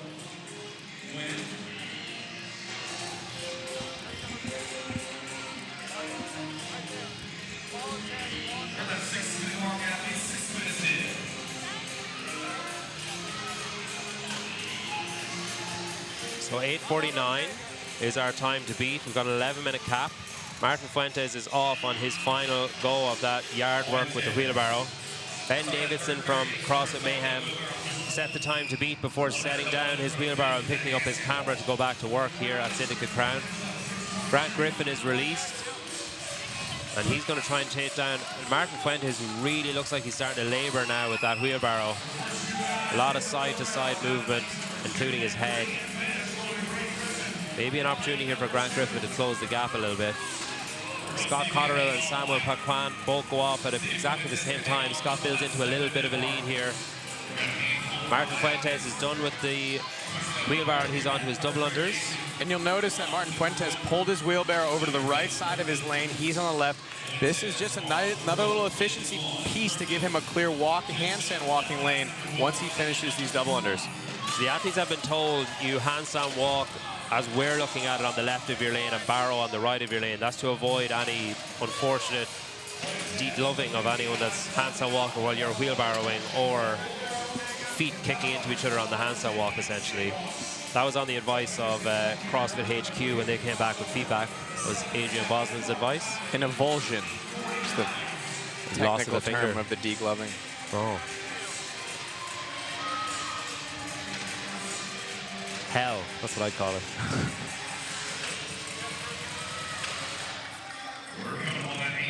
Fuentes about to wrap up his double unders, kicking up for his final handstand walk. He'll travel 50 feet down. Now, if he comes down before the yellow, or after the yellow line, he'll have to go back to that yellow line, that 25-foot halfway mark. He's still all out on his own here. That efficiency on the double unders has increased the lead he had over Grant Griffin. He's quick to turn around, obviously very confident on his hands. Grant Griffin takes off. They're going to pass each other here around the middle mark of this handstand walk. And Martin Fuentes only has about 20 seconds here if he wants to beat Ben Davis's time from the previous heat. And we're going to have a new time to beat here for Martin Fuentes. He crossed over the finish line in 9:27 or 8:27.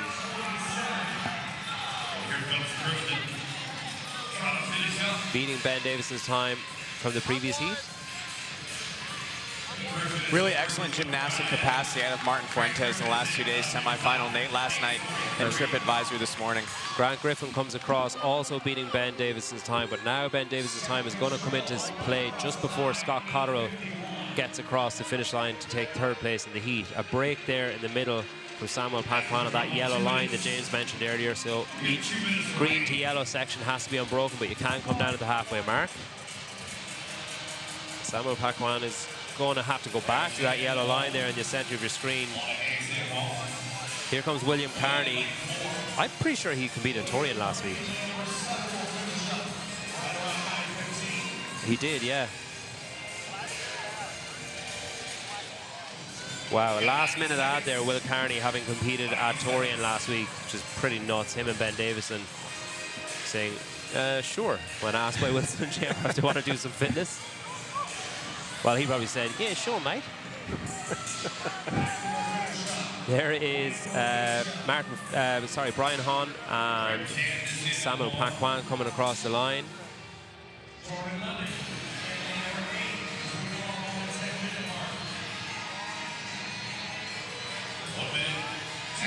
Briley Smith has 1 minute if he wants to make it back from his handstand walk. Meanwhile, Leonardo Rossello crosses the finish line. And we've got Briley Smith as our last man on the floor. He's got 45 seconds for one trip on trip advisory on his handstand walk. Top of your screen there. He makes it halfway and takes a break. He's got 30 seconds. Remember, not only does he need to get past the green line, but also needs to finish with that sprint. He's got 20 seconds to go. About a quarter of a length. He's going to have about 10 seconds by the time he crosses this green line. If he can make it. 10 seconds. Oh, just. And he gets back to cross just underneath that 11-minute time cap. So we've got a new time to beat. Maybe a little minute miscommunication between athlete and judge there. So Martin Fuentes setting a time to beat of 8:27 on trip advisory. And we're going to get, there he is, we're going to get our third and penultimate heat of men out for trip advisory. Yeah, penultimate, I said it. That's the first one? I get one per workout. Okay. It's a great word. I think on day one you said it 13 times in the final. I mean, there's a lot of second last workout. things happening. A lot of second last things happening. We're going to clear these athletes off the floor. We're going to get John Young back. There's your times. Martin Fuentes with the new time to beat, 8:27. John Young is going to join Hobart, and I will see you later on.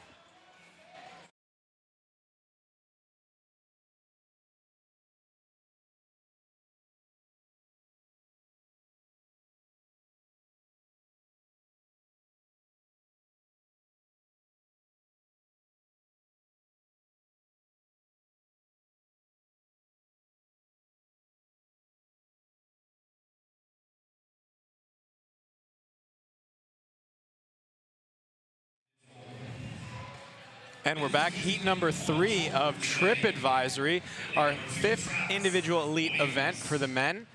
Kicking it off here, we have Jordan Chenier, Travis Williams, Logan Brown, Alexander Majors, Zachary Levy, Chase Hill, sitting in 11th place, Noah Wilson, Alex Vino, Carlos Casada-Suela, and Nick Anapolsky pulling dual duty, also competing as a Masters athlete this year. Alex Vino getting a couple extra practice reps into the double under. Yeti is the official cooler and drinkware partner of the Syndicate Crown. Visit Yeti.com to shop gear that goes as hard as you do, and these guys are about to go. We're looking at Trip Advisory JY. We have 4-time 100-foot handstand walk, 200-foot wheelbarrow push and pull at 450 pounds. Finishing this round with 100 double unders, and they have a minute rest. Then the order of the movements will change into double unders, handstand walk, wheelbarrow push. 1 more minute rest before they finish with the wheelbarrow push, double unders, and a 100-foot handstand walk and a sprint to the finish, all under that 11-minute time cap. 30 seconds. Yeah, James, and what I'm looking for is the top 2 or 3 guys of round 1. Who has the best double unders out of those 2 or 3 guys? It's not necessarily who finishes first out of those guys, because the third guy might have the best double unders that will end up paying off in the long run. And we saw that really help Martin Fuentes last round with his 8:27 time. He's currently the event leader in this. His double unders were small, efficient jumps with a really fast rope spin, and that allowed him to gain a lot of ground on the rest of the field. And these men are elite enough, James. It's not even, whoa, wow, let's go. Hold on, direct your attention to lane 9. Carlos Casado-Suela putting on a clinic on how to handstand walk. He is at the 100-foot mark before some even get to the 50-foot mark. And that's a handstand run. I wouldn't say that's a walk. Now keep in mind for this wheelbarrow push, 450 pounds, the athletes just need to get their feet past the green line, regardless of where the wheelbarrow ends up. And Travis Williams probably has the most efficient wheelbarrow technique. Makes sense from a firefighter to be good at a wheelbarrow. You'll also notice as you watch your athletes pull that wheelbarrow back is that they're turning their grip so their hand is facing down and palms up rather than that neutral grip. This is something we've seen the athletes practice all weekend.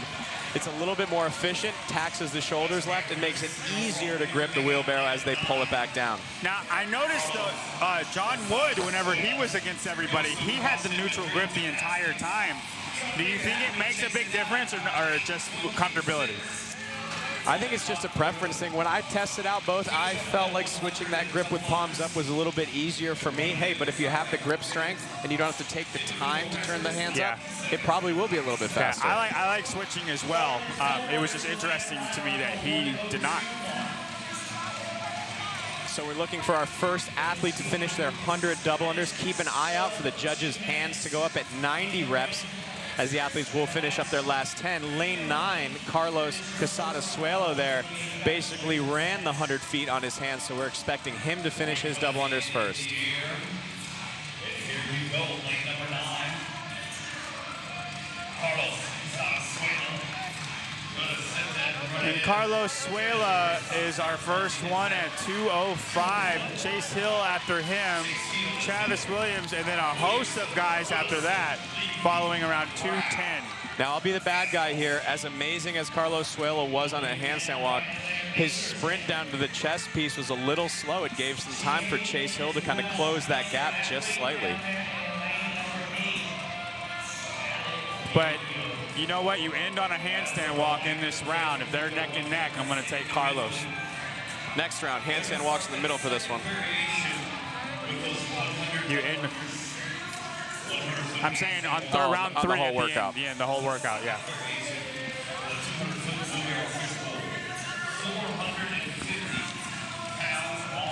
So athletes have a 1-minute rest. Again, we're going to look for the judge's hand to go up in the air, which will indicate they just have a handful of seconds left in that 1-minute rest.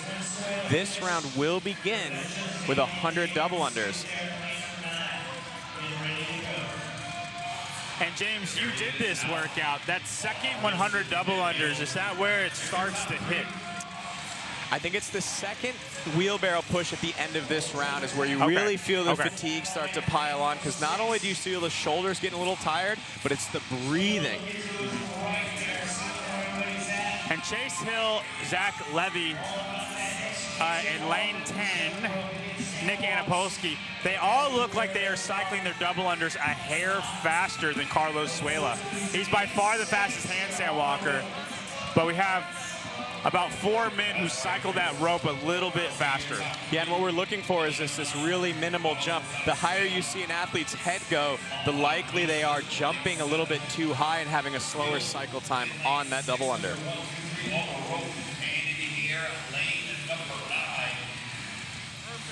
Keep an eye on lane number 9 in those bright pink shoes. We have Carlos Suela absolutely running on his hands past the 25 yellow line, now past the 50-foot green line. He'll kick up once again to finish 100 feet. The distance he makes in his handstand walk is insane. Lane 5, Zach Levy, I think has the most efficient double unders out of the group. I don't think he can catch Carlos Suela, but I wouldn't be shocked if he's second place in the heat. So the question here will be, is can Carlos Suela, with the gap he creates on his handstands, maintain that with quick transitions and moving that wheelbarrow fast enough? I think it will be. I mean, it's so that he makes that gap is crazy.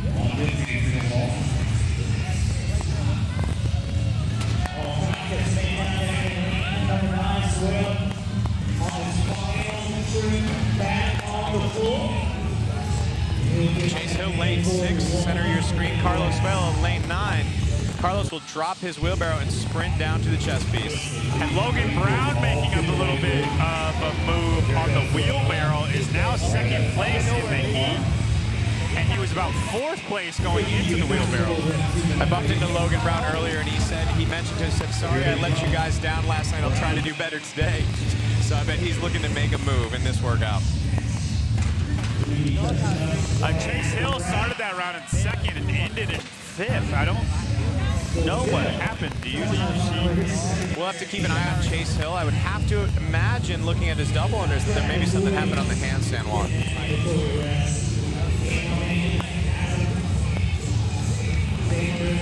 Alexander Majors finishing his round, walking back for his 1-minute rest.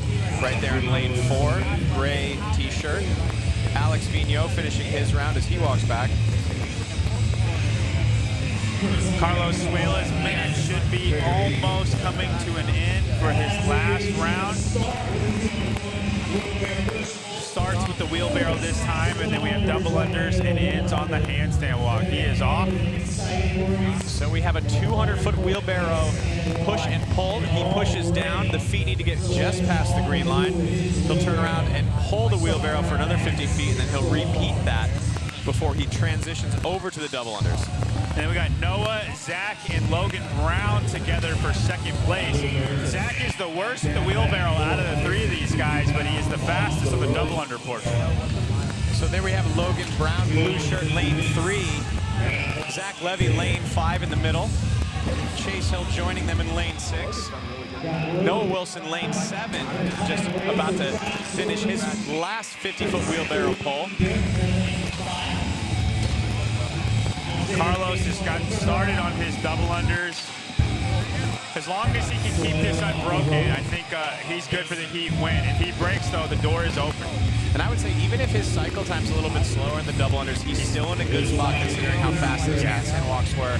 You said Zach Levy in lane 5 there, no shirt, center screen, has the most efficient double unders. And you can tell how quickly he's getting off the ground and how small that jump is. That's obvious that he does. But like you said, James, as long as if he can keep this unbroken, I think he has the heat win. He would have to break for any of these guys to catch him. And we just saw a trip from Zach Levy there in lane 5. A little bit of a pause in the double under. I wonder if he's trying to speed him up a little bit. Have you ever done that in a workout where you're trying to speed up your double unders and then you trip 5 later? Oh, absolutely, I have. Happened today. And yeah, and those two, he broke again. That leaves the door open for Logan Brown. Logan Brown actually caught up to Carlos Suela. But it's a huge break, though. He wanted no smoke on the handstand walk. He's not going to catch him here. There we see Carlos Suela, lane 9, our current heat leader. But he needs to move here.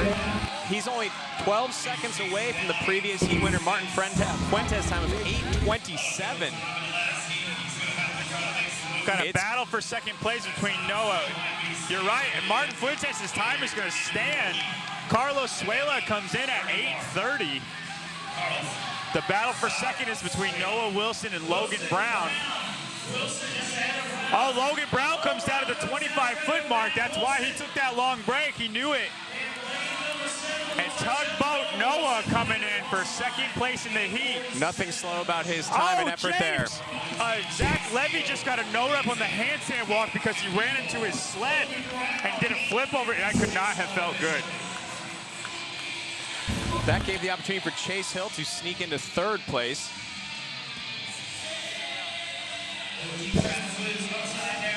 There we have Alexander Majors coming down for his first 25-foot section. Zach Levy trying to make his way to wrap up his handstand push-ups there, center screen, lane 5. He comes down, he'll sprint to the finish line. Now that's on him. You have to know that your sled is right there. You have to turn your body, start trailing to the right side. Yeah, a little show of disappointment there from Zach Levy. Strong efforts on the double under in the sled pull, but some small mistakes lost him that 2nd place spot.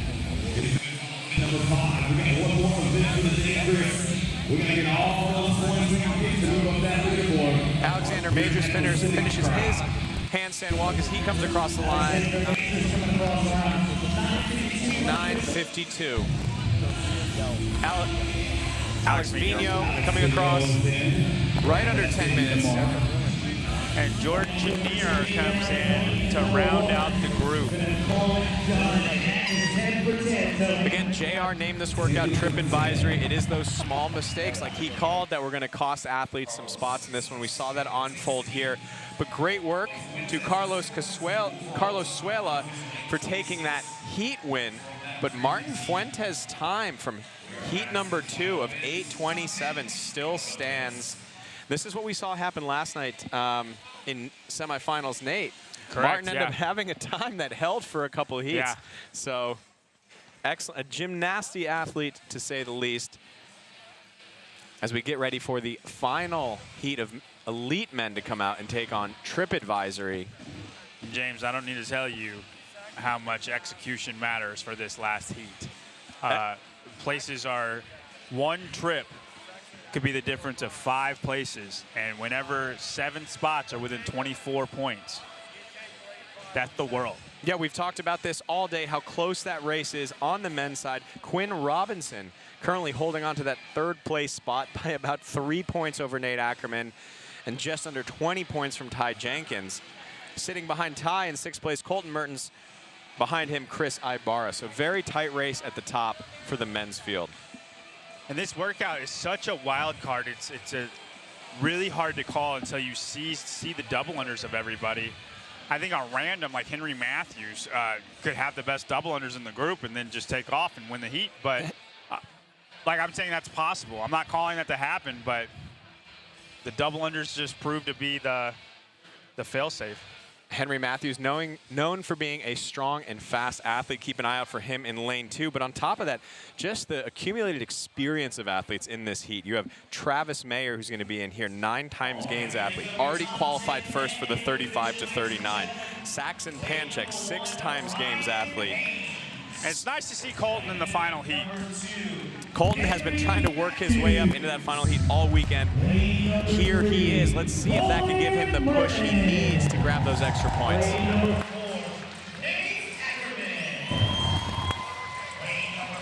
And I like Saxon Panchik in this workout. I have to see how the double unders look for everybody, but he's great on his hands. He likes the little 3-minute workouts. He should be good at this workout. Yep, Saxon Panchik coming off 2 event wins here this weekend. There's our 3rd place athlete right now, Quinn Robinson.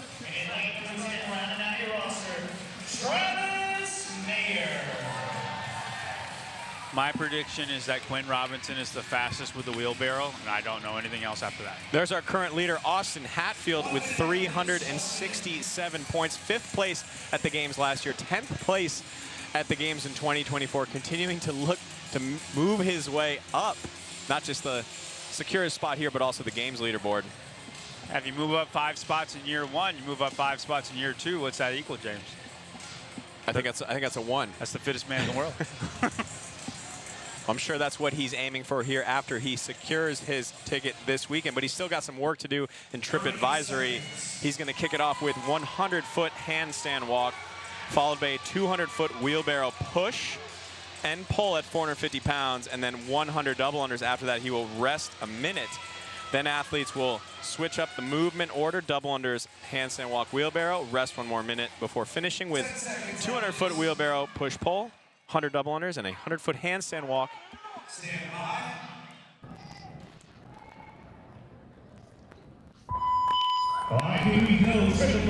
Now, James, in testing, Zach Strel and Caden Myers were both right around the 8-minute mark, and we haven't seen times close to that.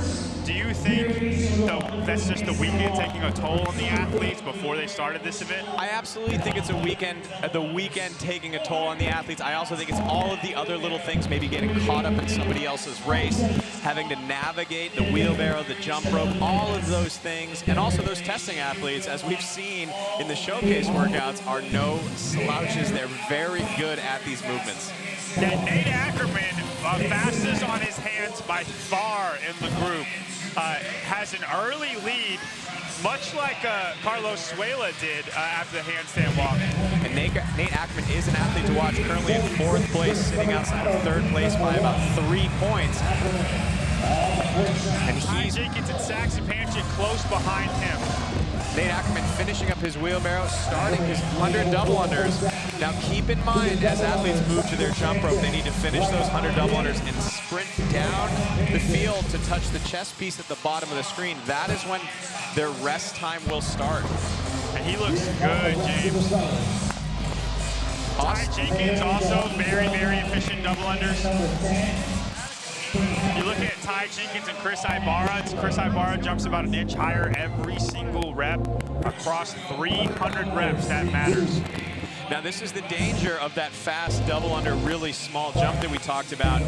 Ty Jenkins lane 8 as the camera pans over. He's moving quickly. He had a trip early on and broke up his double unders. You are playing with fire, but it's a fire you kind of have to play with when you're in the position of Ty Jenkins. Nate Ackermann first one to the chest piece at 157. Saxon and Ty and Henry Matthews close behind that. And keep in mind, Martin Fuentes was fast. Nate Ackermann finished that first round just as fast as Martin did, so he's on pace to potentially set an event record here.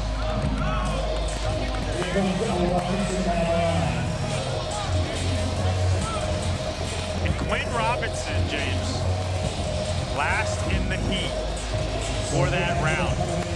He was the slowest handstand walker out of the group. It ends on handstand walking. This is leaving the door open. And as much as the skills matter in this workout, I will say the fitness, the breathing does add up. This round starts off with those 100 double unders and finishes with the wheelbarrow sandwiching the handstand walk. So there might be some room for Quinn Robinson to make up some time. All right, Nate, Saxon, Ty, all very close to each other.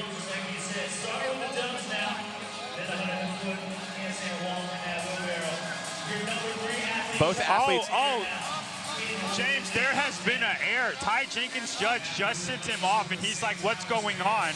He was the last one to get to his rope, and he was the third one done with that lane. There will be an appeal sent in. He looked at the head judge and was like, what is going on? The judge didn't let him get to his rope. I want to say 10 seconds. Henry Matthews came to his rope before Ty, and that's not how it finished. We'll have to keep an eye out for that. Ty Jenkins there in the gray shorts and excellent hair in lane 8. We'll have to keep an eye out if there is an appeal or error from him and his judge. We were watching lane 4 and lane 5, Nate Ackermann and Saxon Panchik. Nate Ackermann was the first to start this round. He's going to move to his handstand walk. Oh, he's walking with the double under in between his legs. It's still with him. It's going to go with him the whole way, James. Nate Ackermann taking his jump rope for a ride. And he's just going to leave it down there. We got to make sure and get that before the next round. And when you talk about athletic poise, that was a perfect example of that. Didn't let it bother him at all, where most of us would have been throwing that thing across the stadium. I love that he kept going. He's got to get that rope out of the way, though, for his wheelbarrow. So keep in mind for this wheelbarrow, push and pull. The feet just need to get past the green line. Nate Ackermann on phase. There's Ty Jenkins in the gray shorts trying to finish up his wheelbarrow push and pull. And he's pulled back in third place. I think if that appeal goes through, this could be doing Saxon a disservice, because Saxon thinks he's beating Ty right now. If there's 10 seconds of discrepancy, that's going to end up pulling him ahead if they finish within really close to each other. And Nate Ackermann is done with his second round, and he looks great. He doesn't look tired. He doesn't look super out of breath. Make sure you take the rope with you, Nate. He's got rope in hand. That's going to make a really good clip, him walking the whole entire way with his jump rope. But those are the things that it takes to have that home run day where maybe something goes wrong, but it does not phase you. Ty Jenkins in third again, pulled back in third ahead of Henry Matthews. And Quinn Robinson is still last in the heat. We haven't talked much about Colten Mertens and Chris Ibarra, and they're tied at 6 and 7 within chasing distance of a spot. They've been about 8th and 9th in the heat the entire time. So for this final round of trip advisory, we'll start off with that 200-foot wheelbarrow push-pull into the 100 double unders. This workout finishes with the handstand walk and the sprint. Here we go, Nate Ackermann, lane 4. starting off his final round of TripAdvisor with a 200-foot wheelbarrow push. He just needs to get those feet across the line, followed closely by Saxon Panchik there in lane 5. And then rounding out this top 3 right now, we have Ty Jenkins. And I kind of think it's going to be hard for any of these guys to catch each other. There would have to be a break in the double unders for that to happen. As we've seen, anything has been possible in this workout so far, but Nate Ackermann with a slight lead over Saxon Panchik in lane 5. 100 double unders for Nate Ackermann here. And Saxon's actually made up some ground on that wheelbarrow, James. Nate Ackermann's about 3 double unders ahead of him. And notice, just slightly, Saxon's jump is a little bit shorter, which allows him to be a little bit faster per rep. Across 100 double unders, that can matter. On the right side of your screen, you have Ty Jenkins, lane 8, trying to make up some ground.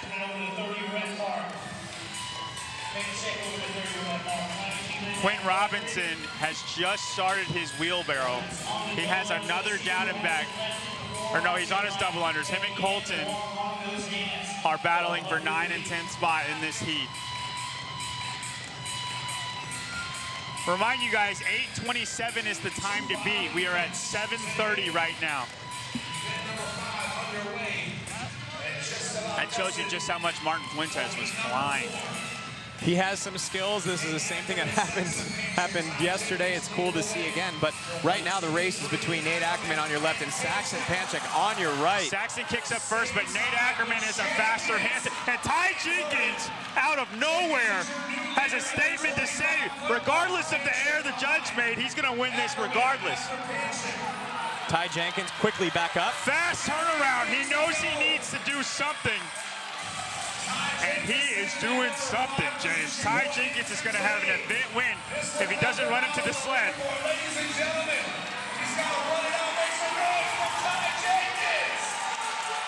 And Ty Jenkins with 8:18 wins the event. Saxon Panchik was second. Nate Ackermann had to come down to the 25-foot mark.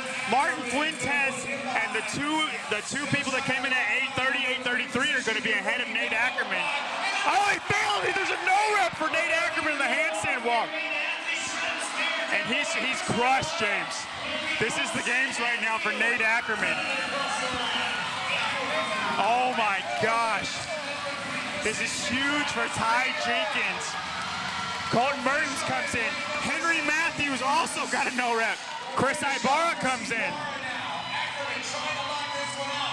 We're at the 9-minute mark, and Nate Ackermann comes in. He still beats Quinn Robinson. He's going to be ahead of him. But there was only 24 points between 7th place and 2nd place. Saxon Panchik and Ty Jenkins are going to be in qualifying positions going into the last event. Absolutely. We'll have to see the leaderboard shake up. Ty Jenkins with your heat win at 8:18. Saxon Panchik close behind him. We'll have to see what happens there for Quinn Robinson, who came into this event in 3rd. Nate Ackermann, who came in 4th. As we see Ryan Haynes get across the finish line. Henry Matthews about to sprint down the field. Oh, no, he just got no rep again. That's the announcer's curse. I take that back. And Henry with the dirty look to his judge after that. Oh, man, this is a stare down. Can somebody get that man a toothpick? Henry Matthews here taking it in after a brutal no-rep, but a no-rep nonetheless. He's got to finish this last 25 feet and then sprint down to the finish line, and we'll round out this final heat of men's Event 5 TripAdvisory. All right, and the crowd is starting to root Henry on to finish this out. He was near failure on that last one, and the judge gave him a no rep for having both hands across the line. You got to get both hands clearly across that green line, not on the line. Here we go for Henry Matthews, and there it is. Tough break for Henry Matthews. Had a strong position in that workout, but as we've talked about all weekend, Henry not happy. The TripAdvisory workout caused some trips. We're going to go down to the floor with Peter and our heat winner, Ty Jenkins.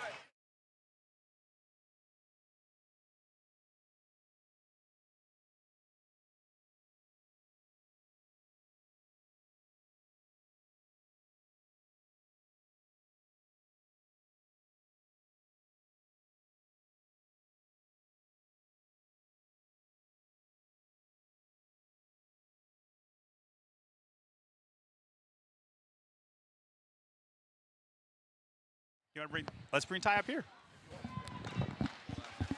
That was an amazing. Ty! We're going to get Ty Jenkins up here. He's going to wrap up his incredible heat win. We got a trip advisory. We had a microphone malfunction, so we're gonna after that performance and that explosion, we're gonna bring Ty up here to get a quick interview.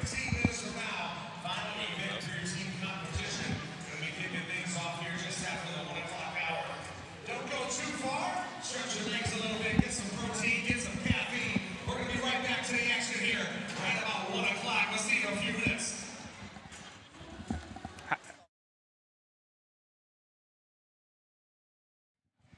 All right, Ty, we got Ty Jenkins up here.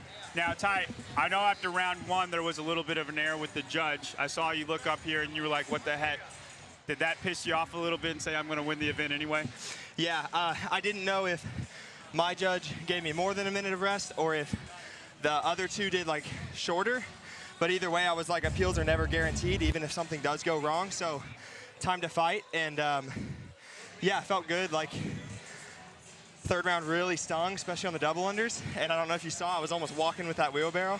It's getting super grippy, and like bouncing shoulders didn't help. So I told myself I'd walk the last 25 feet if I was going to sprint the dubs and sprint on my hands. And you did sprint on your hands. I hear you're out of breath still. How is the body feeling coming into this event? Was it slower or faster than tested based on what you've done so far this weekend? It was faster than testing.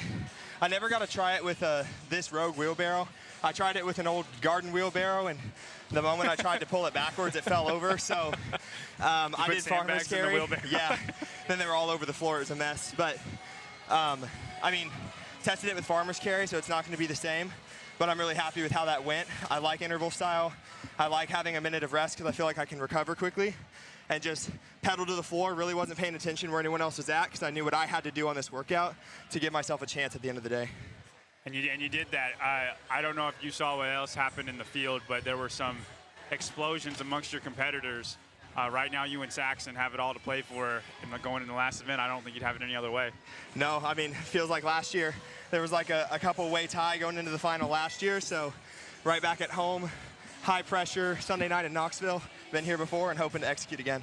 Ty, amazing. Thanks for coming up here with us. Good Thank luck you so as much. you go into great job, Ty. perfect Let's go. square. I love Awesome this job. I love this job. We do too. You've made it awesome for us. Keep it up.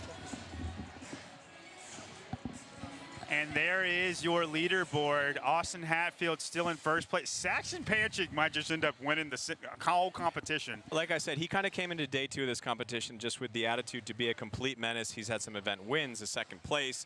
But as we round it out, Ty Jenkins sneaking his way into that third place finish with an awesome event win in Trip Advisory, 434 points. But there is still a race here, really between 4th and 5th, looking just in on that third place position, less than 30 points out.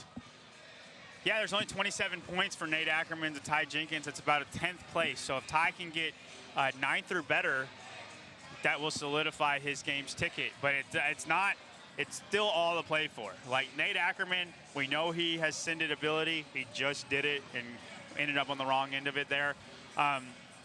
He can absolutely send it on the last one, and it's still anybody's game. Ty cannot let it down. We talked about this earlier. There are some strong squatters, athletes great at toes to bar. It's going to be a race to the finish here at day 3 of the Syndicate Crown in Knoxville, Tennessee. Up next, we have team athletes coming on to round out their weekend. All right, that's it for me and James.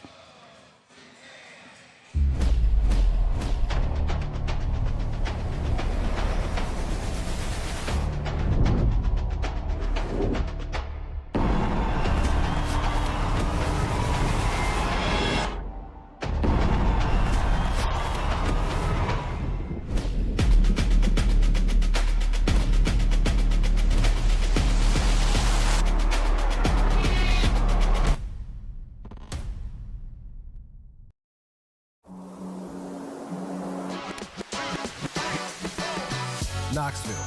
We're the kind of place where people gather and celebrate. Where ideas come to life and champions are made. The home of the Vols and so much more. We're a destination for game changers and change makers.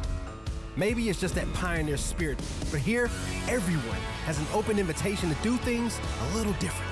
Create their own beat, write their own story. This is where y'all means all. People still smile and wave, and please and thank you roll off the tongue like butter off a biscuit. But don't let that easygoing vibe fool you. You can find adventure around every corner. And with miles and miles of trails only minutes from downtown, there are a lot of corners. We're your base camp for greatness, from the head of the Tennessee River to the foothills of the Smokies. So bring your boats and your boards, climb a mountain, then sit down and enjoy the show. We invite you to pull up a chair and become better acquainted with the marble scene, the scruffy scene, the maker scene. Come see why we're so proud to welcome you to our scene.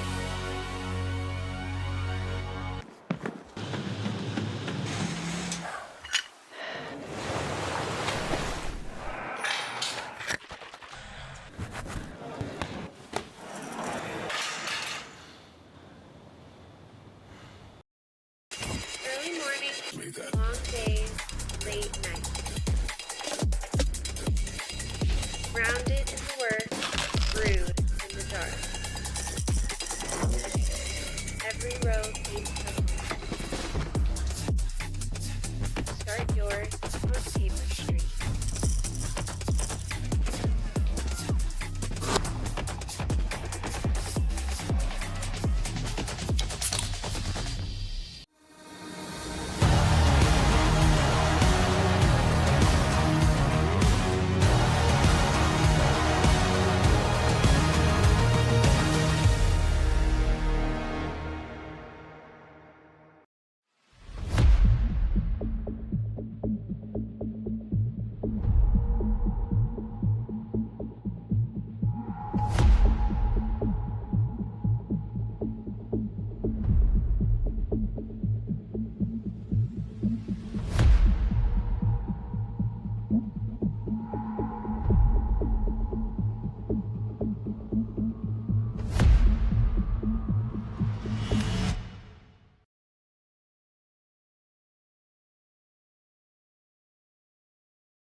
Welcome back to Syndicate Crown.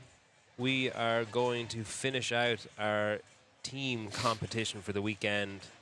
And we're going to give 3 tickets to the CrossFit Games. Looking at the leaderboard, CrossFit Mayhem have a 6-point lead over CrossFit Whip heading into this final event. And CrossFit 1124 finally breaking into the top of the leaderboard, that qualifying position. 100 points this morning, doing exactly what they needed, pushing Solidarity CF Base Camp out of that final qualifying spot. So they're about 38 points, 37.5 points behind Whip in second place. So it looks like a battle for first and second between Mayhem and Whip. Still time for Solidarity CF Base Camp, who are only about 4 points behind 1124. And then 2 points behind them are Camp Rhino CrossFit.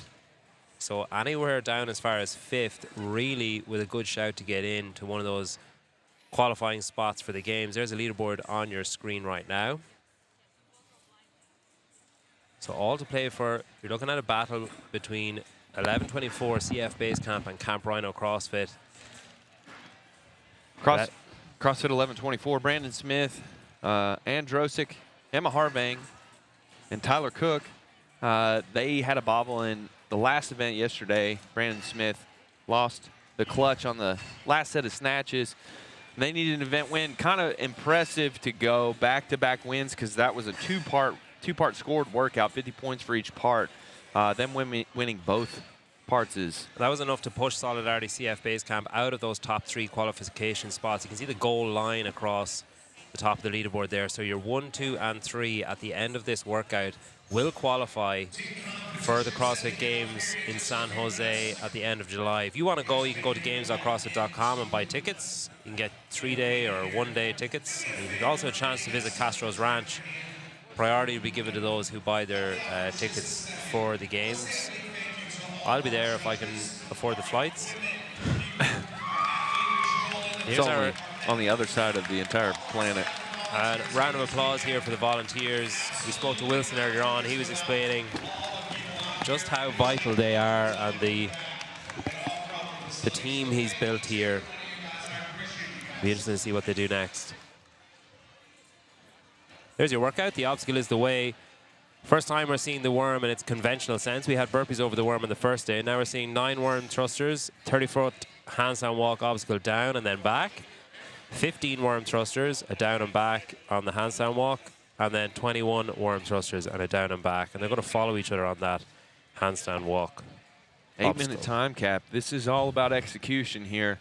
I expect in these earlier heats there will be some teammates who have been unpracticed on the handstand walk. It is a skill. A lot of gyms don't have these obstacles, but at this point, if you are a team, JR's opinion on this was, we've been doing handstand walks over obstacles for years. If you're a team who wants to compete, you should have one at this point. Scan the QR code on your screen to visit Paper Street Coffee. Paper Street Coffee is built on a simple idea. Start your day with coffee that's as dedicated as you are. What began as a passion for better coffee turned into a commitment to quality, consistency, and pushing the standard forward. Every roast is carefully sourced and crafted to deliver a cup that performs just as passionate as the people drinking it. Early mornings, long days, and moments that demand your best. This is what Paper Street Coffee is built for. As the official coffee partner of the Syndicate Crown, Paper Street Coffee is proud to fuel the athletes, the fans, and the entire community all weekend long. Stay sharp, stay ready, and experience the difference at paperstreetcoffee.com. Scan the QR code on your screen or paperstcoffee.com. Athletes coming out and doing some quick talks with their judges. Getting ready for this workout. The worm, a very integral part of the CrossFit season for teams. We'll finally get to test it here to see who can do these thrusters if they've been practicing with those as well.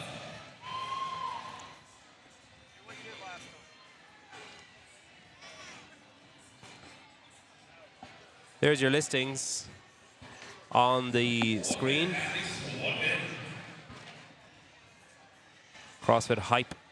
Still trying to catch CrossFit Hype the energy. A team and B team, so to speak.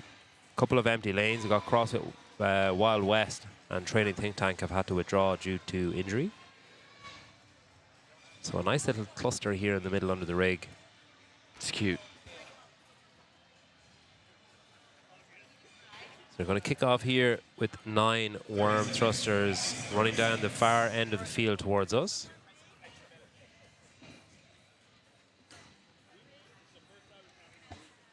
I expect we'll see a very different teams do well on this as opposed to the last event. Sort of switching the leaderboard up. Not a lot of skill involved in the last event. This is all skill here.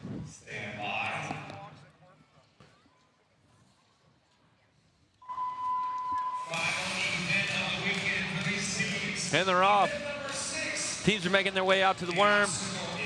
They'll set up and they'll pull it off the ground to the shoulder, into the squats. This is lane number 5 in the lead first. Quickest down into their squat. You'll notice the teams don't do a full overhead push on this thruster. It's more bobble the head underneath. So it's 3 reps, move forward. 3 reps, move forward. 9 reps total required here. Wild West. West They're off on their handstand walk. First up into the handstand walk. A note on the handstand walk, generally there's a distance is mandated for you to wait until your teammate gets forward. Not here. You can go up right behind your partner if you wish.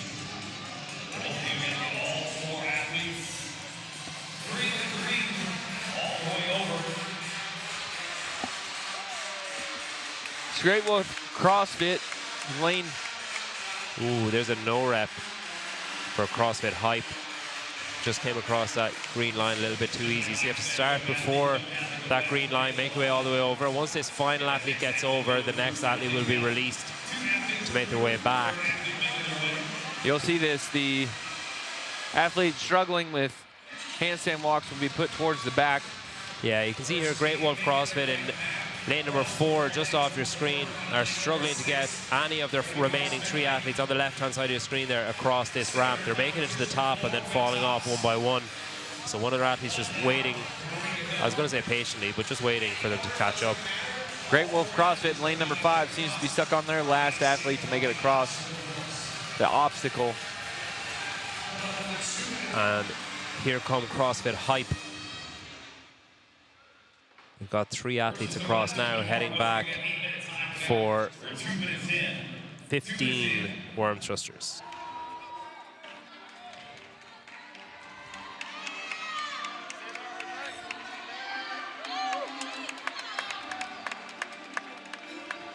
So we've got 2 of CrossFit Invictus Back Bay across the ramp.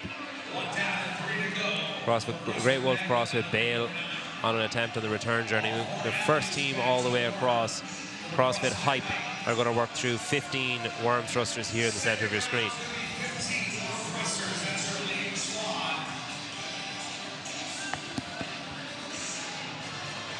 Seem to be in a solid position in this heat. Now they need to start thinking about the other heats and just continuing to push the pace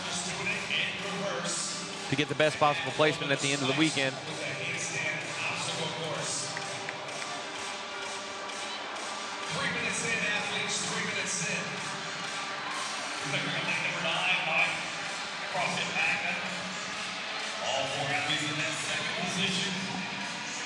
Lane 8, Identity Blacklist also moving through their thrusters, but it's Great Wolf in lane number 6.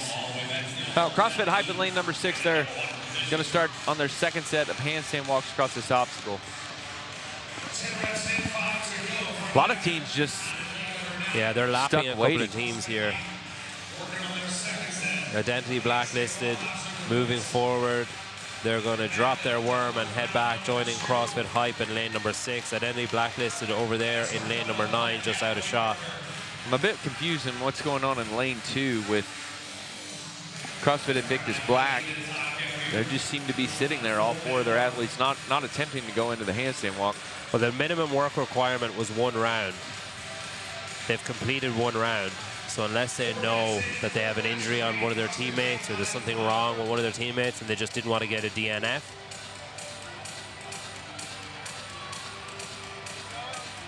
so a failed rep there for CrossFit Southie. Cross Invictus Back Bay in lane number 3.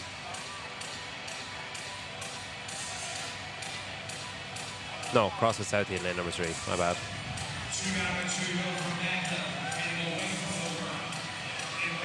So lane number 2, Invictus Black. We saw the classic, you know, hand across the neck saying like, yeah, we're done. So I think they've hit the minimum work requirement. Maybe an athlete carrying an injury or just knowing that they're not going to get it finished. We're watching CrossFit Hype start their return journey, heading back for 21 worm thrusters. And we get CrossFit Southie get their 4 across. Jubilation from the crowd and fellow competitors on the floor there.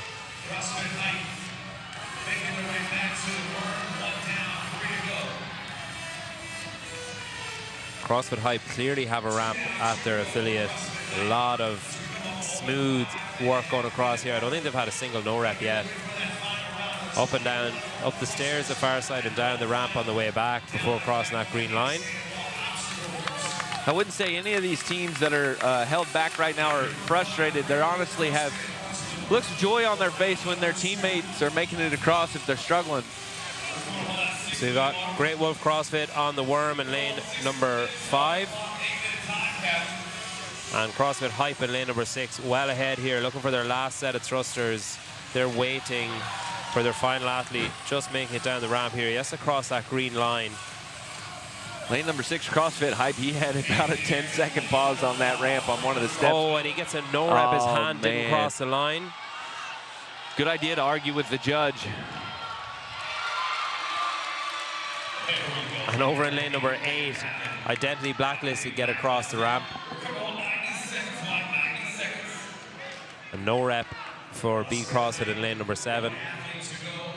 And CrossFit Hype, having really taken his time about coming over the ramp the first time, just stopped short of that green line with his right hand and was sent back by the judge. He takes off in a second attempt. 21 thrusters on the worm, awaits him when he gets over. Lane number 4, Invictus Back Bay, they've been struggling to get these last 2 athletes across for their first round.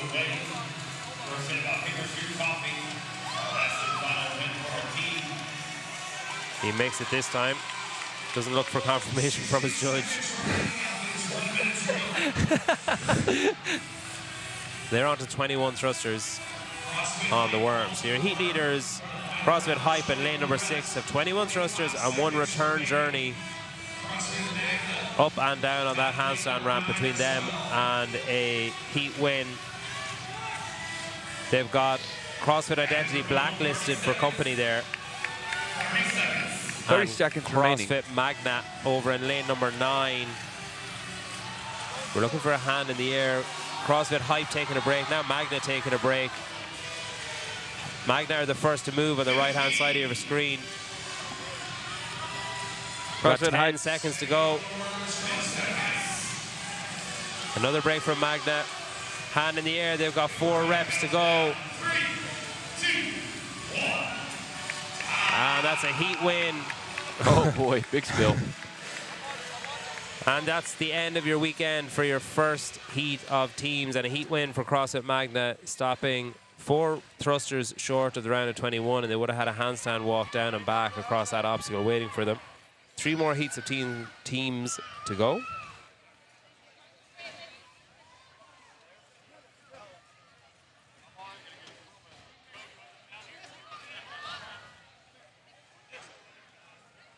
So this is your first heat of 4 of teams. So this heat is generally made up of pure, true affiliate teams, maybe first time semifinals level teams. So we can expect the further we move from the base of the shaft towards the tip of the spear, once we get in towards that second to last and last heat, we can expect to see some spicy times being put up for this. All congratulatory across the athletes down here, shaking hands with each other. Yeah, the end of their weekend. Gladiators leaving the arena. It is a mark of accomplishment to qualify for one of these events, and I'm hoping they stick to it and qualify in future years and work up the heats.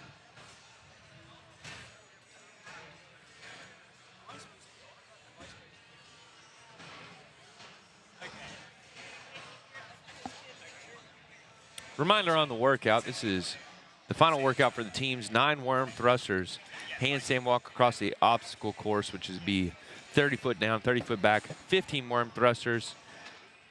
Another round of handstand walks, 21 worm thrusters, and the final round of handstand walks, 8-minute time cap. It's brought to you by Paper Street. Paper Street Coffee, the official coffee partner of Syndicate Crown. Fuel your grind with specialty coffee built for early mornings and long days. You can shop now at paperstcoffee.com or scan the QR code on your screen. Paper Street Coffee, that's a Fight Club reference, isn't it? Yeah, it is. That's the street that Fight Club was on? Mm-hmm. Well, we're not allowed to talk about that. Here's your second heat of 4. If you're just joining us, here are your lane assignments. Krypton Red had a great morning this morning. So too Coda CrossFit Iron View. And they're looking to finish off strong here in this final workout for the teams. Heat 2 of 4. We've got 3 tickets for the CrossFit Games waiting at the end of the final heat.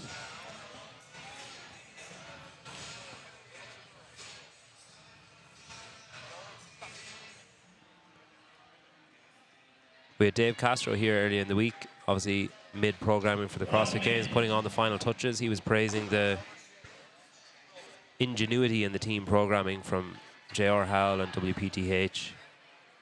Had some feedback, which JR said, you know what, I actually didn't think of some of the things that he said. Humble and talented. He is. I'm sure he appreciated the feedback. These teams have been reseeded for this final event. But don't let that mix you up. These teams, if they have the skill, can push into those top 10 as far as final position at the end of the weekend. This is the first real test of high skill gymnastics like the handstand walk. It's a different set of skills from pull-ups, chest to bar, even the ring muscle-ups and bar muscle-ups early on. And it's our first use of the worm. So it's a different type of test for these athletes. So on that first heat, the ramp is the obstacle, and the obstacle is the way. So 9 thrusters with the worm, and then a down and back. So up the ramp, down the stairs, 1 by 1. Once your final athlete crosses, you go up the stairs and down the ramp 1 by 1. Back to the worm for 15 thrusters. Another down and back on the handstand walk. 21 thrusters and a final down and back on the handstand walk. Krypton Red in lane 5, already having a rough start. Slowest to the bag to pick it up, and then immediately first squat had a bobble, had to reset, try again. We've got Heart and Hustle CrossFit in lane number 3 making their way over the ramp. So too our CrossFit Grandview in lane number 8, not even waiting for the first athlete to make it all the way down the side, trusting that they have it before kicking up. So a real waterfall style here over in lane number 8 and lane number 9. I wonder will that confidence prevail throughout the rest of the handstand walking. Absolutely. Oh, we have a spill in lane 4. CrossFit Kima going head over, heels over their head there. Lane number 3, Heart and Hustle on their way back. Already one athlete finished, second athlete making it across now. And it's 8 and 9 following shortly behind.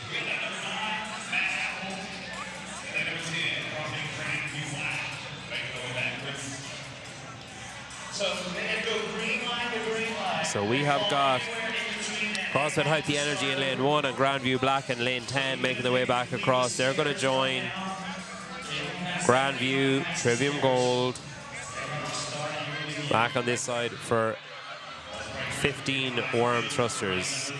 Krypton Red struggling a bit on the handstand walk.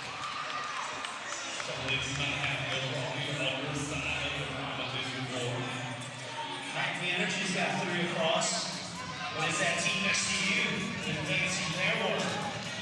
And our first team, CrossFit Grandview, what really separated them here was the confidence they had in each other going over and back on that handstand walk. As soon as one had hands on and looked stable on the ramp, the next athlete kicked up and followed. It's paying off for them here. They've got 3 reps remaining of their set of 15 at the top of your screen. They're joined by Heart and Hustle CrossFit in lane number 3. But it's going to be CrossFit Grandview heading back first. Peter, if you, for those of the listeners out there who haven't practiced the obstacle for a handstand walk, it is a very different feel. You feel as though you're going to fall over a lot easier. Your hands tend to turn out more. And if you approach it like a normal handstand walk, it'll really throw you for a loop. Yeah, we saw there some confusion in lane number 8. They dropped their worm, and the head judge came over and said, no, you need to move it to the yellow line. So they had to pick it back up. They weren't allowed to drag it. They had to pick it back up as a team and move it. So a bit more urgency from them on the handstand walk. But as you can see there, that waterfall is paying off. They're following over. Oh, and she's out of the way of the athlete behind her. That was pretty clever, getting her past, and she's going to go back and finish it off.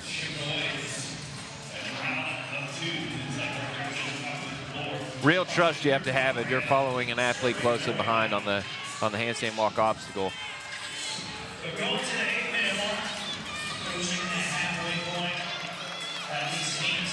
It'd be wild to take your not only yourself out, but also another teammate right behind you.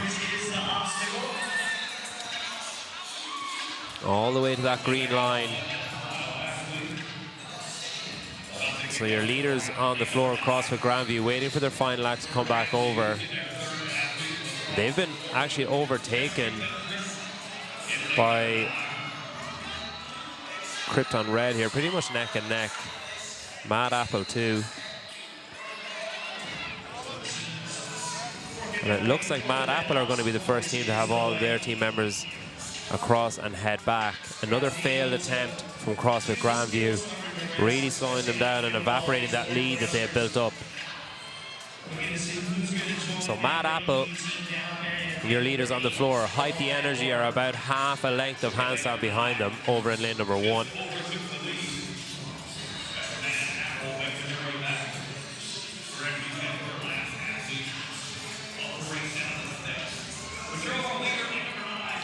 The second round has been a big test for these athletes. They slowed very much after their first round. So Mad Apple here have their final athlete on the stairs heading up before coming down that ramp at the top of your screen in the purple shoes and shorts.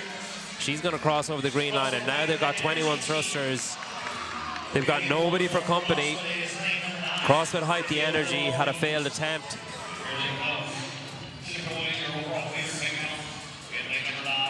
We've got Mad Apple on the right-hand side of your screen. We've got CrossFit Kima on the left-hand side of your screen, but Mad Apple are a round ahead of them, so they're on their final set of thrusters.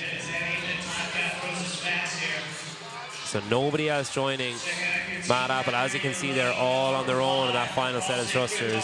There's CrossFit Kima getting ready for their last set of thrusters after their handstand walk. 2 more to go for Mad Apple. Top of your screen. They're joined now by CrossFit Krypton Red. So a down and back on the handstand walk for Mad Apple. And that plus 21, well, 19 thrusters for Krypton Red on the center of your screen. Oh, that's almost a no rep from CrossFit. Huge celebration over on the left-hand side there from CrossFit Hype the Energy as their final athlete comes across, allowing them to get into their 21 thrusters. I don't think anybody has celebrated doing thrusters as much as that. Little miscommunication there from Krypton Red on the right-hand side of your screen as Mad Apple continue their handstand walking clinic over in lane number 9. A little bit more time given now on these handstand walkings, less urgency to follow the athlete directly in front, just in case there's a wobble or a stumble on the handstand walk.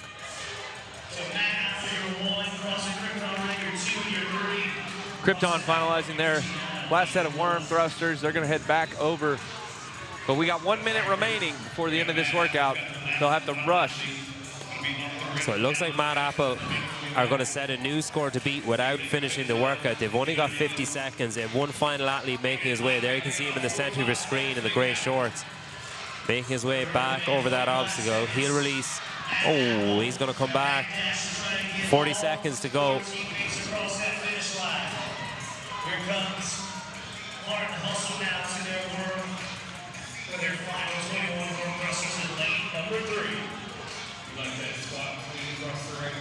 A no rep there for Matt Apple. Started on the green line instead of behind it.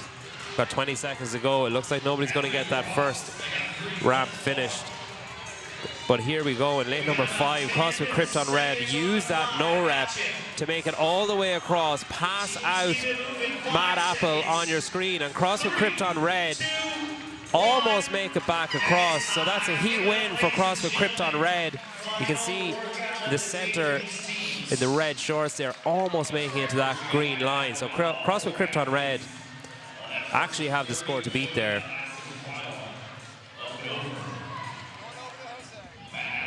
Great job to all these athletes who come out this weekend, brought their families, tried to make it work, and train throughout the year to get to the Syndicate Crown. Good luck next year. I'm going to leave you and hand you over to James Hobart. Peter, thank you. This weekend's been fun on the teams. Thank you.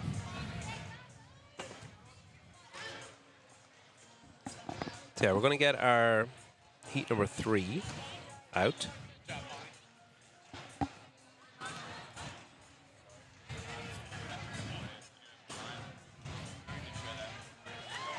While we're waiting. Waiting for what? The teams to come out. Oh. I'm going to introduce James Hobart. Damn, that was a big phone.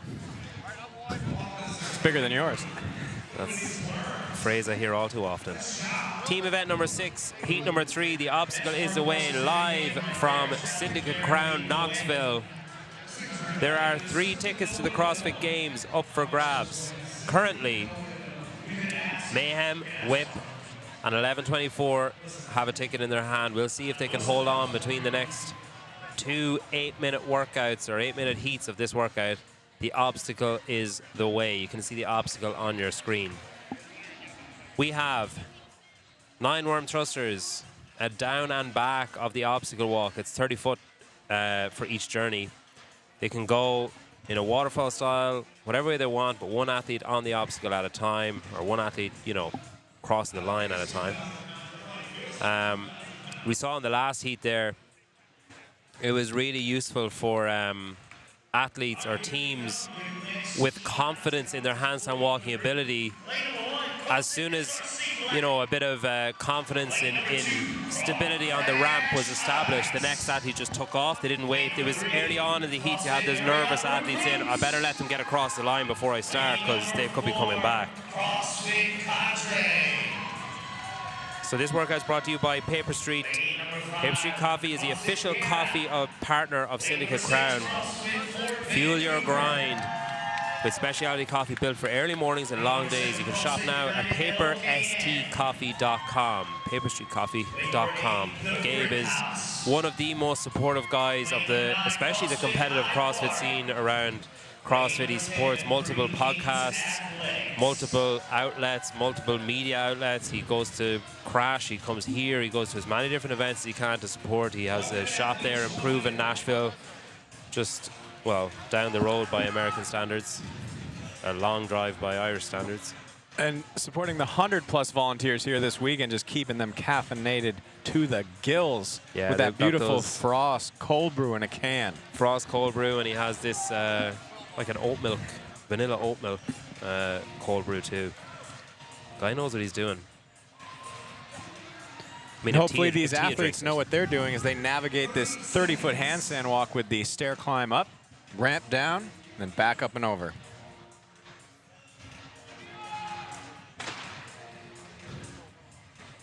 We saw in those earlier heats, handstand walking was the real, I mean, really was the obstacle for these guys. Now that we're getting into heat 3 and 4, James, are you expecting much more confidence, much more familiarity with the obstacle from these athletes? My expectations have never been higher, and I want to see multiple teams quickly following the athlete in front of them on the obstacle rather than waiting for one person to clear past it like you talked about earlier. So here we go. Get into the business end of the final event here of teams at Syndicate Crown, heat 3 of 4. Looks like CrossFit Beetle are going to be the first to finish this set of 9 thrusters. They'll move their worm forward. They're in your center lane there in the kind of purple shorts. Oh, a bit of confusion there about where the worm needs to end up, and that has opened the door for some of the other teams to catch back up. And here we go on the handstand walk. So lane number 2 there is Crash Ice, making their way up and over that obstacle, over the green line. Almost a train effect here happening with these teams, not waiting for the athlete to cross over before they send their next athlete away. And lane number 6, CrossFit Fort Vancouver have their final athlete going across the ramp, as do CrossFit United LKN, and it's Fort Vancouver are the first to return the journey. Back up to the worm then for 15 thrusters.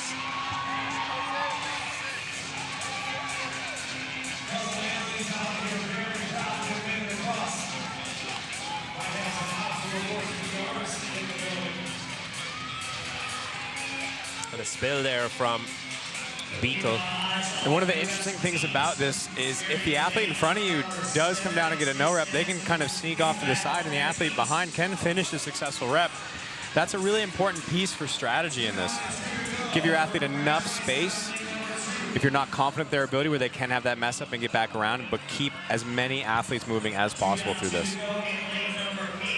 It's been refreshing as well, I think, looking at a team competition. This is the first use we're having of the worm. We had it for the burpees, but almost inconsequential. And now you have that actual test of like, hey, do you guys, are you serious about team? Have you got a worm at your gym? Have you been using it? Have you been practicing with it?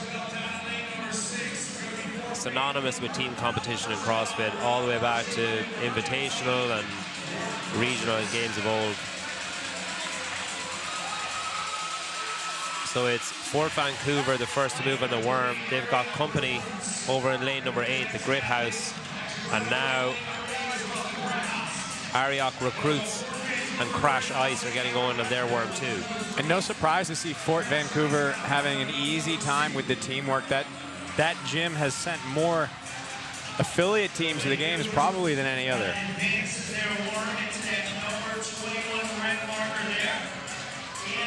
So Fort Vancouver are heading back, so are United LKN.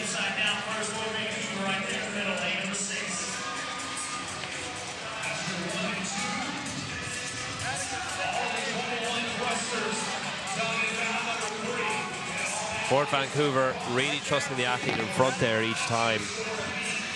Just kicking up as they're once they've established a bit of confidence on the ramp. A bit of a wobble here on the left-hand side of the screen, but she makes it up enough to give confidence to the athlete following. Yeah, okay, I can go. She's made it. And coming down that backside, whether it's going down the stairs or down the ramp, typically as long as you can have an aggressive push from the shoulder, try to keep the shoulder as active as possible, you can get through it. It's losing that balance on the up that's the biggest challenge. So here we see Fort Vancouver making their way back up. What we don't want to see is a tangle of legs here. Crash Ice have a final athlete on the return journey. And we have Fort Vancouver back at the worm, 2 of their athletes waiting. And on the right-hand side of your screen, their closest rivals, Grit House.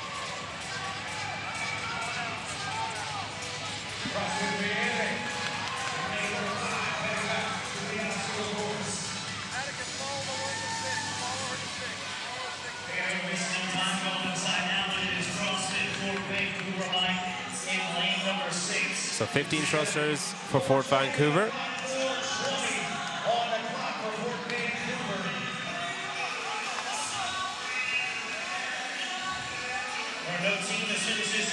And over in lane 10, we've got 3 Kings Athletics. Grit House in lane 8 and Crash Ice in lane 3 as their closest rivals.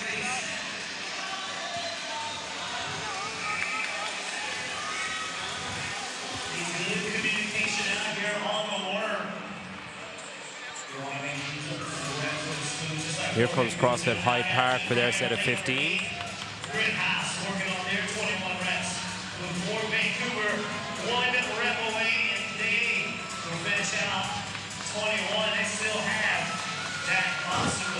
I think he thought they were, yeah, he thought they he were was done there. Certainly wanted to be. He has to head back, so down and back.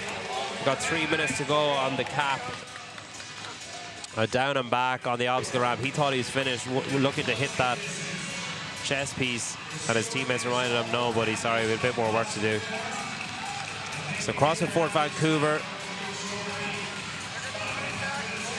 Grit House with 1 rep to go. Crash Ice get their worm up in the air. So a big lead here for Fort Vancouver, and then a big lead for Grit House over Crash Ice. Final athlete for Fort Vancouver heading over the ramp. First athlete for Grit House heading over the ramp.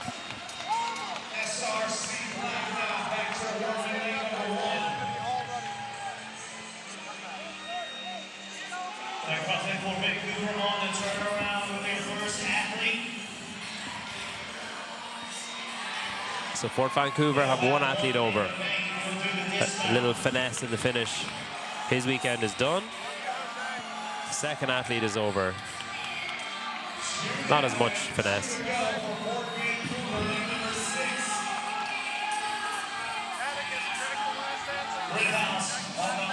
Three of 4 athletes for Fort Vancouver over the line, and here comes the final one.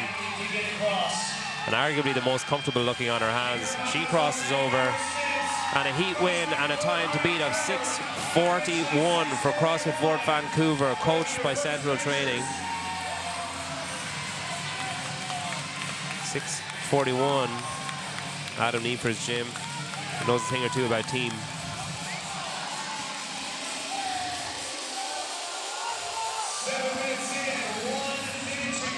"60 seconds. Most of our teams working through their worm or some earlier work. Grit House have their first athlete back across the ramp, and that makes 2 athletes in the back of your screen across the ramp.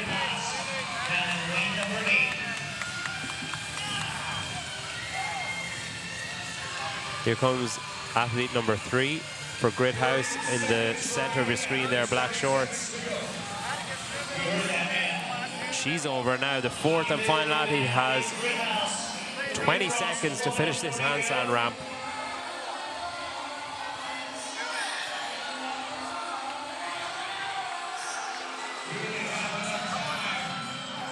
And no rep, it ain't gonna happen for her.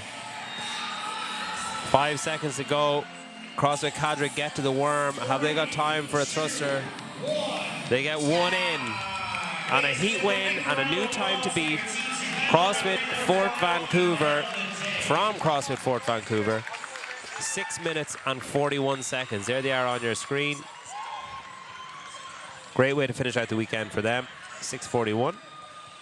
We see it. Happy with that effort. Yeah.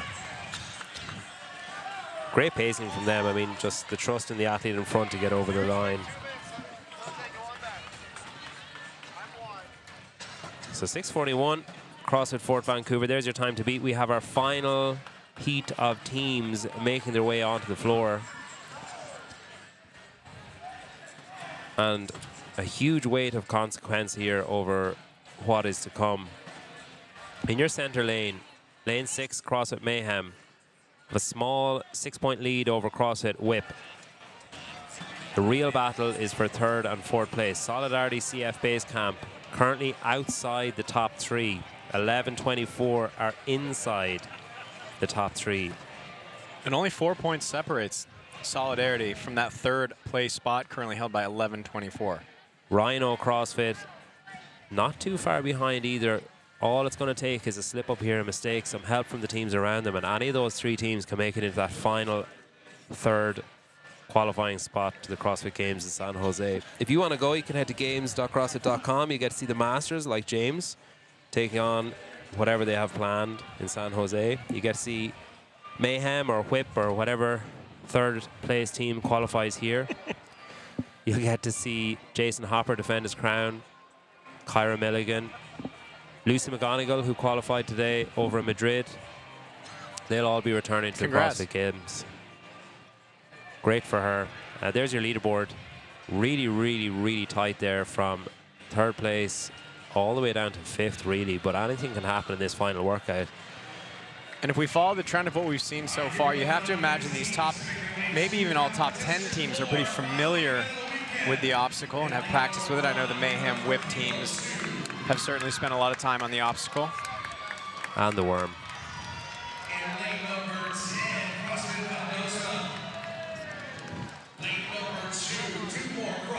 So all of our 10 teams in this heat looking to finish out their weekend in style.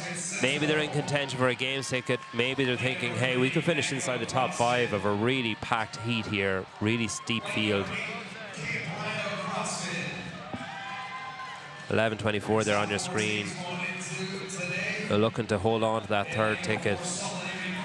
Mayhem, who just walked past, they're on the left-hand side of your screen there now. They're looking to hold on to 1st place, stand on top of the podium at the end of the afternoon here. There's the 11:24 fan base.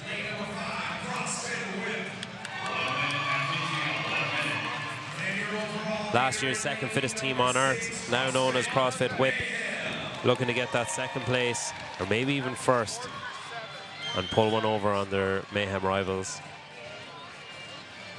It's nice to set out a little marker at the semi-final or when you were doing it at the regional stage and be like, hey, we're still here. You're going to have a job if you want to beat us. They've kind of had a back and forth with Mayhem. I think recently Whip bested Mayhem at the Crash Crucible. If Mayhem takes it and they both make it, maybe Whip can pull ahead in the best out of 3 at the games. Yeah. All eyes are going to be on lane 7, however, to see if 11:24 can secure that 3rd place spot ahead of Solidarity CF Base Camp or Camp Rhino CrossFit. Here we go, final time for these teams this weekend. A final opportunity to take one of 3 CrossFit Games tickets. 9 worm thrusters brought to you by Paper Street Coffee. Paper Street Coffee is the official coffee partner of Syndicate Crown. Fuel your grind with specialty coffee built for early mornings and long days. You can shop now at paperstcoffee.com. So 9 thrusters. Mayhem and Rhino are the first to finish that, and they're off on an obstacle ramp. Rhino with a very, very slim early lead. Here come Mayhem and Whip and 11:24 and Solidarity and pretty much everybody across the field. As we expected, 0 hesitation from most of these teams to get the whole team upside down and over the obstacle. And it looks like Rhino, who are on the outside looking in, but only just, they're the first team to make it all the way across. Alison Scuds turns. First foray into team. She's been on the demo team before. She's a multi-year regional and semi-final level individual athlete. So she makes it across. That's 2 athletes for Rhino, 1 for Mayhem, 1 for Whip, 1 for Magno, 1 for 11:24, a no rep for 11:24. Is that going to cost them? Camp Rhino CrossFit with all 4 athletes across, and they're going to be the first to start 15 worm thrusters. Top of your screen in the red shorts. And like real clear experience shown there with the worm, a clean into like a squat clean almost, straight into 15 reps.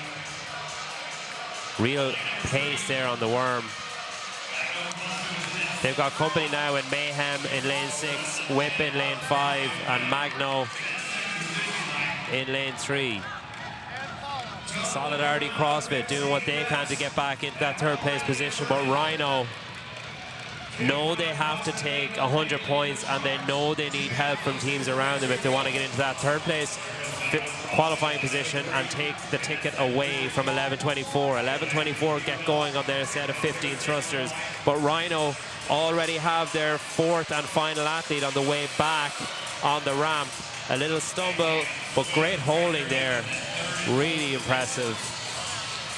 Kind of banged feet with Lena Richter in front of him, but managed to hold on. And Alison Scuds is on the return journey for the 2nd last time on this ramp.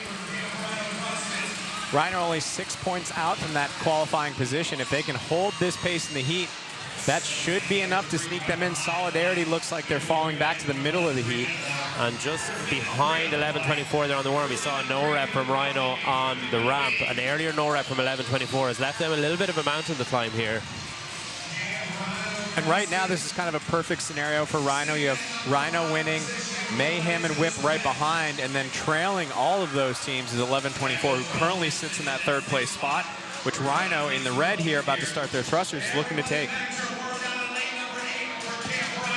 Again, great efficiency.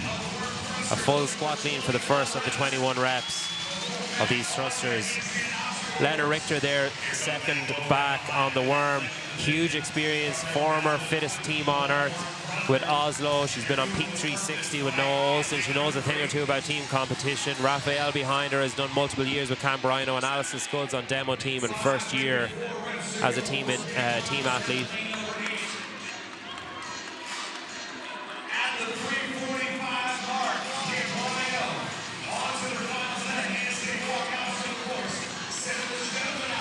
So Rhino head back. They've got 2 athletes on the return journey. No other team has started their handstand walking yet. 11:24. Have to be feeling the pressure here. They're on their set of 21. Whip are on their set of 21.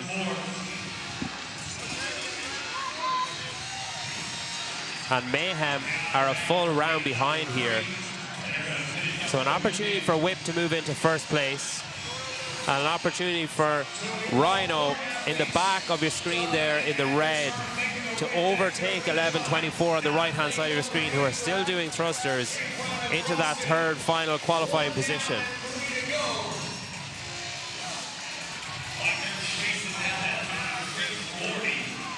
I think it's an excellent choice by Rhino. That final athlete just taking an extra breather to make sure she gets over this obstacle, no rep. They have a solid lead on the rest of the field. So here we go, Camp Rhino. They've held up their end of the bargain. They're going to take 100 points in the final event. And it looks like they could be heading to the CrossFit Games. 5 minutes and 5 seconds for Camp Rhino. Mayhem have their first athlete across. Tanner Balaz. I think I said they were around behind. Their worm just wasn't in the right position. So they have 2 athletes across. Whip have 1. Here comes Angelo DeChico and Caroline Klutz. And DeChico is not showing much urgency. He knows there's a couple behind him. And Jack Roseman will give second in the heat to CrossFit Mayhem. Looks like they're going back to the games. And here comes Zoe DeMeester to finish that out for CrossFit Whip. So CrossFit Whip and CrossFit Mayhem cemented their place back at the CrossFit Games. What remains to be seen is, have Camp Rhino done enough to get into that third place position? 11:24, a costly no rep at the start, and just huge confidence from Camp Rhino on the handstand walk and efficiency on the worm have really separated them out from the rest of the heat here. And another costly no rep from 11:24. It looks like it might be slipping from their fingers.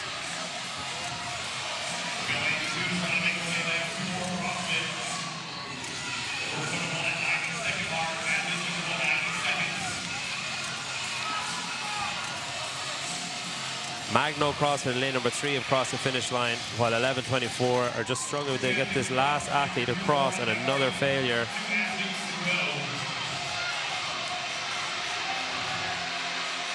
Final athlete for Do More CrossFit in lane number 2 is on the move.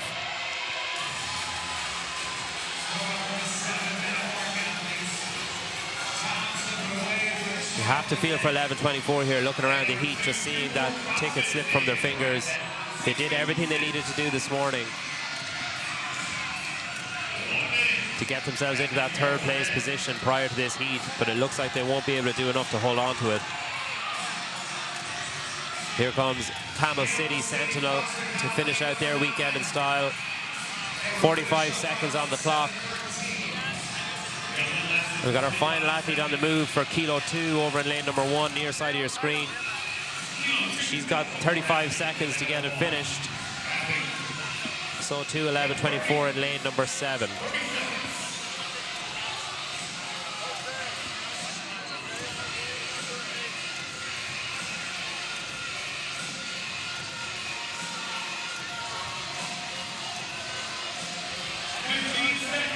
So despair to joy there. You see the frustration from 11:24 and the joy for Alexis Scuds, first time CrossFit Games competitor. She's been there as a demo team.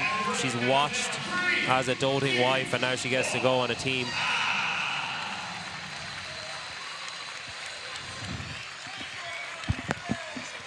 Put your hands together for our team division of the 2026 Syndicate Crown. Doing work. Give it up for Camp Rhino. So Lena Richter heading back. This is her third team she'll have taken part in at the CrossFit Games. CrossFit that was a Norway. rhino symbol. a unicorn. CrossFit Oslo, Norway was her debut. She was there 3rd place, second place, first place, I think. And then she went back with Peak 360 in 2024, and then she had a child. And now she's back with Camp Rhino.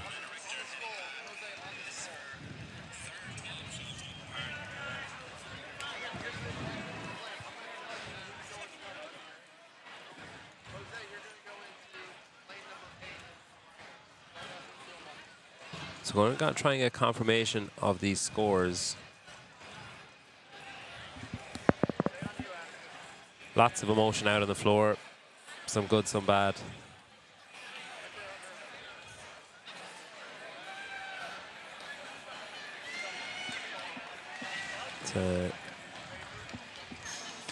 I'm not sure if that's good or bad, but it's emotion. It's a long 3 days. I think so many Yeah. of us have been there before. To have 6 events like this, all that effort, Yeah. the highs and lows of competition. CrossFit Valdosta there, just a bit of a dump at the end of the weekend.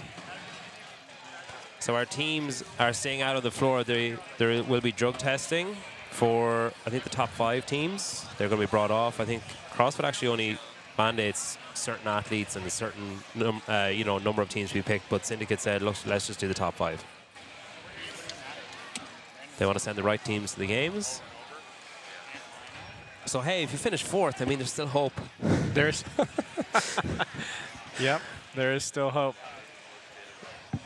A chemical no rep. So Mayhem there on the right-hand side of your screen. That's the new CrossFit Mayhem team heading back to the CrossFit Games. It looks like pending confirmation. And Whip on the left-hand side of your screen. Big yawn from Molly McGrandy there. Her weekend is over. She can relax. She's the owner of that gym, CrossFit Whip, in Michigan, right? Go Wolverines. Big Michigan guy. You are. So yeah, they're heading back to the CrossFit Games, last year's 2nd fittest team on earth, and we are going to await confirmation now for our official 1, 2, and 3. We'll be getting our females out after that for their final workout of the weekend, which is going to be fast and it's going to be furious. And brought to you by John Young, Tyler Watkins. Going to be pretty crazy, that female and male finale. Toes to bar and overhead squats. It's going to be fast and furious. Don't take your eyes off the leaderboard. Don't go anywhere. We're going to announce our top 3 teams. Mayhem and Whip likely going back to the games where they'll have to have a little tie-break showdown. Yeah. So Whip and Mayhem took to the floor a few weeks ago at Crash Crescendo, team competition ran by the programmer here, J.R. Howell, over at CrossFit Crash in Spartanburg, South Carolina. It's become a testing ground for teams that are like, hey, maybe we can have a run at the games. They tend to say, yeah, let's maybe do Crash first and see if we have it. So Whip took the W there. Mayhem appeared to have taken the W here, making it 1 apiece. Maybe they can settle the score in San Jose. You can be there to see it. You can go to games.crossfit.com and get your tickets. We've got 3-day tickets and 1-day tickets available.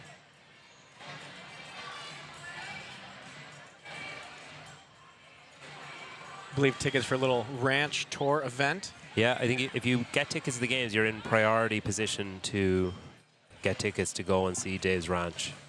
Just make sure you confirm it first. He's got lots of guns. Don't just show up.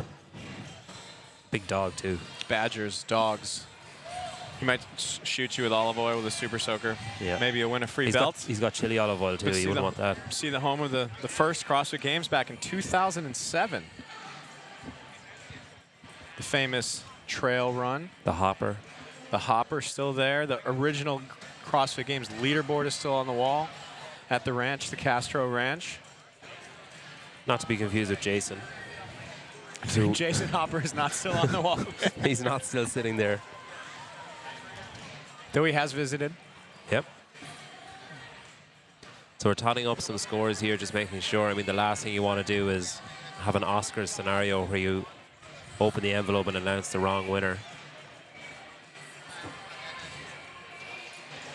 athletes being held. You might see that there's multiple staff shirts around the athletes. They are the escorts that will take the top 5 athletes straight from the floor down through the back of the venue for drug testing. So no opportunity to have any kind of accusations thrown at you of, you know, leaving the sight of anyone. Members of 1124 right there reflecting on the weekend, interacting with the crowd a little bit.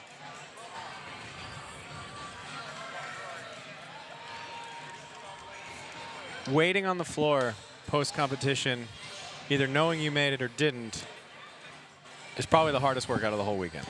Yeah, I don't think I'd be able to help, even if I knew I was in, just doubting, like, well, what if we didn't see something or we didn't notice someone finishing ahead of us, and you never want to get too sure. Palpable relief when your name is called out.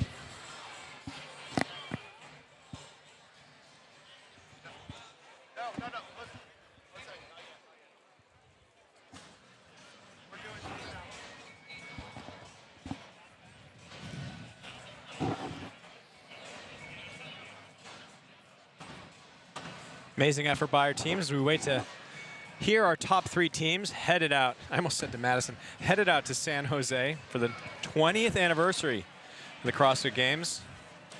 The rumors running around CrossFit is that it's going to be epic. Every time I've asked Dave Castro about it, he's had a nice smirk on his face. Yeah, he seems very, very excited about it. Very excited. It sort of feels like from the outside looking in, it feels like the shackles might have been let off, and it's just like, do your thing. No restrictions. Just go for it. So I'm excited to see what he can set up for these teams and the individuals heading over there. When I've tried to interrogate Dave about the games this year, I said, is it going to be big? And he said it has to. It's the 20th. So.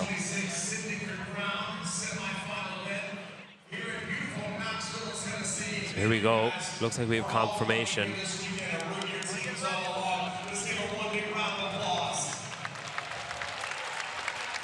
Just dragging out the agony a little bit more for the teams.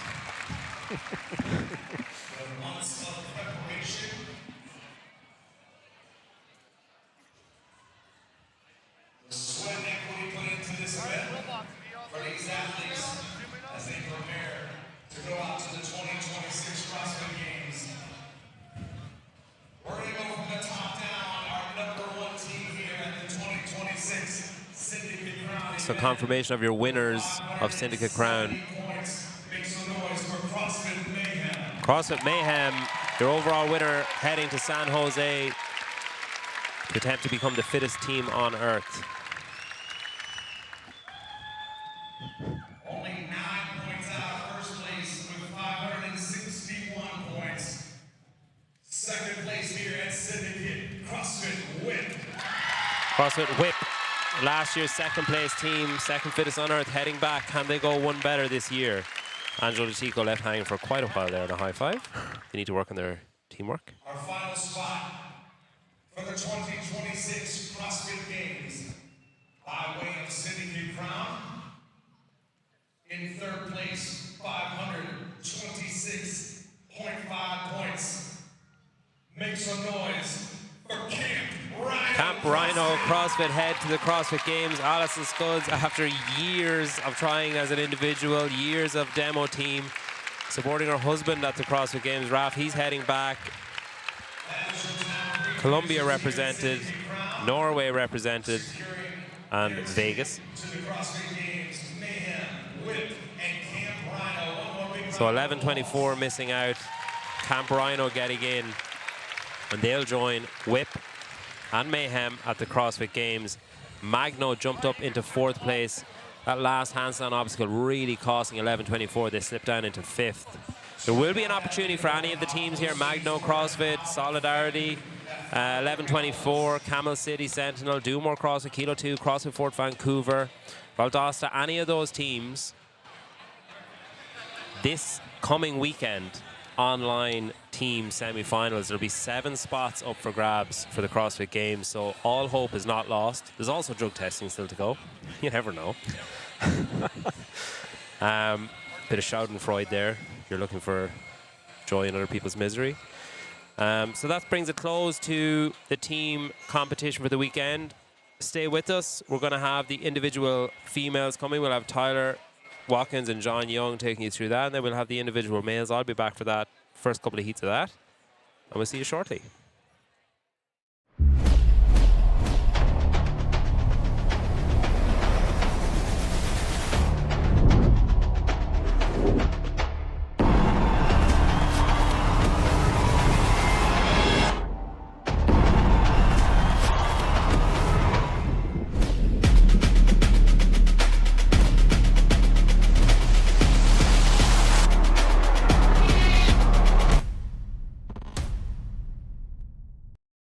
The game is rigged, and not in your favor. You've been sold the idea that health insurance has your back, but you're not a person to them. You're a number, a stat. It was never about your health. It's about their profit margins. But there's another way. It's community care, a healthcare system powered by the same values that make CrossFit more than just a workout. A community that helps each other, covers each other, and rises together through sickness and life's most unexpected challenges. It's time to rethink healthcare, to stop relying on the system that's failed us. They sell sick care. We power health. Community care.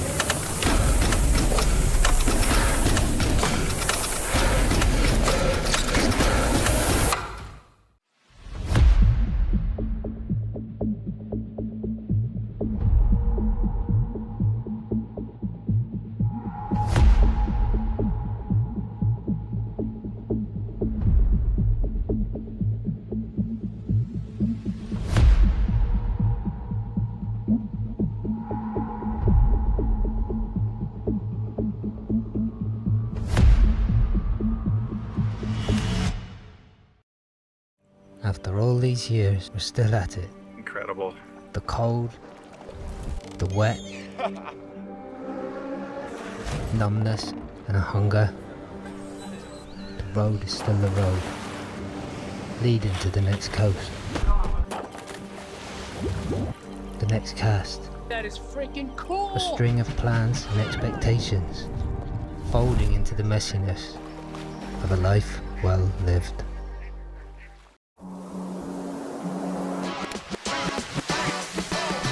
Knoxville. We're the kind of place where people gather and celebrate. Where ideas come to life and champions are made. The home of the Vols and so much more. We're a destination for game changers and change makers. Maybe it's just that pioneer spirit, but here, everyone has an open invitation to do things a little different. Create their own beat, write their own story. This is where y'all means all.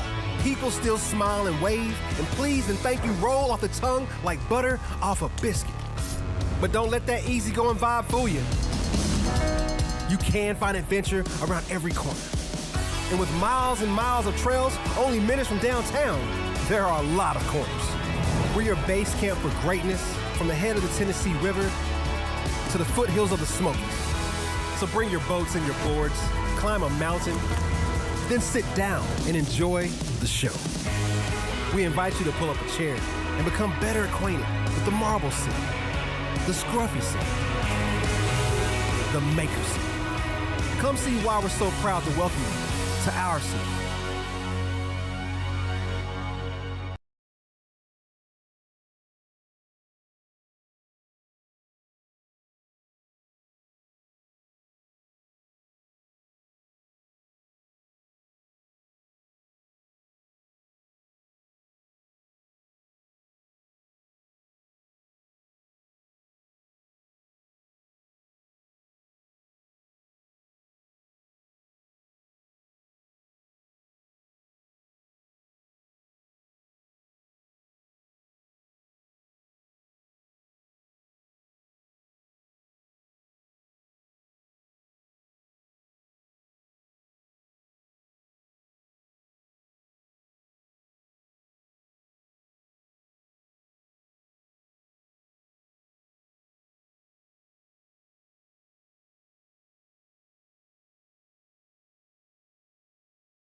John, Tyler? we're back.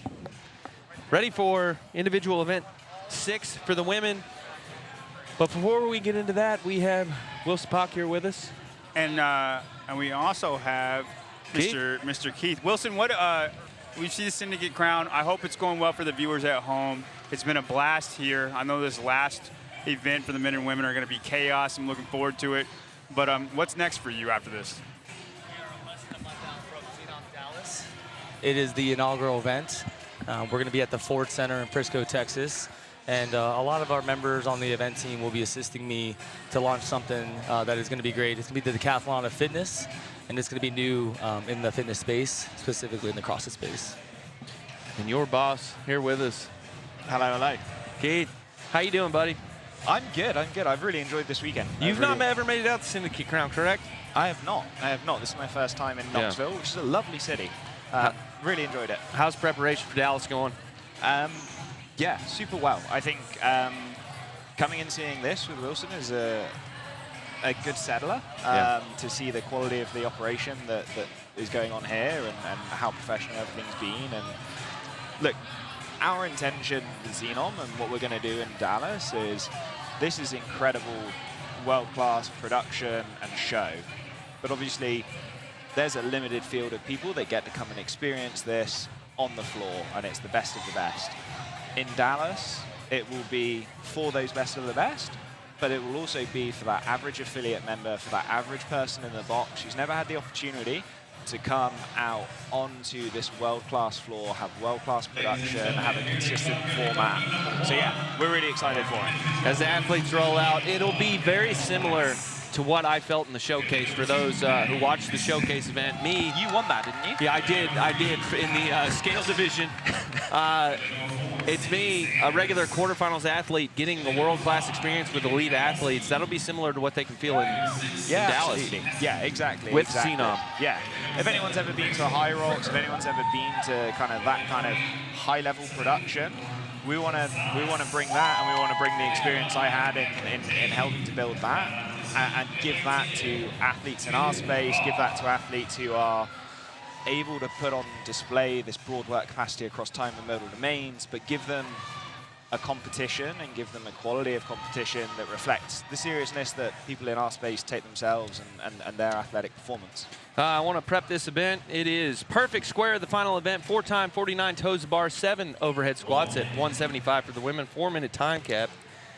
This is going to be all gas, no brakes. All gas, no brakes, yeah. And it's basically, I mean, if you want to do well in the event, you kind of have to go for it.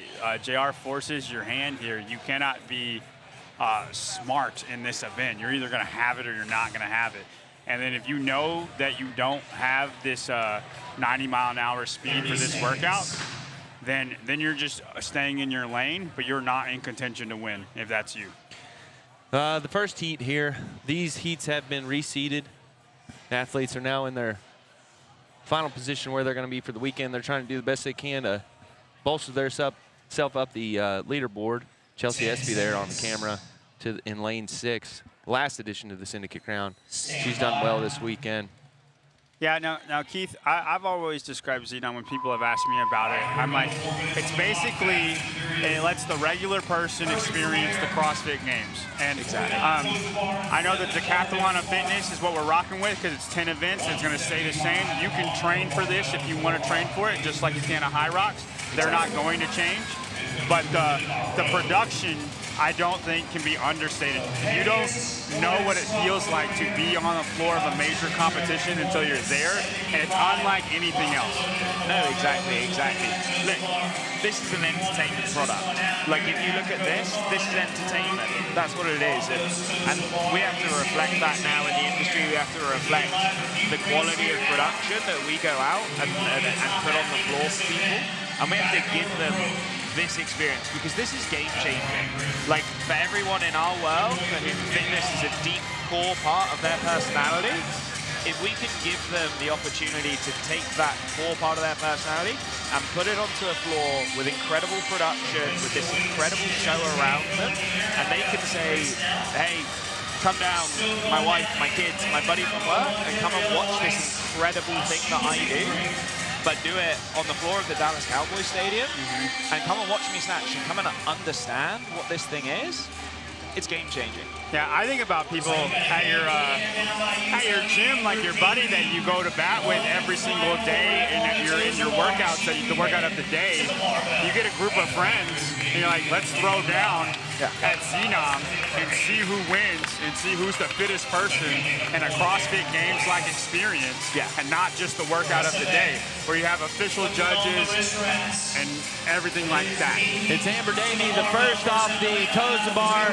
Her, Anna Polsky, or Krusevich, Weiss, and Marchand do the overhead squats, but it's going to be Gabriella Weiss with the first bar to the chest. She's going to go overhead. She's loading up, making sure to stay stable to hit depth on these overhead squats. No rep for Marchand. Amber Davey going overhead now. She was the first off the toes bar, but it's Anna Polsky going overhead. And as long as Gabby Weiss does not get a no rep here, she is going to win the heat. 3 squats left, but she is wobbly bobbly. 2 reps left. Oh, and she holds on to it. She has 1 rep left. Can Marchand finish, or can Gabby? Oh, Marchand comes across the line. She's the first athlete to finish at 241. And Gabby Weiss holds on for that second place position. Super impressive. Gabby Weiss comes across. We have Anna Polsky, who's gone slow, but holding the bar overhead. She's taking a break. Espy has worked up the leaderboard, not the first off the toes to bar, actually a bit back, but she's got 1 rep remaining to come across the line. Can she do it? She hits step, she's good. Chelsea Espy is the next to finish, coming in at 318. And there's Quintino and Fricker coming across the line at 326. You see a couple of failed reps, Tyler. I would not want to power clean this bar more than 1 time. Me either. Anna Polsky, 1 rep remaining. Sydney Sanders has a hand in the air, but she fails her rep. And Anna Polsky holds on to finish the event. 10 seconds left. 10 seconds. Oh, and Maddie Krusevich gets in right at the time cap. 3, 2, 1. Very good, very good. Crazy what you saw there. The first athletes off the toes to bar ended up not being the ones to finish the overhead squat. And if you like all this entertainment you're seeing this weekend, the professionality of all of it, Wilson Pock will be bringing the same sort of energy to Xenom. Yeah, that's the plan. For this event here, we have 4 trucks from Rogue Fitness equipping all the gear that you see on the field of play. For Xenom Dallas, we're going to have 16 trucks coming in hot, and we can't wait to produce all the arenas for those that are going to be participating or competing. You showed me some of the shots and what you have prepped for that, and it looks beautiful. It looks like it's going to be an amazing experience. For anybody who wants to sign up to do Xenom, go to xenon.com. Xenon.global. Yeah. Xenon.global. And we've still got a few divisions open, so we've sold out a few. So male RX individual is completely gone. I think we just did the last elite slot possibly in males. There's a few slots left in a few of the other divisions, but if anyone wants to come down and have the experience of being at the first one, I guarantee that in a few years' time, people will be saying, hey, we were there for the first one of those. Yeah, I was going to say, being at the inaugural one is the one you want to be at. I like the future. What does the future hold? What's the long-term vision of Xenom? Yeah, what's the goal?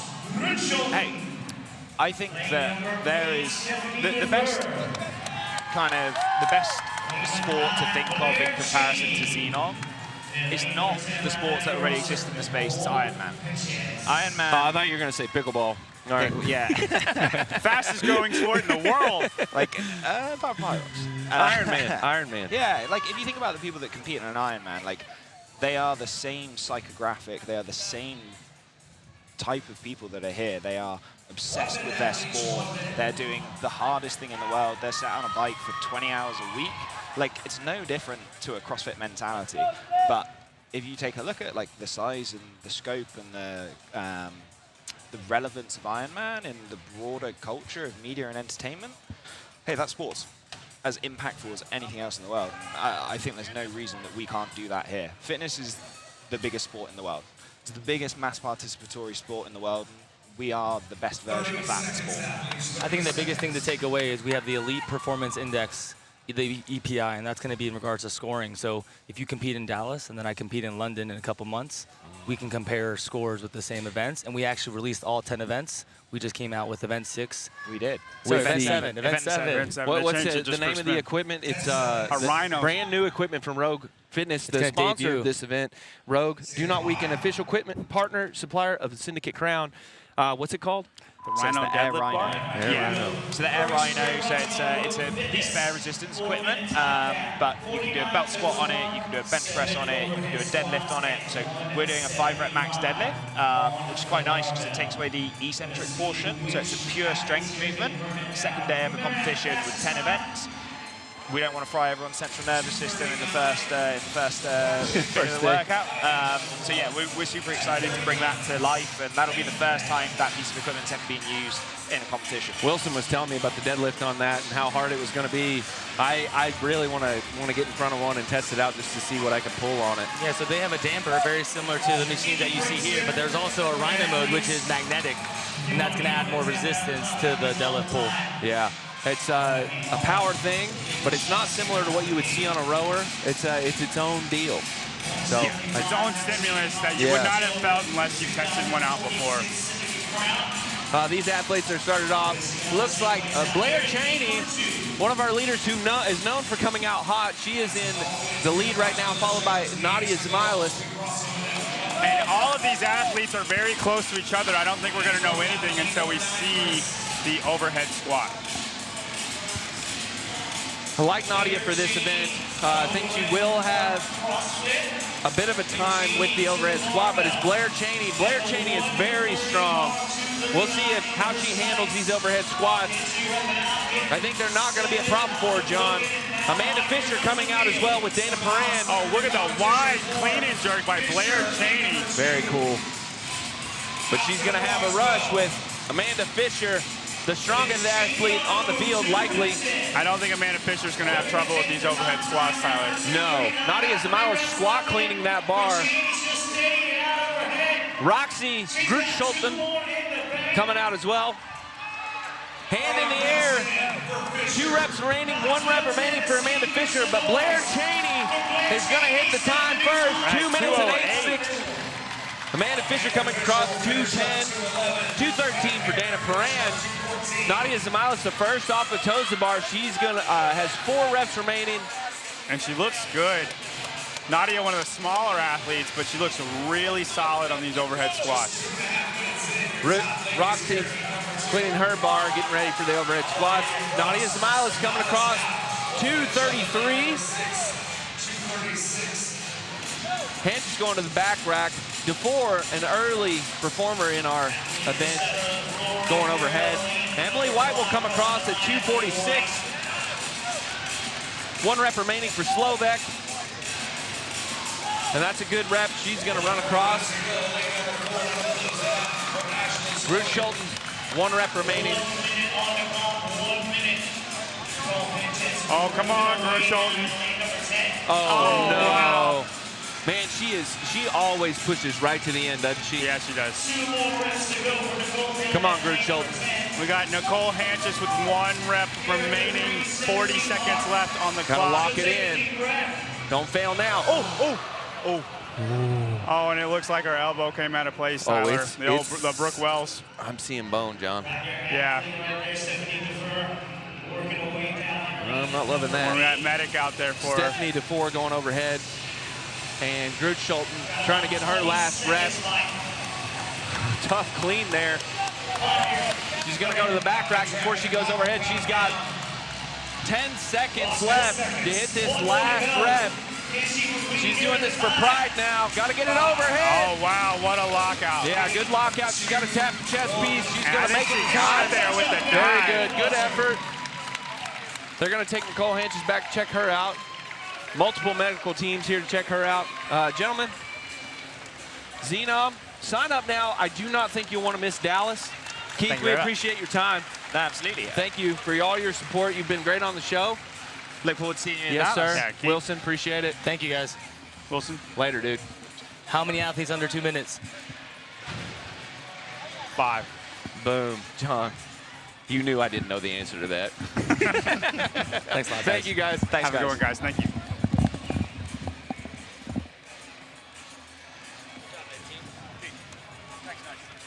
Yeah.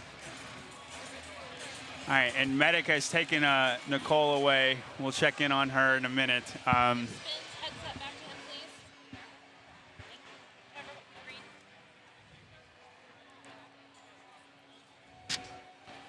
That was your second heat for the women. We're going to roll out the third heat athletes now.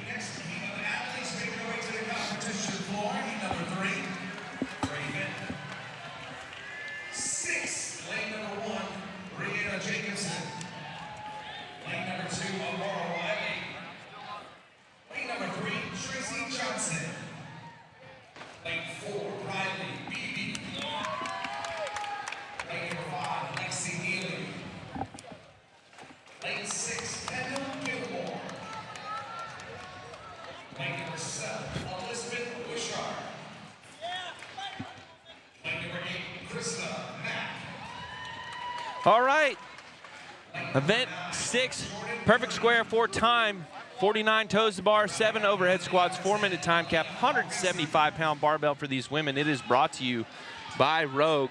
Rogue, do not weaken, the official equipment partner, supplier of the Syndicate Crown. They're going to be in Scotland October 23rd through the 25th. Visit Rogue Fitness today to get tickets for the Rogue Invitational. That is not an event you ever want to miss. I hate that I've never made it out to Scotland to watch that.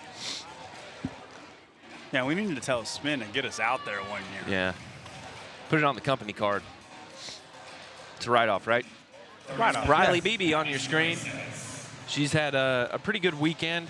Still Very steady weekend. Up-and-coming athlete, but I think she's had a good showing here. I know Riley Beebe is very good at toes to bar, Tyler. Yes. I wouldn't be surprised if she wants to send it in this event. She hasn't really had a home run event for her yet. Kendall Gilmore, also a great weekend so far. She's in lane 6. And Lexi Neely next to her in lane 5. Lexi Neely, very, very good at gymnastics and strong. Kendall Gilmore first to hit the toes to bar. These athletes are starting to feel it. I was talking to Brianna Jacobson in lane 1, and the fatigue of the weekend has fully set in. They're trying all they can to get through these next 4 minutes with success. Technically need to be very careful here. Need to be measured in your toes to bar reps if you cannot go unbroken, and then prep for that overhead squat.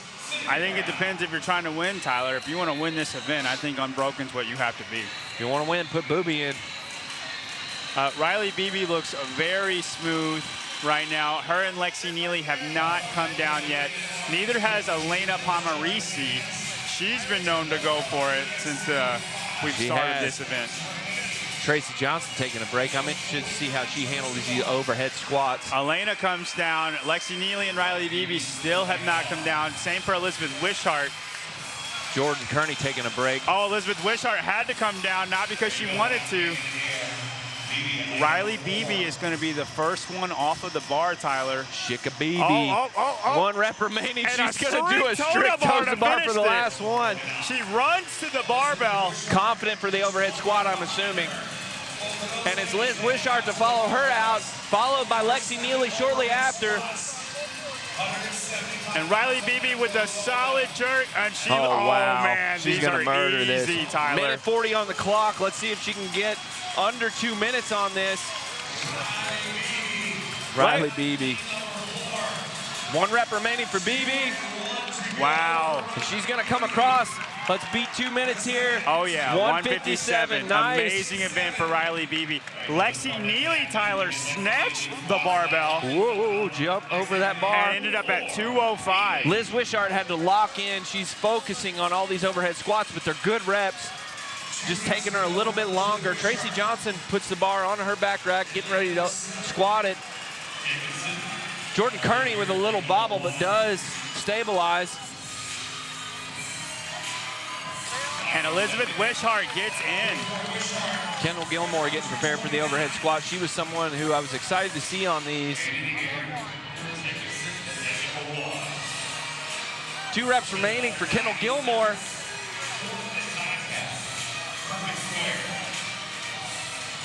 Oh, no, I'm sorry, Jordan Kearney. Jordan Kearney comes in at 248.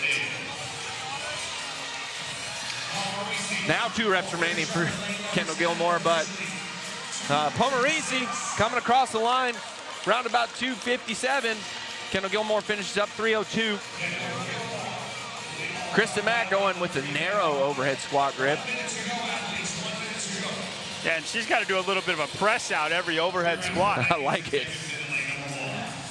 Brianna Jacobson trying to finish her reps over there. 2 remaining for her. Mara Wiley, she's a little bit of a smaller athlete, but she's handling the weight well. Tracy Johnson, 4 reps remaining. Krista Mack comes in at 328 to finish her weekend. 3 reps for Tracy, 2 reps for Tracy Johnson, 2 reps for Brianna Jacobson, 1 rep remaining for Amara Wiley. And Tracy loses it over the back, but Amara Wiley comes across the line at 343. Brianna Jacobson fails the power clean there. I think that's probably a wrap for this heat. Brianna Jacobson, 2 reps remaining. It's going to be heavy, hard to finish.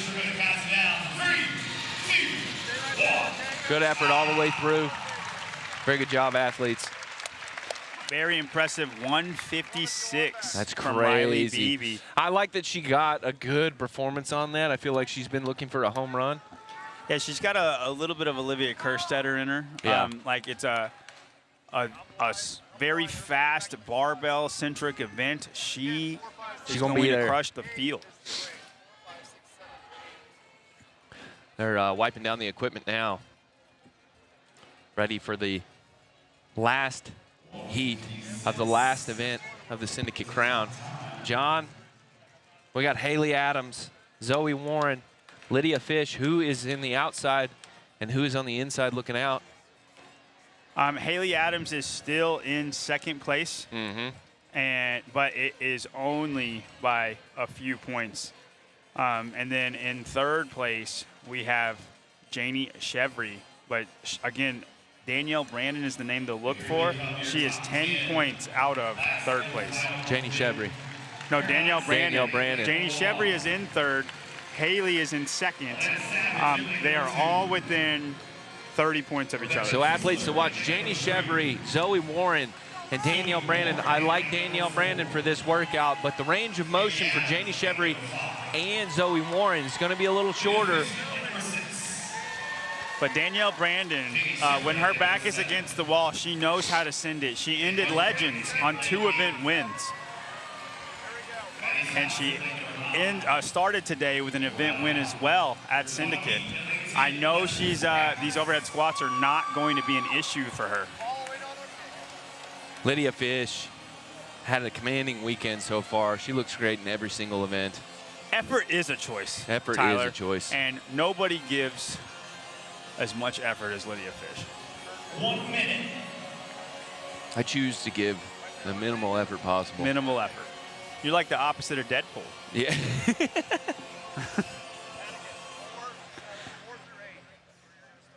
And this last event, 49 toes to bar, 7 overhead squats at 175, 4-minute time cap. This is quick. What is going through Janie Chevry's head right now? She's in 3rd place, and she has somebody like Danielle Brandon. 30 seconds. Hit what you need to hit, and Right then behind her. send it.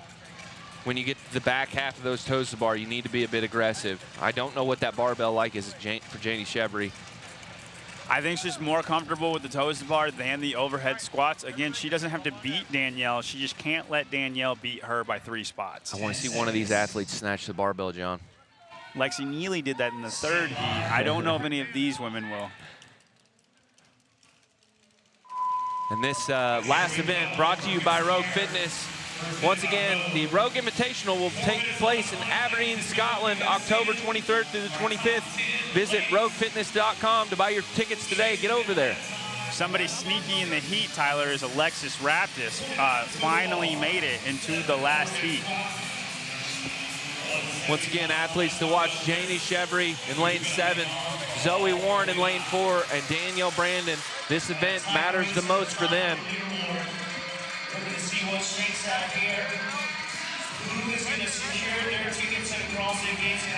Haley Adams, not known for her strength. Do you think that this applies to this workout, John? It depends if it's over her threshold or not. Her issues are when it's a max out lift, not necessarily reps. She said herself she's good with sub-maximal weights. It's just the maximal she has issues with. And she won the deadlift workout. She won a lifting workout, but it was sub-threshold. Janie Chevry resetting her grip almost every rep on the toes bar. She comes down. Yeah, Janie Chevry's having a problem with the bar. She's trying to wipe her grips every single time she comes down. It's Maddie Fouts in the lead on the toes bar. She's going to come off first, John. Maddie Fouts goes unbroken. Wow. She's going to reset her Rebecca grips. Fuselier. Rebecca Fuselier, never forget that name. Haley Adams, Danielle Brandon running to her bar. Janie Chevry going to come off last off the toes bar. Danielle Brandon's going to go straight to the jerks. And she has one of the best overhead positions there is in the game right now. Alexis Raptis is actually the first one to start the squats. Janie Chevry right there on the bar, though. Looks like Zoe Warren last to pick up her barbell. Oh, Haley Adams almost had a no rep, but she saves it. This is very important for her game spot. Janie Chevry 3 reps. Danielle Brandon comes across, but Alexis Raptis gets the heat win. Event 127. Danielle Brandon comes across under 2 Maddie minutes. Fouts is in 2:03. Wow. Lydia Fish finished. and Janie Chevry is right behind her. Wow. Haley Adams finishes up. She's going to come across the line at 2:14. Carolyn Stanley. And Tyler. Zoe Warren needed that win.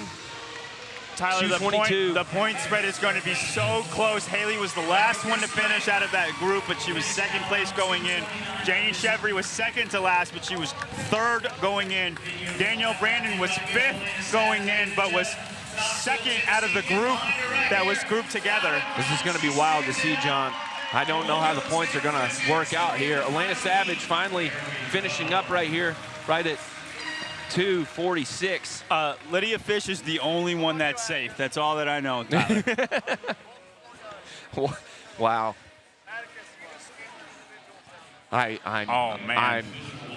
John, I'm going to show my bias right now. Even if I was allowed to do the math, I don't know if I would be able to figure that out. The mix is everywhere.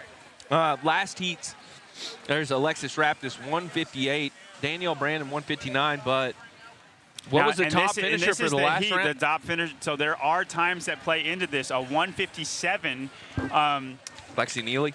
Was no, not Lexi Neely. It was Riley Beebe. Riley Beebe. Lexi Neely was 206 though, and that was between Janie Chevry's time and Danielle Brandon's time. Oh no. I have to show my bias now, right now, John. Janie Chevry's been working for several years to get into the CrossFit Games. It looks like this was going to be her shot this year. It looks good for online quarterfinals, but I hope she makes it here. She gave a great effort. Cameras on Haley Adams. She's still relatively new to the scene as far as competing, though. Yes. And she's been improving every year. Regardless, it's a good. Regardless how this shakes out. Really good showing. I don't know if she thought she would be in this position to start the competition. In the top 3 like that? Yeah, or fighting for a game spot. Yeah. I think she thought she was going to be good, but not fighting for a game spot. Right now, Haley Adams, Danielle Brandon, Janie Chevry, and Maddie Fouts is in there too. I think Maddie Fouts was a little bit too far behind, but Danielle Brandon, Haley Adams, and Janie Chevry for 2 spots. That's what we're looking at. I'm glad you can't do the math. I'm enjoying I'm the not suspense. allowed. I'm not allowed. You're to not do the allowed math. to do that? Yeah. So you're just not going to do it? No, I know. I just can't say it. I love it. I love it. And that's all I have to say about that. Yeah, good. Good. How's Hans just shaking out? You got any, you know anything? I don't. No, Okay. I don't. I think she's on the way to the hospital. Oh, no. We had a Brooke Wells situation. It was a bit traumatic looking.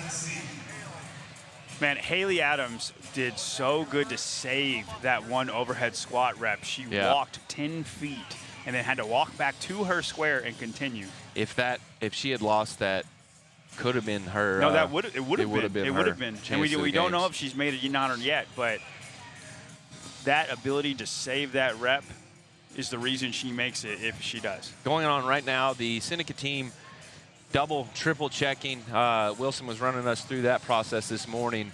They get all the scores, make sure there's no weird outliers, no fudging of numbers on accident.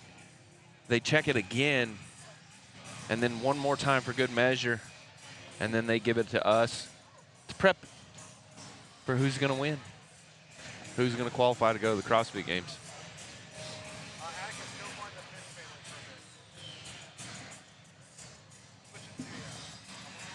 Fish heads there, family waiting. They know. They know.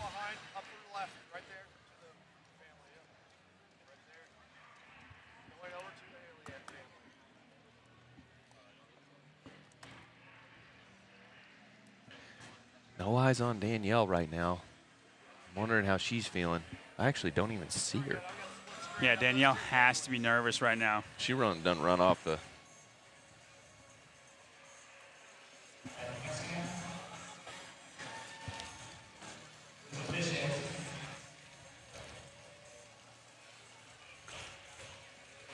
And we are quintuple confirming at this point. Quintuple confirming. You need a good quintuple comparison.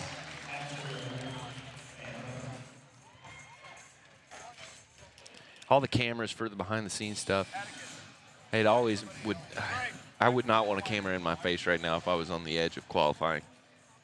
I mean, I think they can all be happy with their effort. I really do.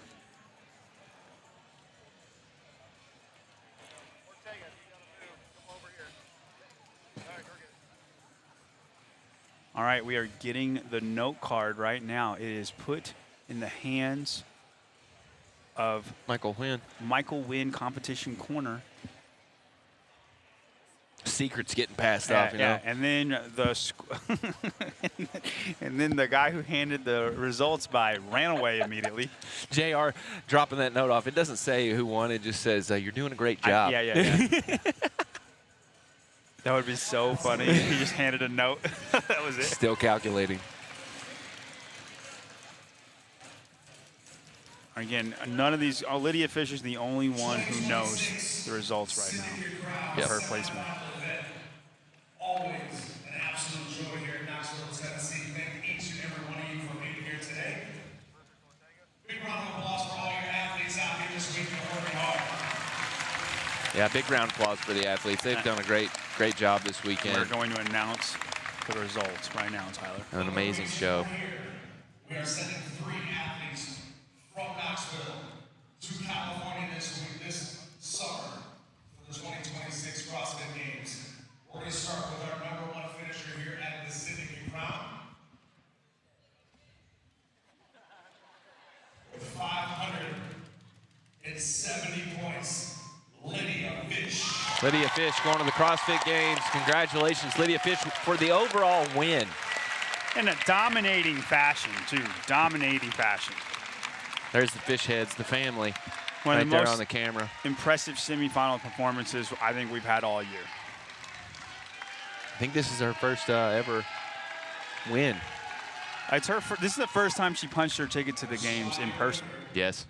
In second place, with 483 points, Haley Adams.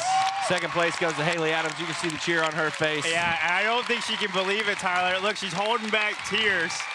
She did not know if that was good enough. That overhead squat save kept her in it, dude. Yeah, what a save. That's an athlete move right there. Seasoned athlete move to be able to hold on to the barbell. Good job, Haley. Just 3 points. Keep them in the center. In the second place. Perfectly in the center.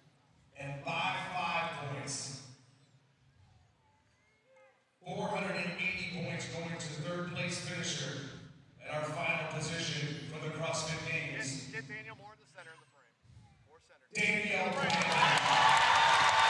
Danielle Brandon, third place finisher going to the CrossFit Wow, Games. and I don't know if she didn't know it either. She said wow to herself. Janie Chevry giving a Danielle valiant Brandon effort. pulls it out. Relief. She looks very relieved. You got a feel for Janie Chevry right now. Yeah. She's starting to tear up a bit. I understand, man. She really fought hard, and it's hard to lose it right there at the end like that. And she did everything she could. Yeah, absolutely. She did great. Danielle won that. She didn't lose it. No.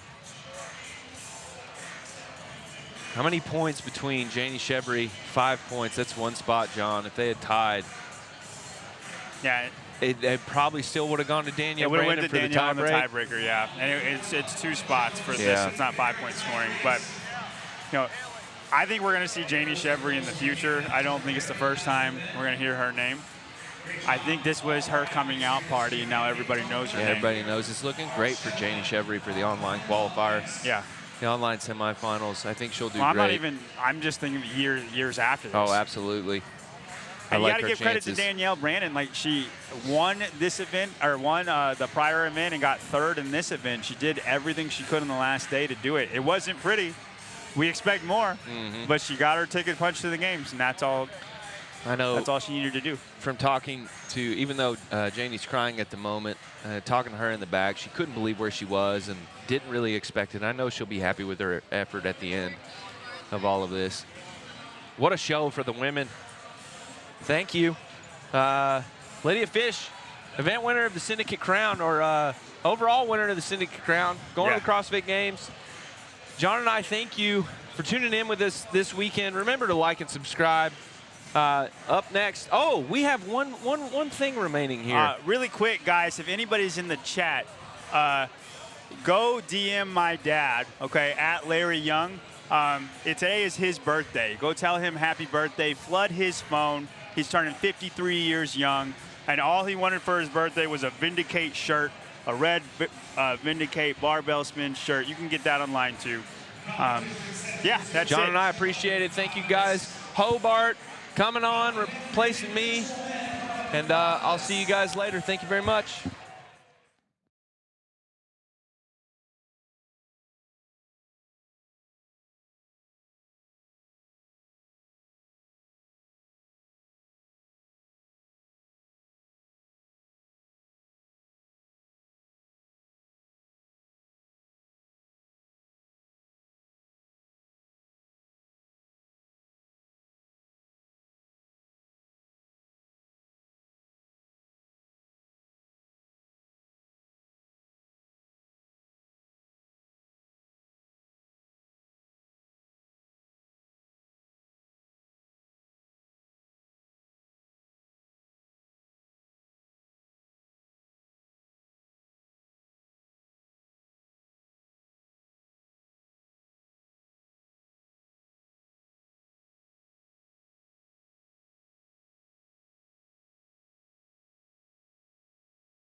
Heat number 1 of 4 of your men, perfect square, 49 toes to bar, 7 overhead squats with a 4-minute cap, 255 pounds on the barbell. We just saw some pretty electric performances for the females.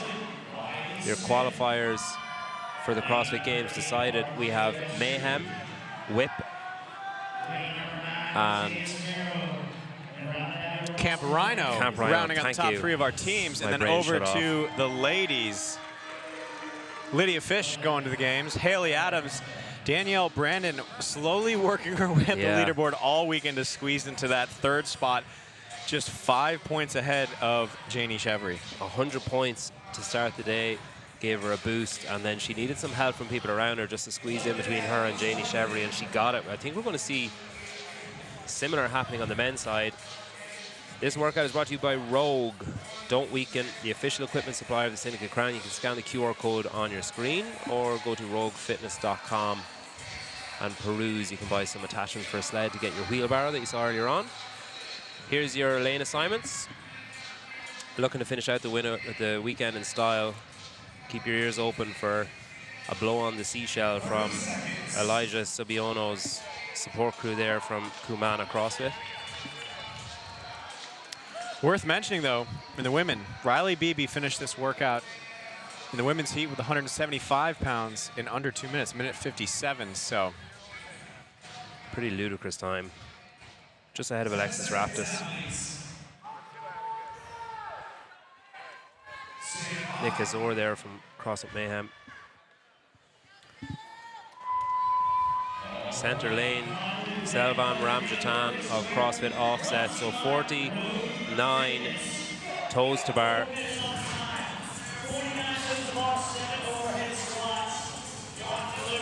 Then on to barbell for 7 overhead squats.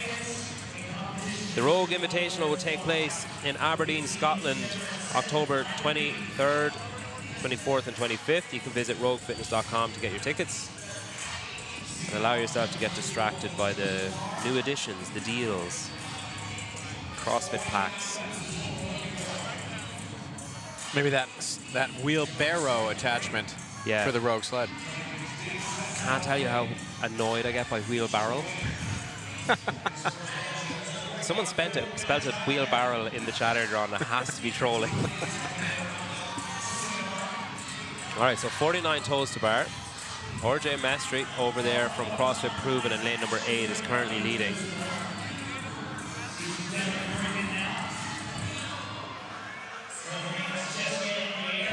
He has 5 more toes to bar to go. He looks really in control here. He's gone unbroken throughout.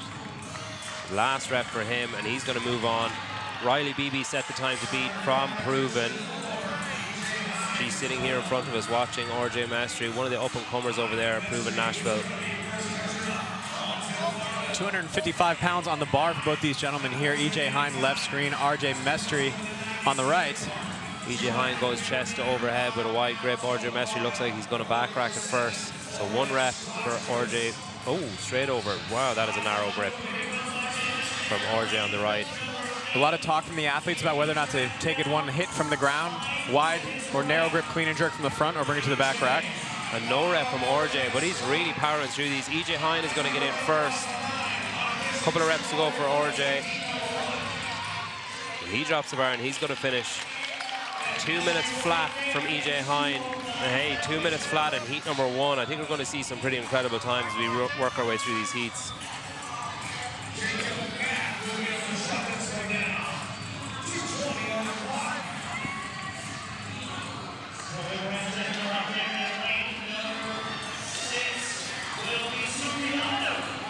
Elijah Sabiono, he crosses over the line, 2:30.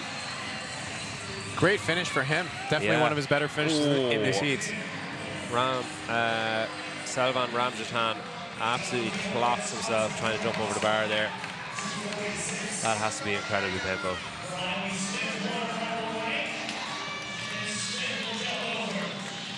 Briley Smith crosses over. A squat clean from Nick Azor on the near side of his screen, and a no rep from Tristan Meredith.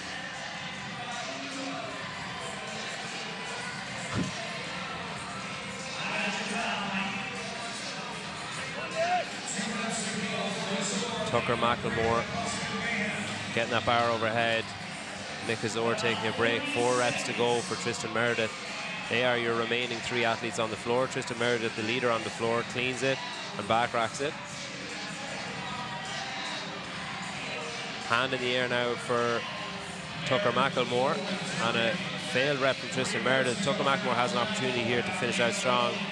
He has 1 rep remaining. There's 1 rep remaining also for Nick Azor, who does a thruster to get it overhead.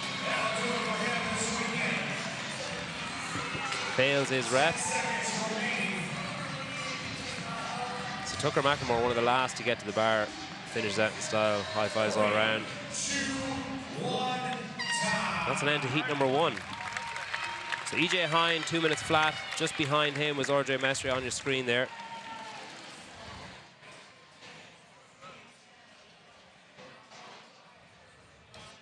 So 2 minutes flat for EJ Hine, 2:08 for RJ Mestri. They might come into play later on as we work our way through these heats. This workout inspired by a handful of workouts, one of them being a regionals qualifier workout all the way back from 2014, which was 64 pull-ups and 8 overhead squats at what now seems like a measly 205 pounds. 255 pounds on the barbell today for perfect square, preceded by 49 toes to bar. Many athletes in that heat not having a hard time with what many argue is the ultimate expression of core strength, flexibility in our CrossFit barbell repertoire.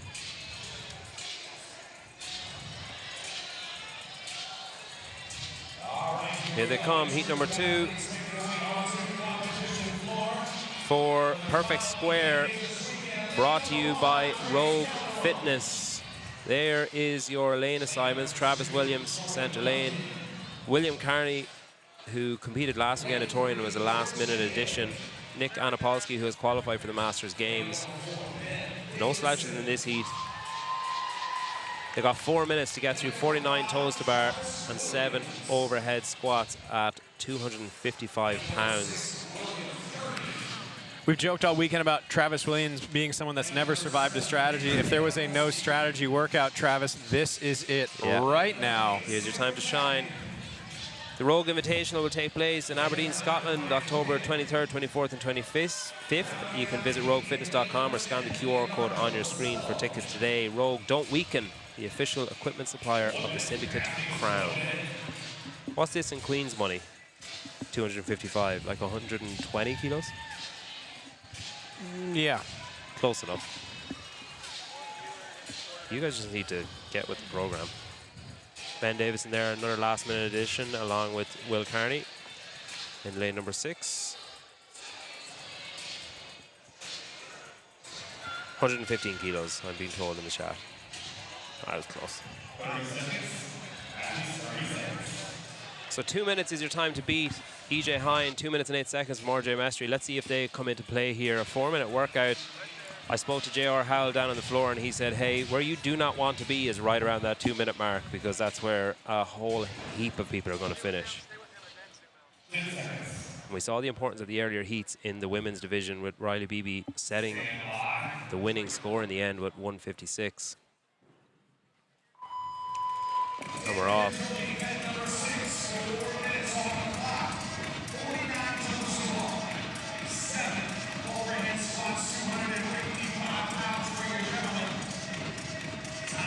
There we go.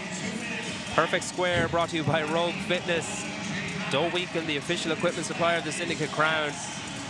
They can't afford for their grip to weaken here. I mean, you got this compounding effect, these 49 toes to bar, James, of all the grip over the weekend. We had the deadlift, we had the wheelbarrow earlier on, the lunges, everything is just really building towards this finale.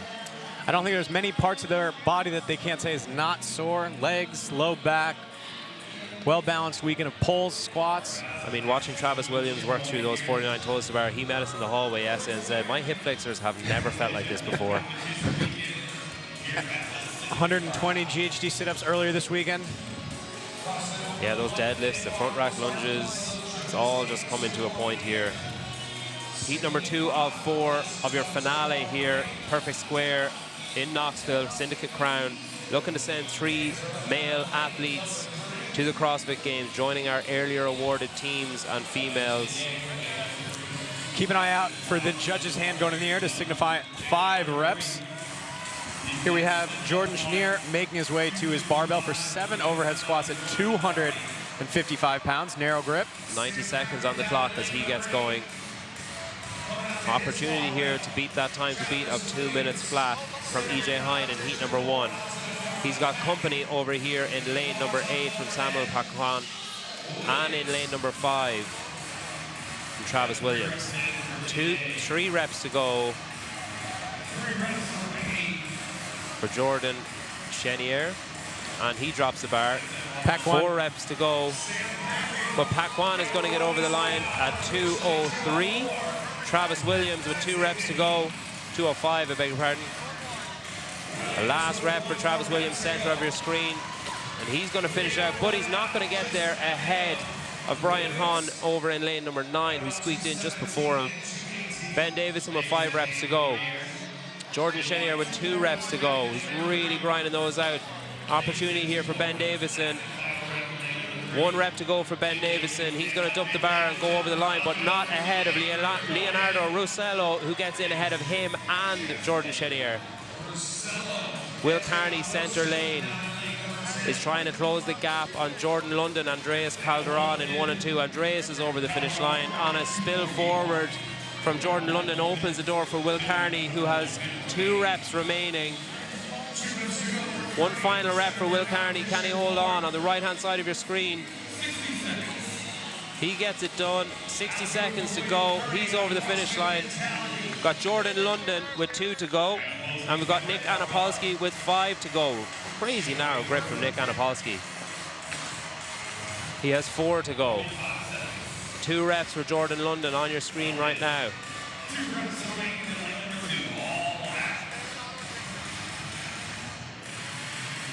And he has 1 left. Can he hold on? 30 seconds to go. He stands it up and he's going to make it over. Nick Anapolsky, your last athlete on the floor, with 4 reps remaining and only 20 seconds to get them in. It looks like this might be the upper limit of his overhead squat here. Nick Anapolsky already qualified to the Masters 35-39, looking to wrap up his weekend here.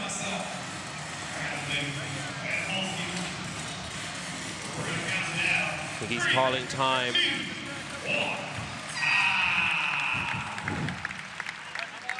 He got 3 reps in. He seems pretty happy with it. And a new time to beat. Sorry, no new time to beat. 2 minutes from EJ Hine still stands. There from your previous heat. That was thoughtful to flash that up on the screen. So 2 minutes from EJ Hine is still your score to beat. And Pakwan has the heat win there to round off his weekend. That's it from me. Your time's on the screen. Thank you for watching and enjoying the stream with us over the weekend. I love doing this, but there'd be no point doing it if you guys weren't listening and watching, so we really appreciate it. Thanks, James, Tyler, and John for the company, and Spin for the opportunity, along with Wilson and JR. I'm going to leave it in capable hands of John Young and James Hobart to round out your weekend. Thank you and goodbye. Peter, thank you. Thank you.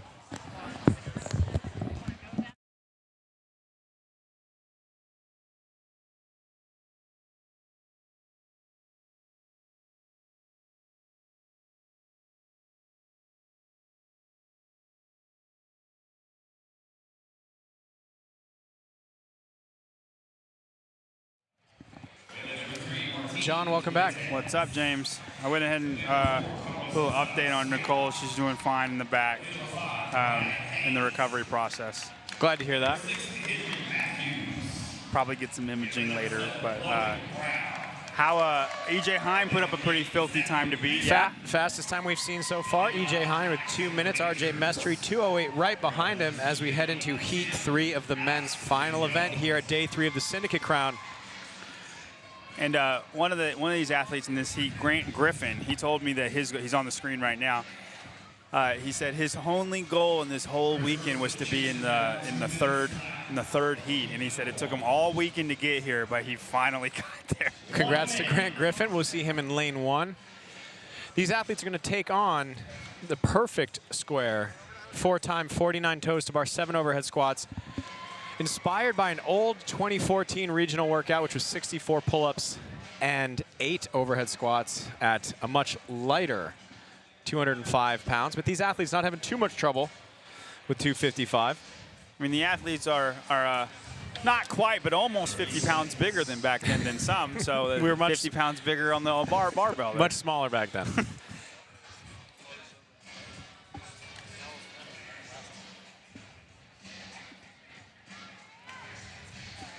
Names to look for here, James. I could see Alex Vigneault wanting to go out with a bang. 10 seconds. What about you? Multiple year games competitor. I'd love to see Alex have a strong finish here.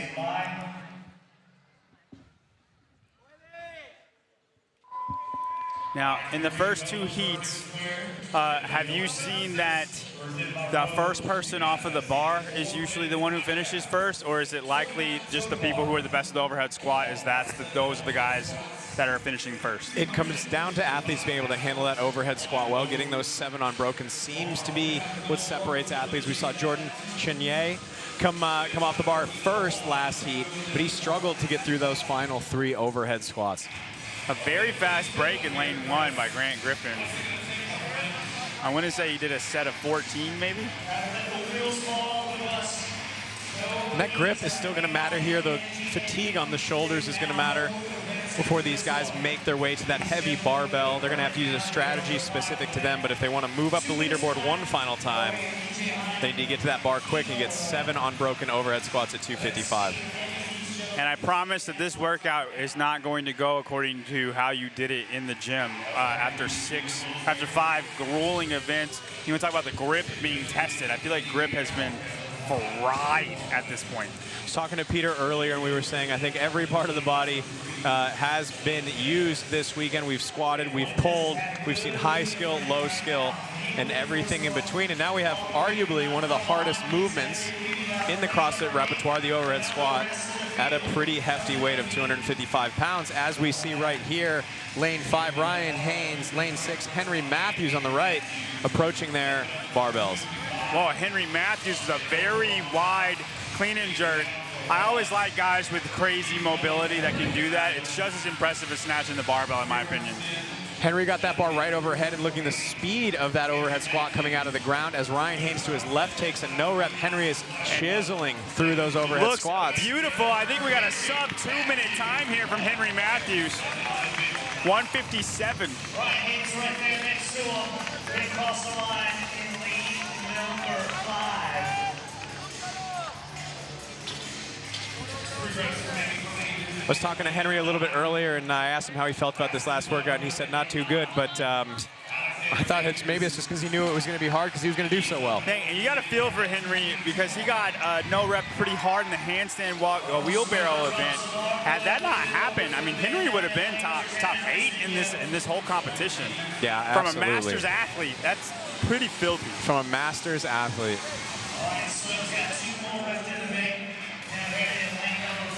Do you know? Go ahead.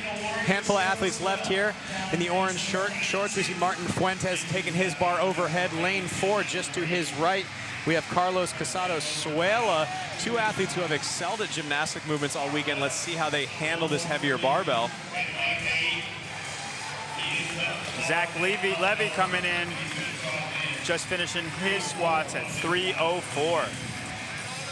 Carlos Suela is next one up. Can he finish this last squat? He can. Carlos Casado Suela will finish underneath that top cap around the 360 mark. Grant Griffin comes in next at 319. Very excited. Not only made his goal of getting into the 3rd heat of the weekend, but solid finish on the weekend for Grant Griffin. 30 seconds. 30 seconds left until we hit the 4-minute time cap here in perfect square. Lane 2, we have Scott Cottrell finishing up 7 overhead squats. Lane 7, Logan Brown. Oh, man. Bringing that bar to the back rack. I think both these guys going to go with a wide grip, that overhead squat grip, jerk from behind the neck. And just don't have the strength for it. 2, 1,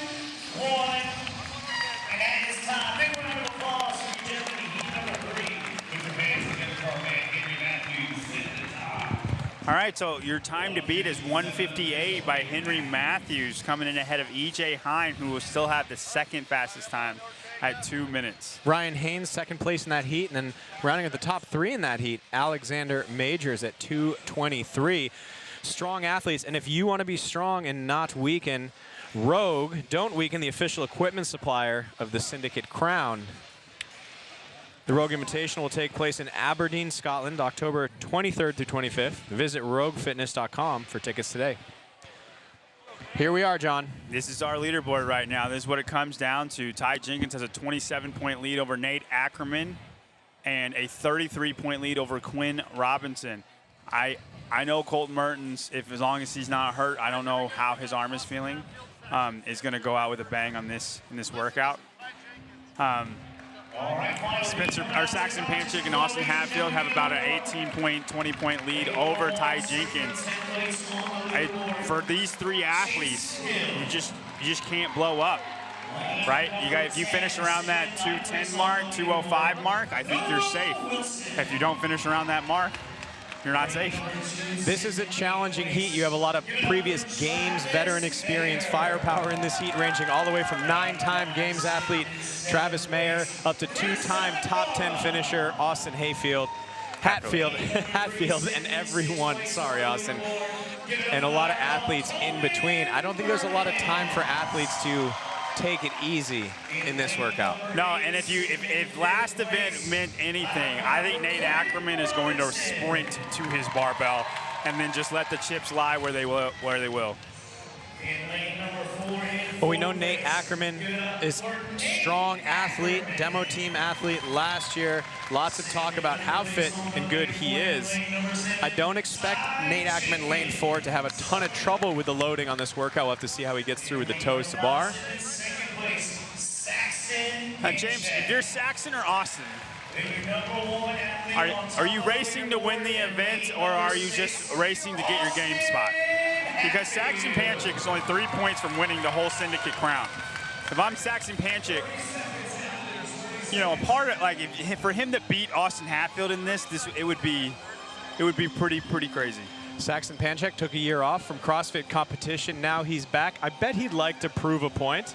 I don't think he'll do anything insanely risky, but between those 2 competitors, I don't think either of them wants second place.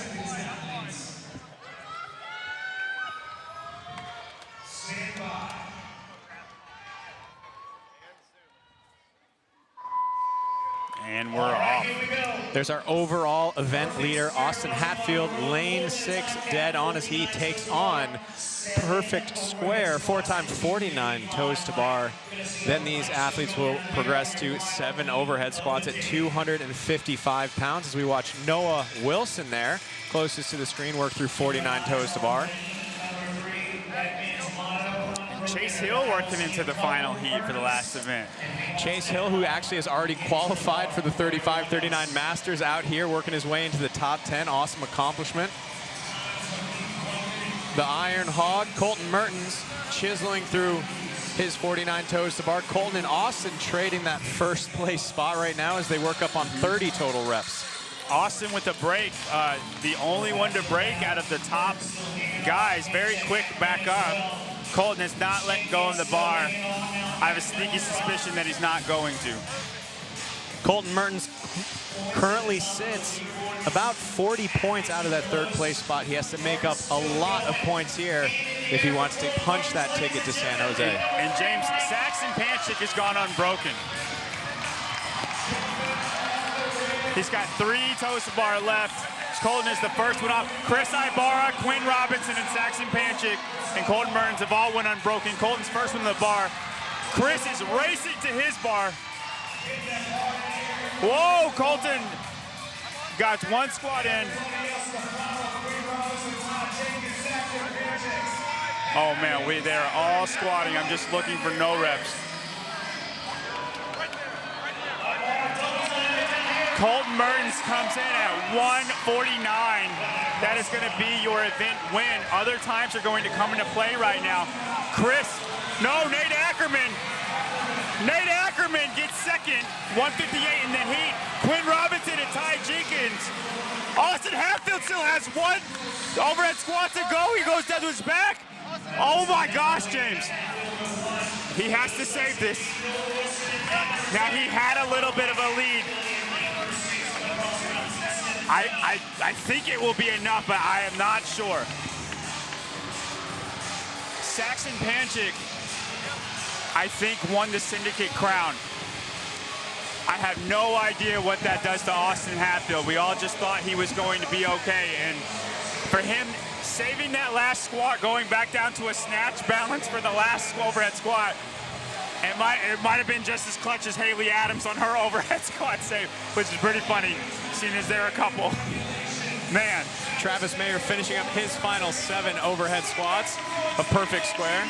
Chase Hill, lane 1, finishing up his 7 overhead squats.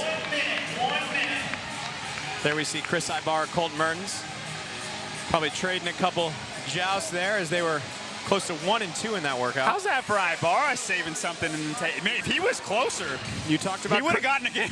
You talked about Chris all weekend being very consistent. It just came down to where he was going to stand out. You weren't wrong. Chase Hill here, lane 1. Out of CrossFit One Valley, already qualified for the Masters 35-39, made his way into the top 10 here at a stacked men's field in the Syndicate Crown. Colten Mertens, your heat winner at 149. Looks like Nate Ackermann was close behind him at a 158. Chris Ibarra right at 2 minutes. And that's going to put an end to Chase Hill's weekend. 5 seconds left in the event. James, Saxon Panchik. Oh my gosh. Saxon Panchik just came into the Syndicate Crown on day 2 and just decided to continually terrorize the leaderboard as he worked his way up. I've been telling you all weekend to put some respect on the Panchik name, James. Yeah, because it was me that was holding it back. That could likely be enough to put Saxon Panchik into a first place position to wrap up his weekend. We'll have to wait to see the final results from the final men's heat and the total leaderboard tallies. 149 for Colten Mertens, event record. Here's your heat. This is not the event leaderboard, but your heat leaderboard. Quinn Robinson with a very respectable 202. I think he came in and did everything that he could to get that game spot. I think he's going to fall just short. Saxon Panchik beats Austin Hatfield by 12 seconds. And there's one spot in between in this heat, and that will do it. They were 3 points apart. Well, one of the big things to look at here is Nate Ackermann, Ty Jenkins. They came into this event with Ty Jenkins in 3rd place. Ty was about 27 points ahead of Nate Ackermann. We know there were some times in the earlier heats that were a little bit faster than Ty's time, not many. We'll have to wait for that final leaderboard to see where these gentlemen shake out. I don't think I could have asked for a more exciting finale. No, I think the big story has to be Saxon, regardless of whatever happens in the third spot. For Saxon Panchik to win the Syndicate Crown over Austin Hatfield, got 5th at the games last year, over Colten Mertens, who is a monster in his own right. I know he will be fine online, as James likes to say. I just props to him. Props to Saxon Panchik. I don't think we talk about him enough. I know I've eased my role on the Panchiks quite a bit since last year. I'm happy for him. Arguably one of the most notable and successful fitness families in CrossFit Games history, the Panchiks, Saxon, Spencer, and big brother Scott. Awesome weekend for all the competitors here, working through a really heavy 7 overhead squats at 255 pounds.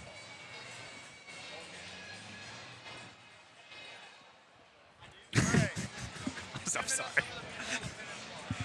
I got a funny look from a notable person in the stand.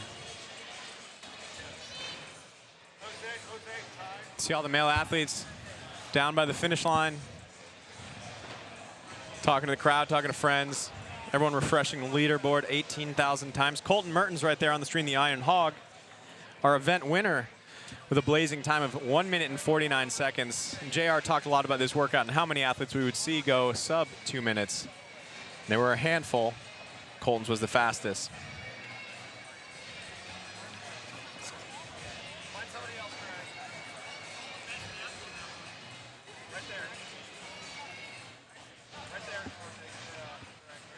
solid weekend from that young man right there, sitting on the cooler, Yeti cooler, looking down. Noah Wilson. Likely round out in the top 10. So once again, waiting for our final men's results. We're going to go directly into our podium, so stick around. Our teams are going to be up first on our podium, and then our men, followed by our women.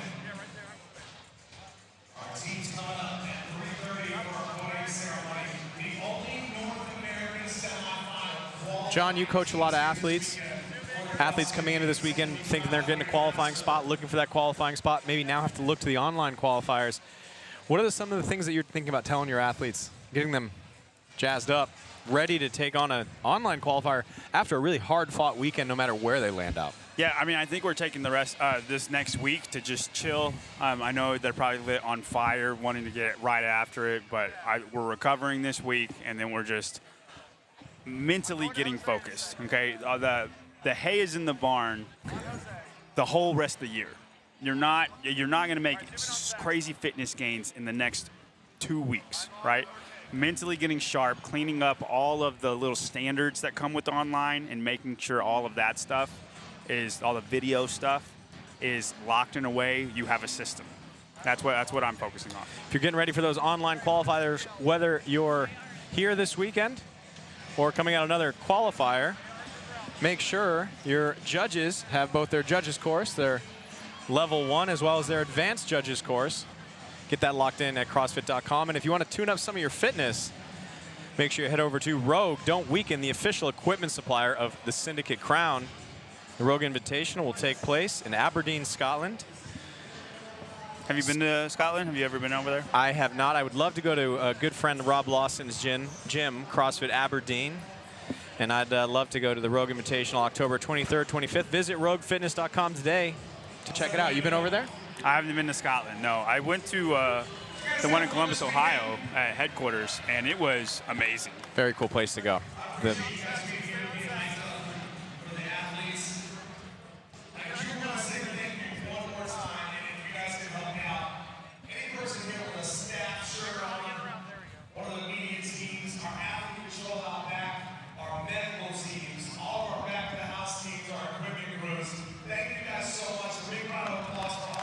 The announcer recognizing all the amazing staff and volunteers this weekend. Absolutely incredible group. Many that I talked to, I told them that they looked familiar, and I asked them if they had volunteered elsewhere, and they said, name a place, whether it's Wadapalooza, whether it's the games, other qualifiers all over the world. Many of them use this as their vacation time to give their dedicated time and love back to the CrossFit community.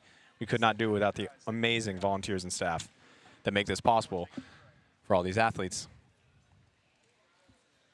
Starting off with our top finisher in first place. The leaderboard did quite a bit of shuffling here in this final event. We only have 3 positions going to the 2026 CrossFit Games. Syndicate Crown in first place. 525 points for Saxon Panchik. Welcome back to the CrossFit Games, dude. Saxon Panchik. Oh, that's awesome.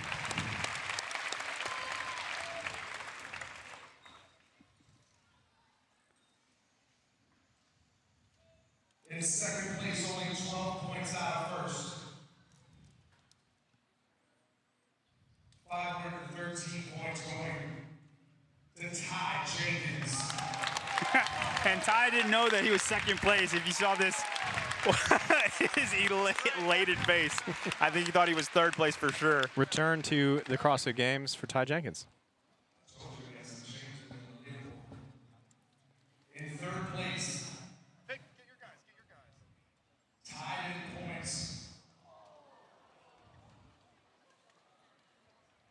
at 513 points for Ty Jenkins.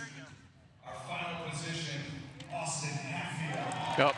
Those are flip-flop. We got Austin Hatfield on your right, returning to his 3rd trip to the CrossFit Games after coming off a 5th place finish last year. Austin Hatfield. And listen, he never does anything easy, James. If he's you know what? He is consistent at being inconsistent. He always makes things the hardest way possible. we've seen great finishes and growth out of him as he's gone to the CrossFit Games. I've seen a lot of athletes in my career who maybe struggle at this level, but they get to the CrossFit Games and excel. Austin is one of them. There is your final leaderboard for day 3 of our Elite Men's Syndicate Crown. John, read them off from the top. Yeah, we got Saxon Panchik winning the Syndicate Crown. As everyone would have predicted. You know what? Clydesdale. Scott Schweitzer has been the biggest Saxon Panchik fan I've ever seen. Props to him. I don't know if he predicted him to win. There's probably a reason for that. Hey, it wasn't on my bingo card, but it was an amazing performance by Saxon Panchik. Multiple event wins. And then tying for second place, the announcer, I think, tricked everybody and made it seem like Austin was tied for 4th. But it's Ty Jenkins and Austin Hatfield. Ty Jenkins gets the tiebreaker because he has 2 event wins. And then Nate Ackermann, we saw in event 5 in the handstand walk, kind of devastation. You can see it on his face right now. We'll see what online does for Nate. I know he loves in person way more than he loves online.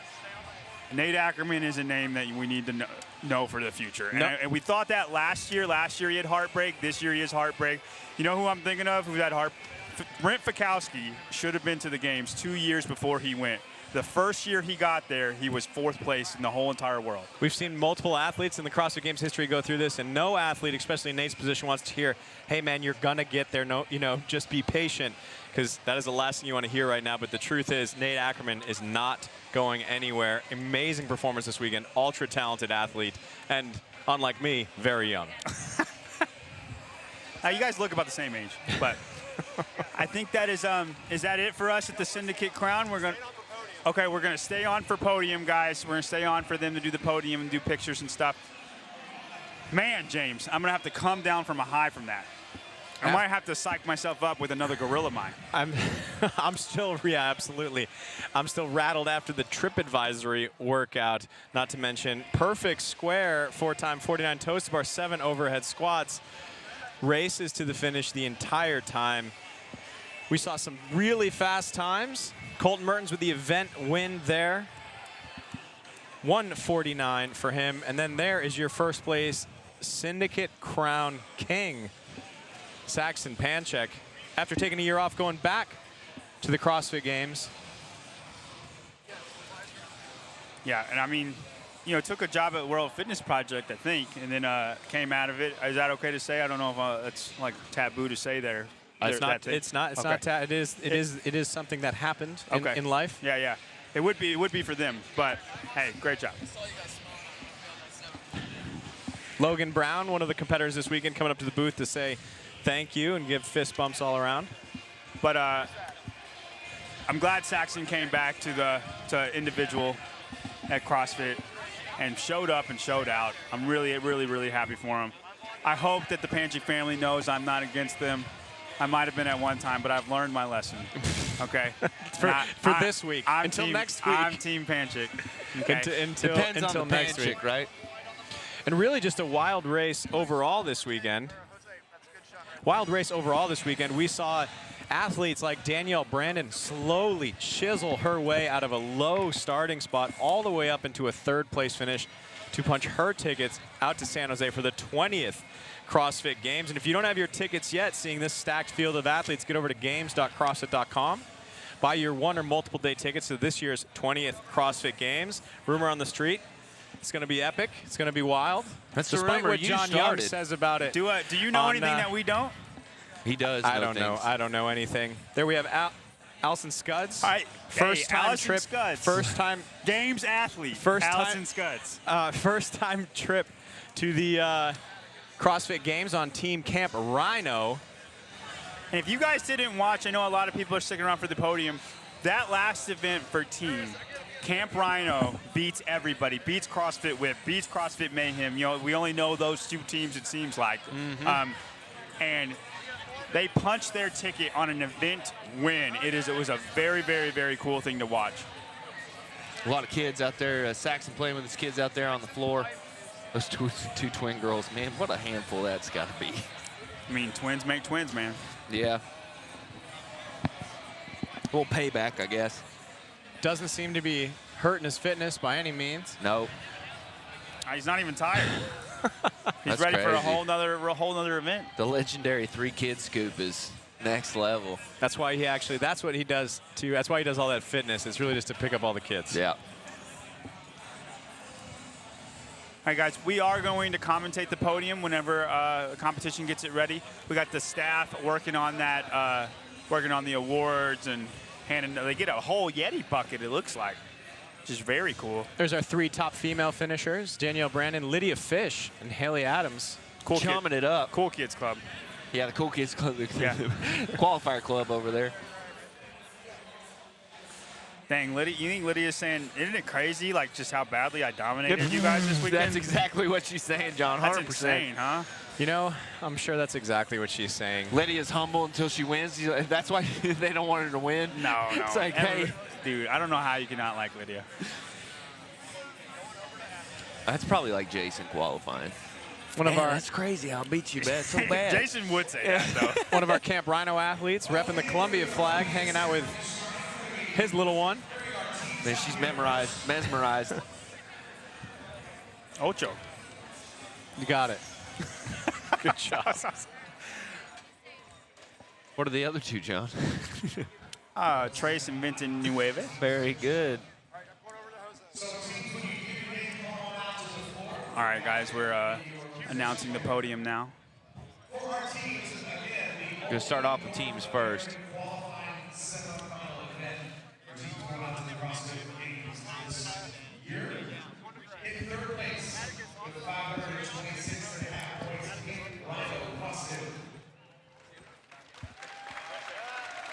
Camp Rhino, 3rd place.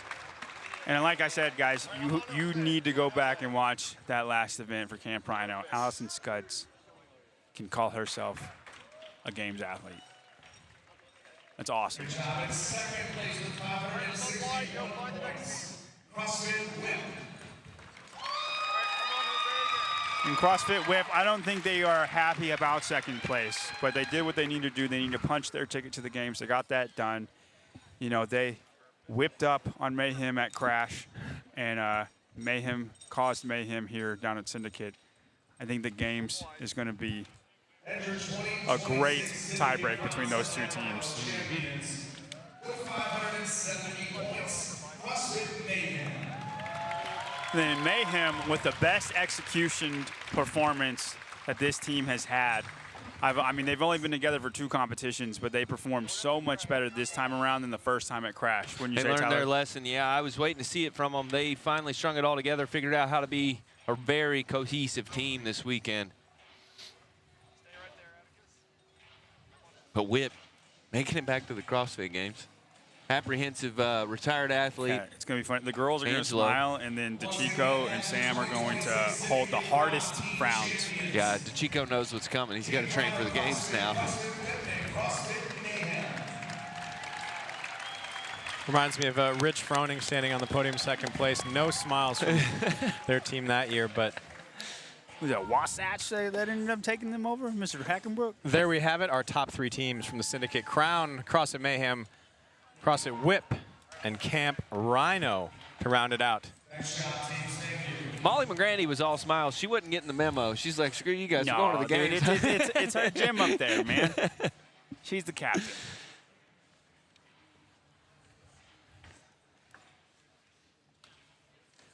I didn't know Angelo was Our event competitive like organizer, that. Wilson Pack, right there, sending out high fives to our top 3 female finishers as our amazing volunteers and staff reset the podium.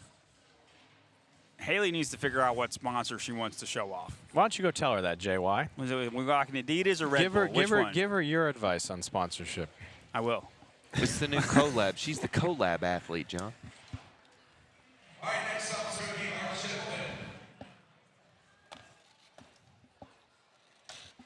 win. Lydia. I feel like She's I'm not so sure what to do with my unassuming. hands sort of situation. Prize is welcome to our teams.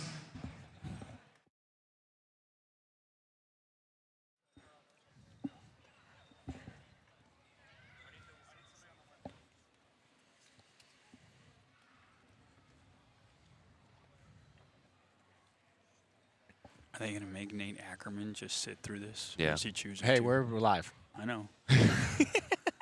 I know.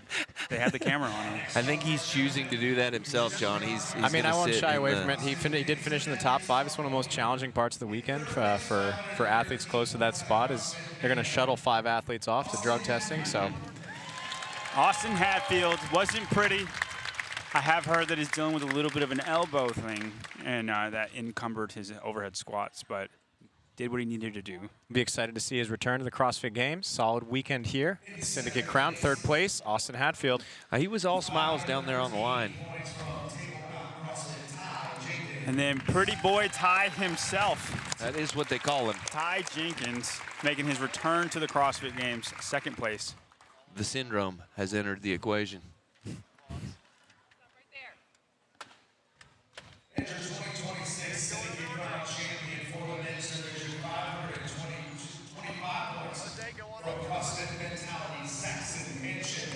This will be Saxon's 7th trip to the CrossFit Games. Gosh, that seems like a lot. I did not think it was that much. I didn't either. In the time since we first saw him, The we girls got oh twins. my goodness, The that is third the kid. cutest thing in the world. Saxon Panchik, your winner of the Syndicate Crown. Congrats, Saxon. Not one I was on my bingo card that I thought was going to win it. But an amazing performance. Really putting into the training this year, Saxon.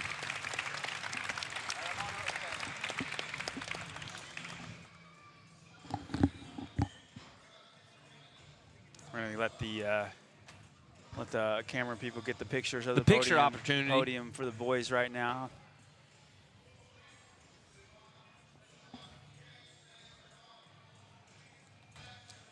Saxon's girls don't know how to get off of the The sponsor, Yeti, giving out the buckets to the athletes. These buckets are cool. I don't know if you looked them up. They have all these attachments. So it's like if you're going to a baseball game, you got about 6 pocket attachment you can do to it. Sit on them, fill them with ice, Yeah. pockets. Ty's making it look heavier than the wheelbarrow. They're heavy, buddy. It's probably a little tired. That's quality right there, John. Filled with all sorts of prize gear, ranging gear from Jim Reapers. That's like from Jurassic Park. What is this? Is it heavy? Yeah, it's expensive. Put it down. It's probably expensive. Put it back. Oh, we're going to rock the fish hat for the podium. All right, next up is going to be our women's division. We here today. In 3rd place here for our 2026 Syndicate Crown semifinal event. At a co-equal, 480 points for Danielle Brandon. Danielle Brandon making a return to the CrossFit Games with an amazing last day. I believe a 1st place and a 3rd place to wrap up the competition. She's made a habit out of that, including the CrossFit Games.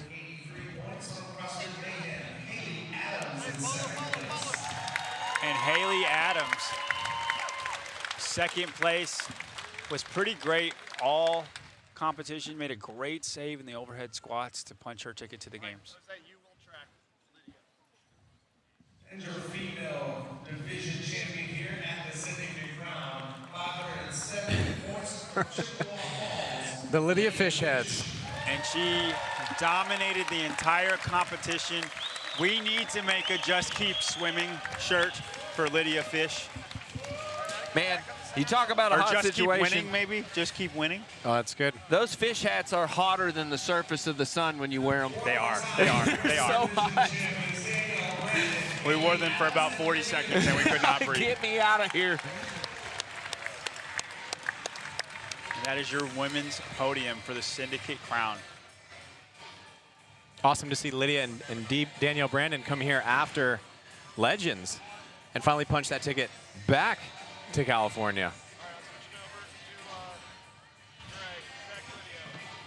Thank you guys again from all of us here at the Syndicate Crown. We'll see you when we see you right back for the race summer. All right, we are going to sign off. We will be right back after a quick commercial from one of our sponsors. For the post show, thank you.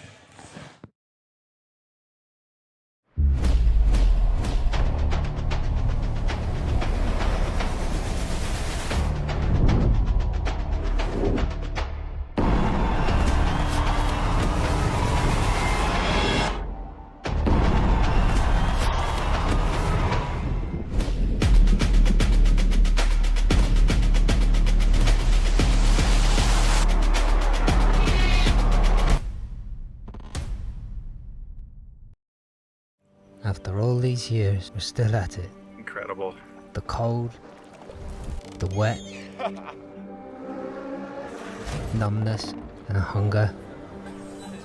The road is still the road, leading to the next coast. The next cast. That is freaking cool! A string of plans and expectations, folding into the messiness of a life well lived.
Welcome to the post show of the Syndicate Crown.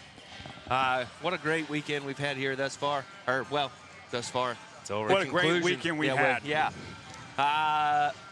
Haley Adams going back to the CrossFit game. Lydia Fish winning on nobody's bingo card to begin with. Austin Hatfield, Saxon Panchik. Who am I forgetting? Ty Jenkins. And one more female. Danielle Brandon. What a great story Saxon Panchik is. Yeah. Yes. Leaves CrossFit. He's done. Comes back. Qualifies for here. Wins the competition. He was, where was he? Like bottom of the top 10 going into yesterday. Claws his way back up. I was like, man, if he makes the games, that's a crazy story. Winning it? Yeah. That is crazy impressive. Great story. Same thing on the teams.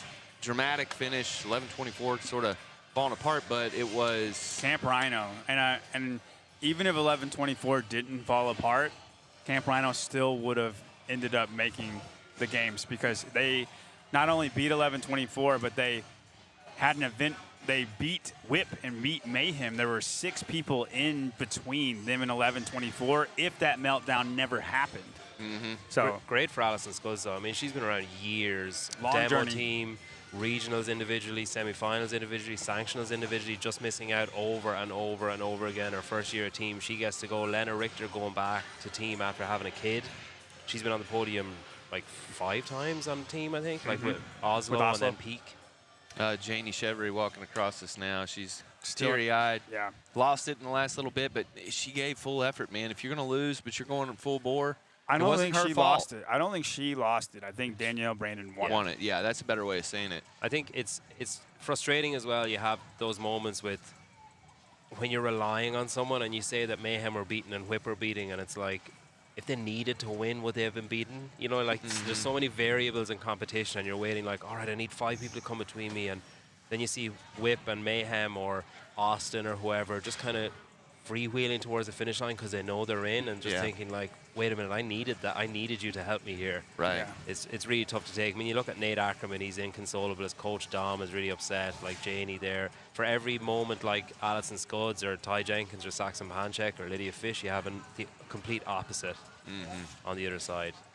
It was an emotional weekend. It was every day started totally different. I never saw what was coming by the end of the day. There was total shakeups every single day. Yeah.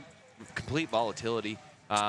Even at the end on the men's side. Yeah. I mean, a tie. I mean, even Hatfield made it interesting with having to come back down to the shoulders for the last overhead squat. Yeah. I was down there at the finish line. Austin comes across, they, give him a high five, and he was like, man, had played safe there. But he was all smiles, and I was like, dude, you barely qualified. He drives me crazy. I mean, Colten did absolutely everything he could possibly do today to make it in. He just didn't do enough before today. Yeah. But listen, there's 7 spots going for the guys and girls. Janie Chevry will dust herself off and come back. Nate Ackermann, Colten Mertens.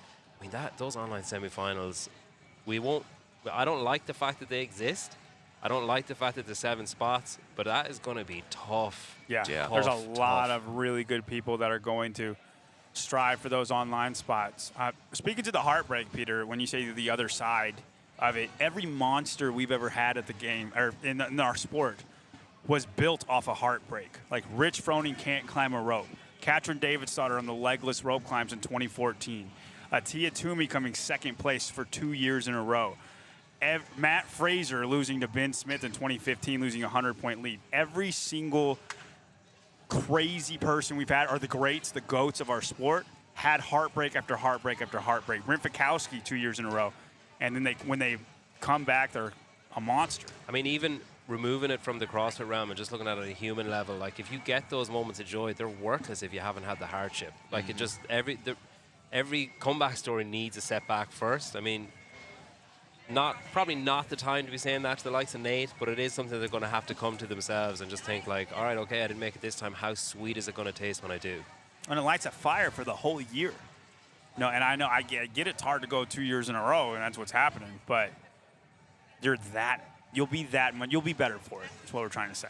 So the stage is set for online qualifiers. All of the semifinals in person are wrapping up now. Mad, Gabby qualified, I believe. Lucy McGonigal, Ella Wilkinson for the first time. Yeah. Lewis Couillard for the first time. Callum Clements and Yola Kai so a clean sweep for Spain on the men's side. Oh wow, that's fun for them. Yeah. Then over at the home cooking, if you will. Yeah, over at the NorCal Classic, I know there's been a mix-up over there. And they're still going on. They're still going on. So what was the mix-up? Well, the leaderboard shuffled quite a bit after day one or after day two. Yeah, right now it's Tudor Magda and Dylan Hamming in a qualifying position. Rachel Noel has a 70-point lead over on Alex third Zan. place. No, not Alex Zan. On third place with 2 events left. Is there any handstand push-ups? With 1 event left. No, there's no handstand push-ups. Okay. Yeah, 1 event left. She has a 70-point lead. Rachel Noel is going to punch her ticket to the CrossFit Games for the first time. Alex Kazan looks like she's just going to be easy breezy. But if you want to watch that last event after we're finished here, you can go over to CF Network, or if you still have your Flow Elite, you can go and watch that. Round out your semi-final stage of the season. I just can't stop thinking about how packed that field is going to be on the online semi-finals. Like Justin, Nate, and Justin, guys. I didn't even think about Justin. Guys who want it so badly, especially after this weekend. Like Justin, I went all the way to Australia and I didn't qualify. Cool, I'm going to murder this online semi-final. Vellner. Colten, like a complete online specialist. It's going to be tough. Yeah, Ben Leahy, if he gets himself fit, it's crazy. For the men, there's only 6 spots available because Colton's going to take one of them. That's fair math right there. If you want to be prepped for the online semifinals, I'm sure we'll go over that next week on the Barbell Spin. Hit like and subscribe to our channel. Every bit you guys do helps us. We're totally supported by you. We appreciate all the viewers we've had this weekend. The Syndicate Crown team is cleaning up fast, man. They're going to start breaking down this rig. I think all of the floor matting is already coming up. The stickers are up. The tape is up. I want to say before we finish, so the camera guys were amazing. They learned on the fly. They figured it out really quickly. But one piece of praise in particular, Brian Spain, I mean, it's like watching an octopus. It is crazy his level of calm that he has held throughout the weekend when things aren't working properly when we come in the morning. He's working just with like, John Young. Just like, right, this isn't working, I need to figure it out. But it is insane, his level of professionalism and calm, and the constant comments in the stream all weekend have been, wow, this is crazy good. This stream is so good. And that only cost me $1,000. So if you guys want to throw out some donations to help me pay for Pedro's nice compliments, that would be great, because otherwise I'm going to be in the hole. Yeah. But no, really, seriously, thank you guys. I mean, I think we hit like 12,000 concurrent viewers.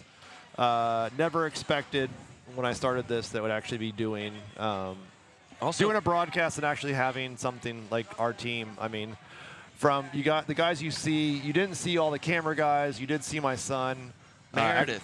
Meredith, fan of the show, coming out to help us. Yo, Meredith is the dark horse MVP, man. She delegates everything. Dude, like a general too. She was like, John, get back here in 5 seconds. I haven't talked to Spin once. Meredith's just telling me everything I need to do. Here. Meredith, come here. There's his Meredith. Ortega, come here. The whole team, get in here, Atticus. Yep. Yeah, get on the stream here. Ortega, fan of the show, known cameraman. Atticus, son of Barbell's Mr. Spin Yep. himself. Son of Barbell Spin. I like Gray, that. get over here. Indecipherable Birthday from Brian boy Spin. Gray, you need to get over here. 14 years old and a day. 14 years old. And He doesn't look a day over 29. There it is. Grayson doesn't. And then Mrs. Spin, I don't know where she is. She's over there taking pictures, doing something. And listen, thanks to Gorilla Mind as well. You can use code SPIN. And a that's great why way we to support Barbell Spin. Brought them on to sponsor Gorilla Mind. Yeah, no, seriously. Gorilla Mind helped us out. We couldn't have done this without Gorilla Mind. And please scan that QR code. Use code SPIN. Save 20%. This is the best. Oh, another energy camera drink guy, I've ever Jose. had. Jose. Jose. Whole team's here Local now. Houstonite. Fan of the show, fan of the show, fan of the show. We're only supported by you guys. I'm not so a fan of the show. I know. Has I didn't his point own to you. show. Coffee Pods and Wads right here. Subscribe to Coffee Pods and Wads as well. Yeah, give him a couple I'm sure you'll be subscribers. following up with athlete interviews over the next couple weeks and prepping for online semifinals. So please go subscribe there. Guys, really, we appreciate you guys. We love you guys. Dan Guerrero, $10. Great stream this weekend. And Larry Young, birthday boy Larry Young, Pedro was worth it. Hobart as well. Hobart, thanks for making it out, dude. You were That was probably the James's star. hand. It wasn't a random hand, I promise. We do this for the love of the game, guys. Appreciate you guys. Go buy some Gorilla Mind, and we will see you Wednesday at 7:30. Like and subscribe. See you soon. What's up, guys?